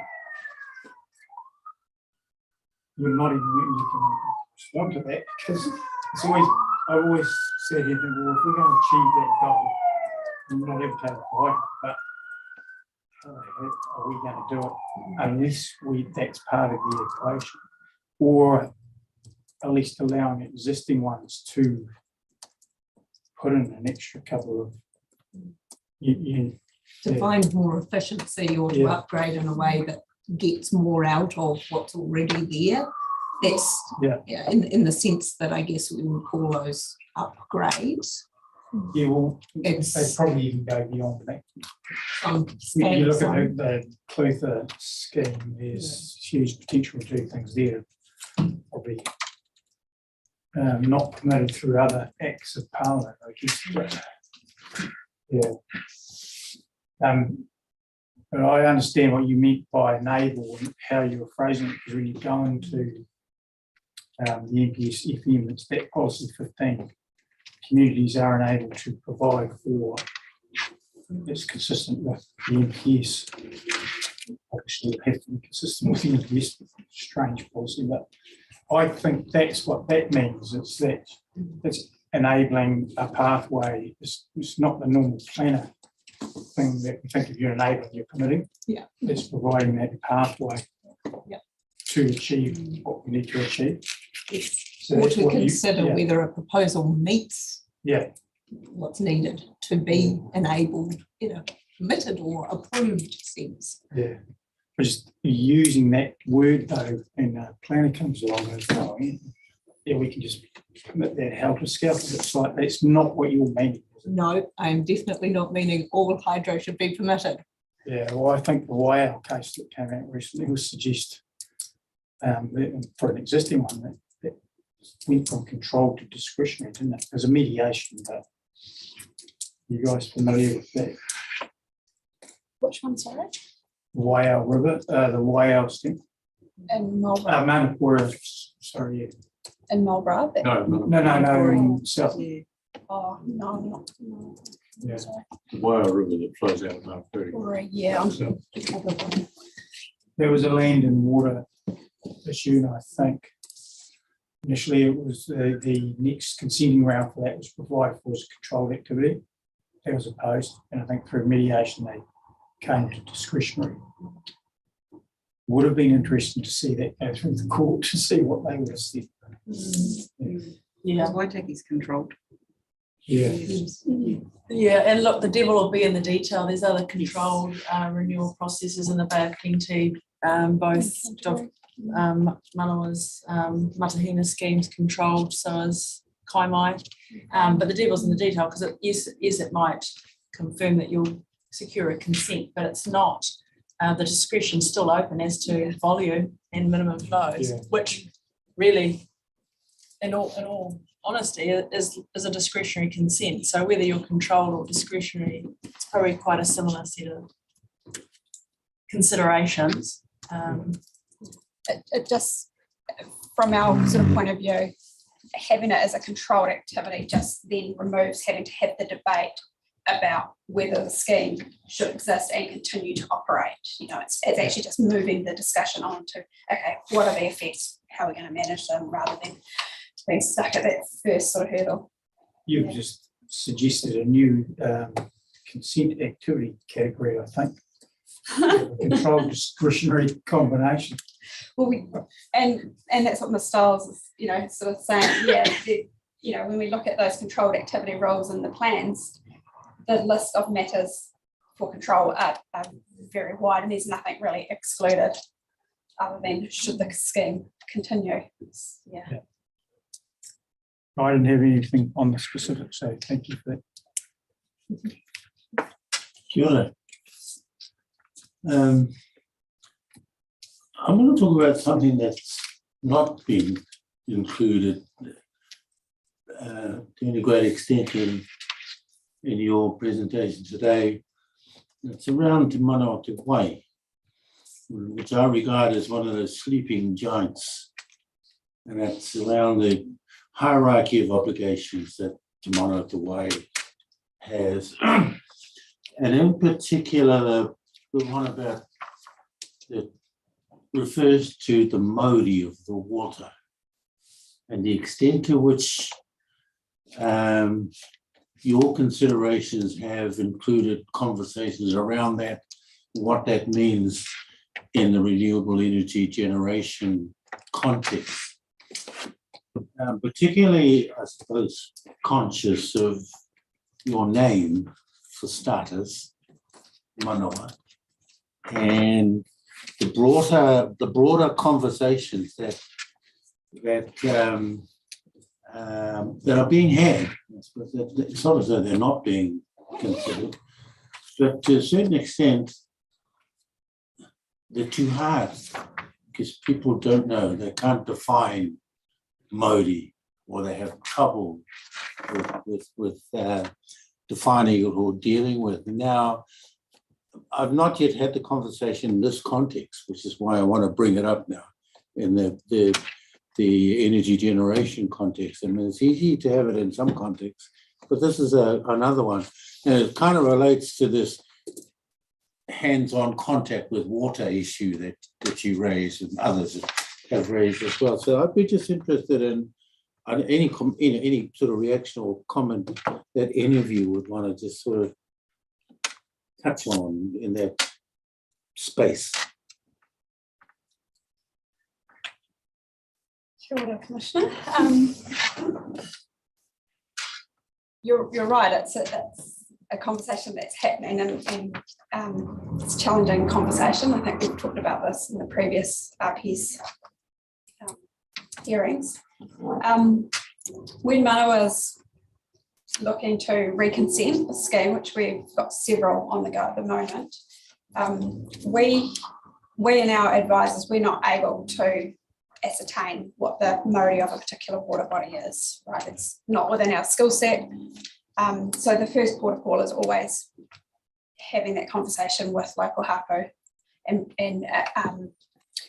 working through the process, articulating how the scheme operates, doing site visits, and really working together with them to have that assessment done, and letting iwi articulate to us how they see or feel the modi of that water body currently is. And then from there, it's working through a process. If it was degraded, for instance, what can we do? What can we reasonably do to improve that?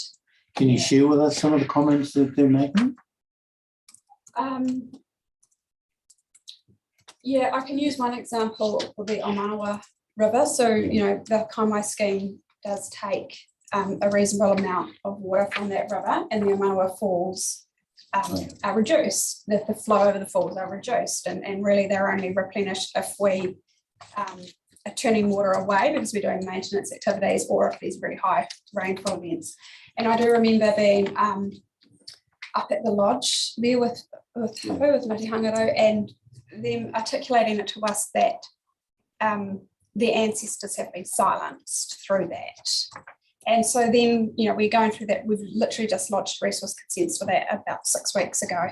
And we haven't had the cultural impact assessment completed yet, but we'll be working through that process of, so while to our company, we might not understand what that means, it's working through that process with them to get to a point where that can be restored to some sort of level that's, hapu are happy with.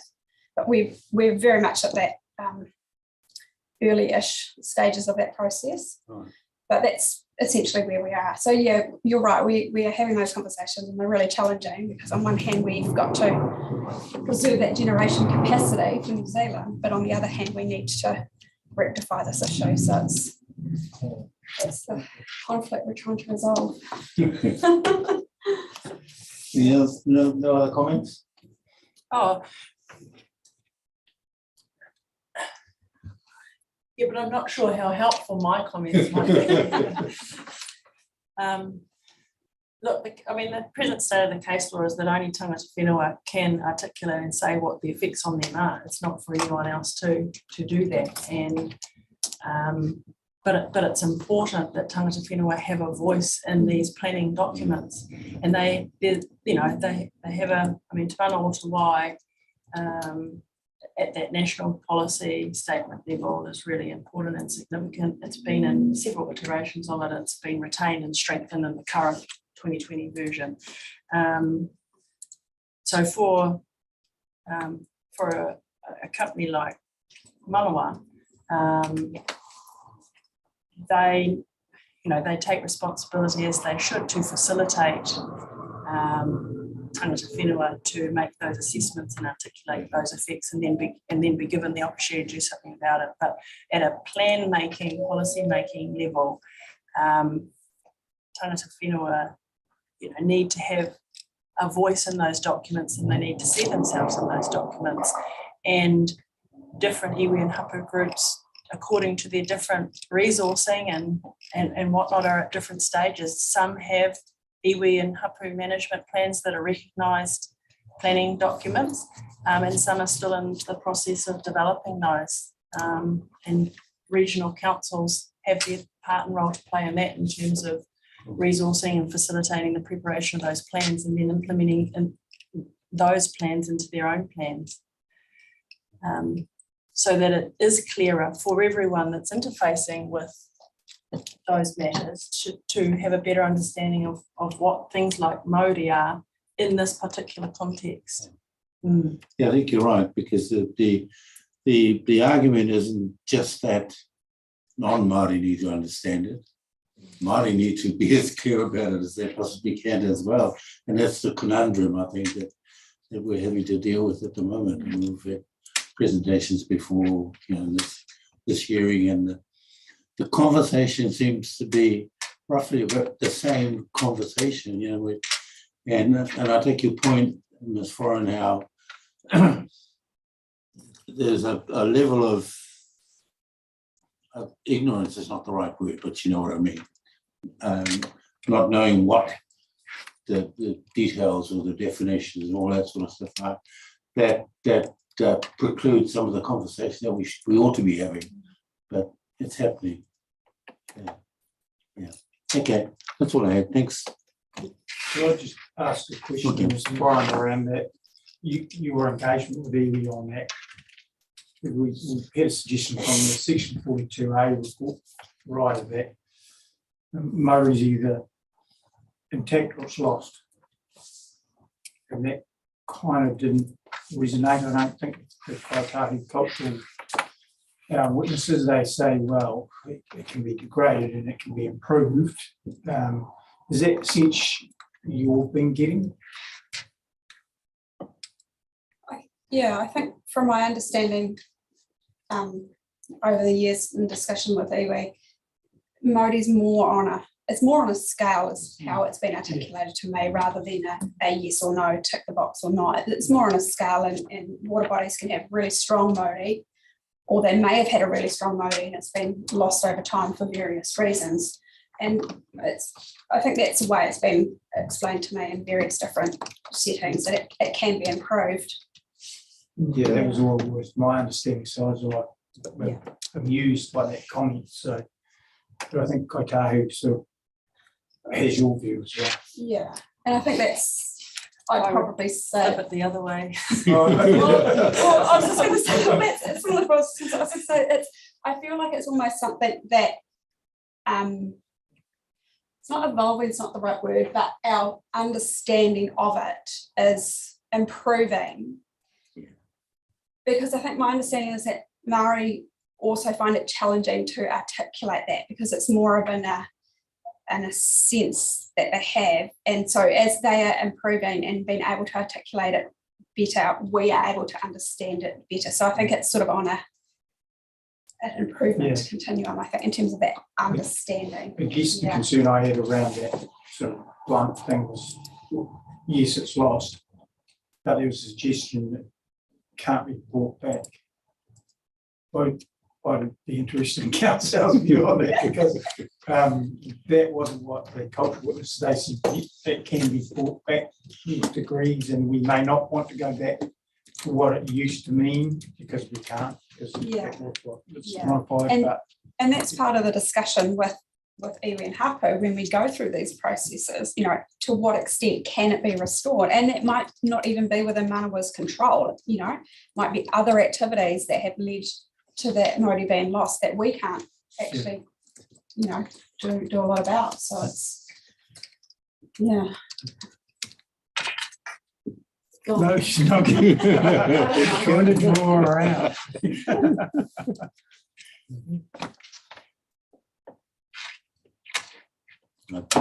Thank you. You are an advocate. And you can speak freely, so it's fine too. My view, and from a legal perspective, is that only tangata whenua can articulate those things. So if my tahu have provided evidence on that, I would have thought the weight would sit with that evidence, not with potentially the opposite, depending on what that person's background might be. Great political answer.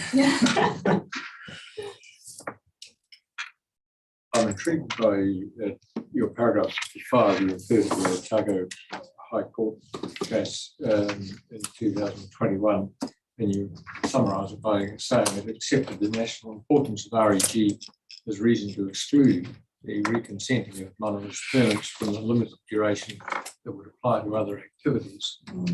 But then we've got the factual evidence of the styles that you referred to, two of those only being 6-year durations. Are we talking about the same body of consent?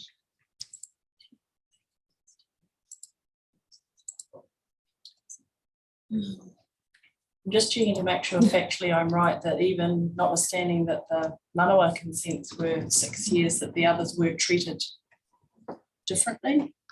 If I've factually got that wrong, I'll make the correction. Why the 6 years? Well, between Ms. Stiles and I will be able to answer it, I think. So the council proposed a 6-year duration for all of the deemed permits that were due to be replaced.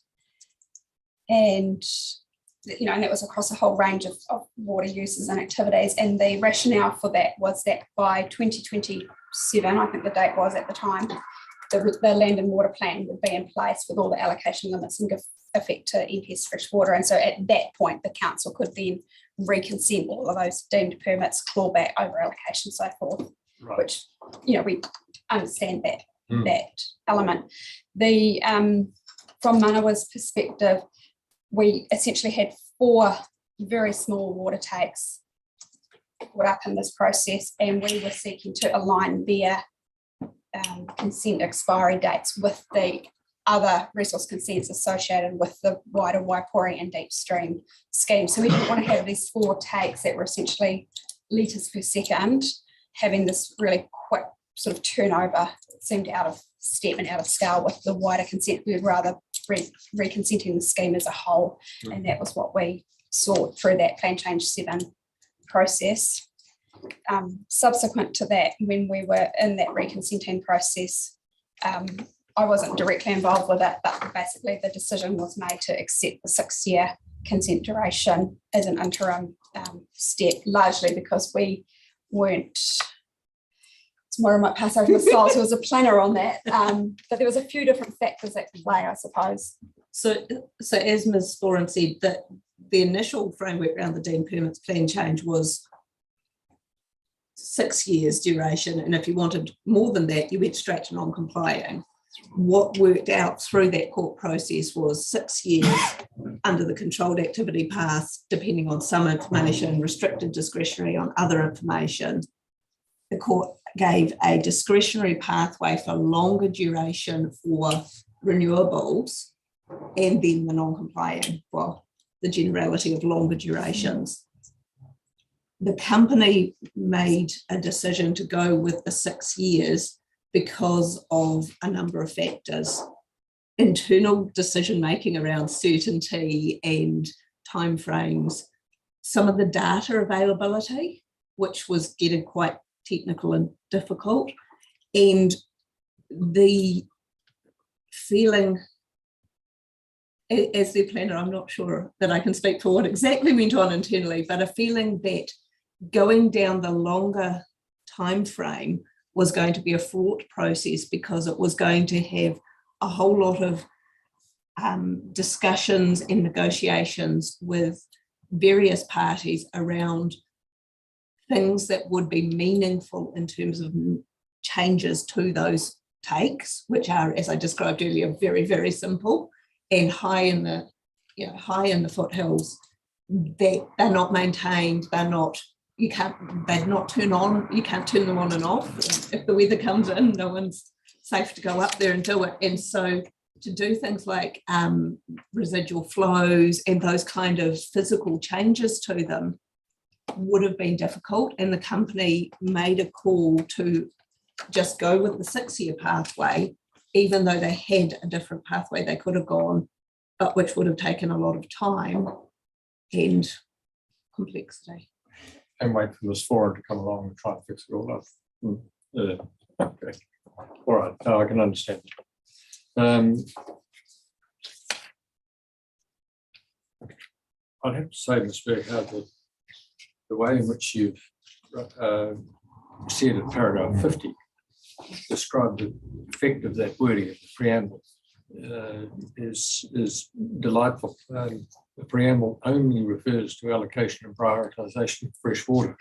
But in fact, what it says is very directory. This national policy statement does not apply to the allocation and prioritisation of fresh water, as these are matters for the retail councils to address in a catchment or retail context and may be subject to the development of national gardens in the future.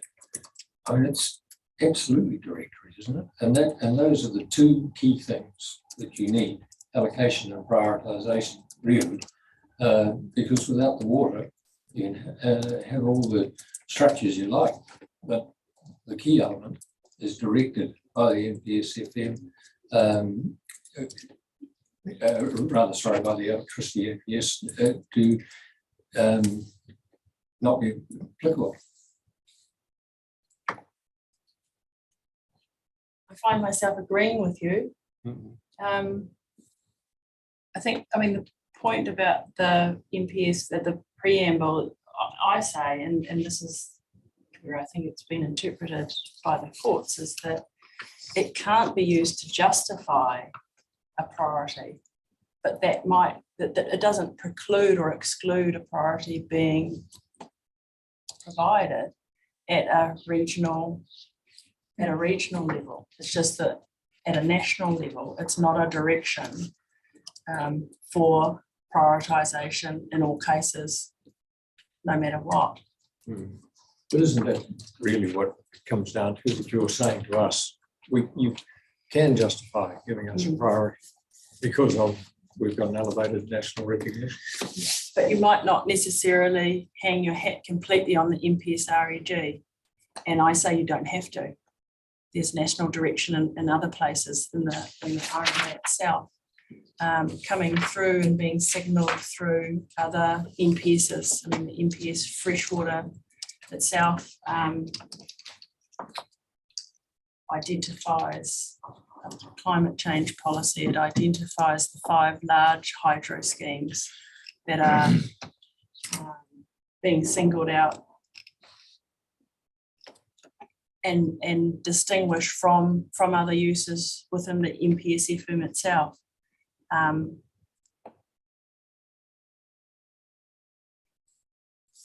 So the recognition that you referred to at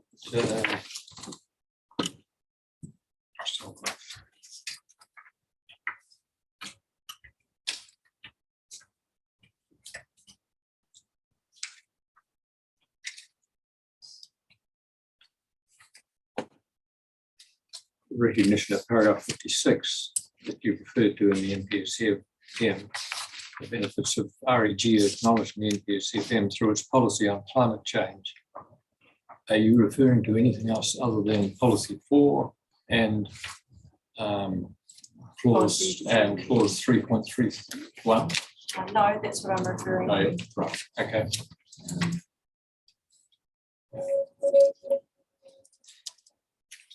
Because You see, the problem with, if you look at 8.27 of the STARS evidence, and have a look at the suggested policy which is advanced there, or the amendments policy, the recommended policy 7A. And if you imagine the situation of us just accepting that, saying, yep, good idea, we agree with the REG approach, etc., we accept what you say, Mano, and that's what's going to go in. And then we get to the Manahera Kia, if you took that example, and some user, and it doesn't have to be Manawa, it can be any other electricity development, comes along and says, oh, thanks very much, we've got a priority. We're going to take all the Manahera Kia water because we've got a recognised priority in the RPS. Imagine the outcry for the Manahera Kia people, but as a matter of law, what's to stop that position if we accept your amendments in 7A?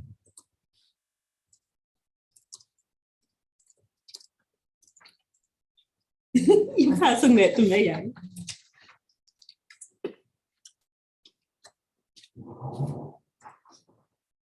I guess there's if the policy was so directive that it says you have to give everything available to the first priority and then what's left to the next, which I hadn't intended this to be so directive. What I was trying to do was take the 3 listed priorities or uses that have been listed in the policy as it was worded at the time and say, logically, when you're applying priority on the ground, once you've set aside what's available, you know, what the environmental flows and what's needed in the environment and the water body itself, what do you then next turn your mind to if it is occurring within or in demand within that waterway?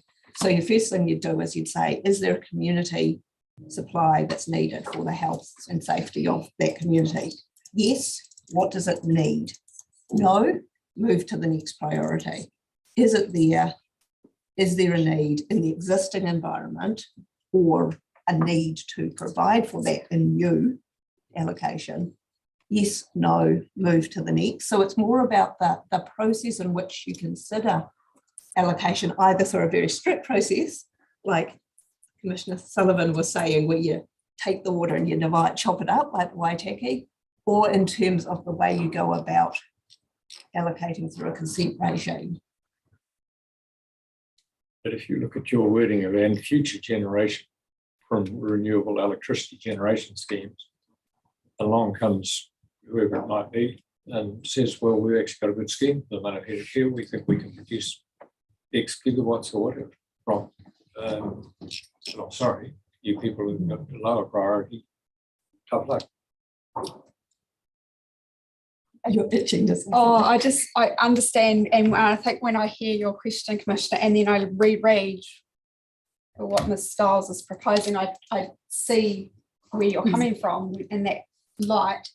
And I think what was sort of being proposed was more around the existing generation, its capacity as it sort of stood today. And when we talked about future generation, it was the future electricity to be produced from that existing scheme and its existing output. So maybe we might be able to have a think about how to reflect that better maybe in that, because I think that was... If I use your situation on that, obviously it's important, and if you can come back by the end of the week through the hearings administrator with the amended wording that you advance. It was certainly not Manawa's intention to allow a new entrant into the situation to come in and sort of, no, that wasn't our intent at all. So we can, we can work on that. Yeah. Okay, thank you.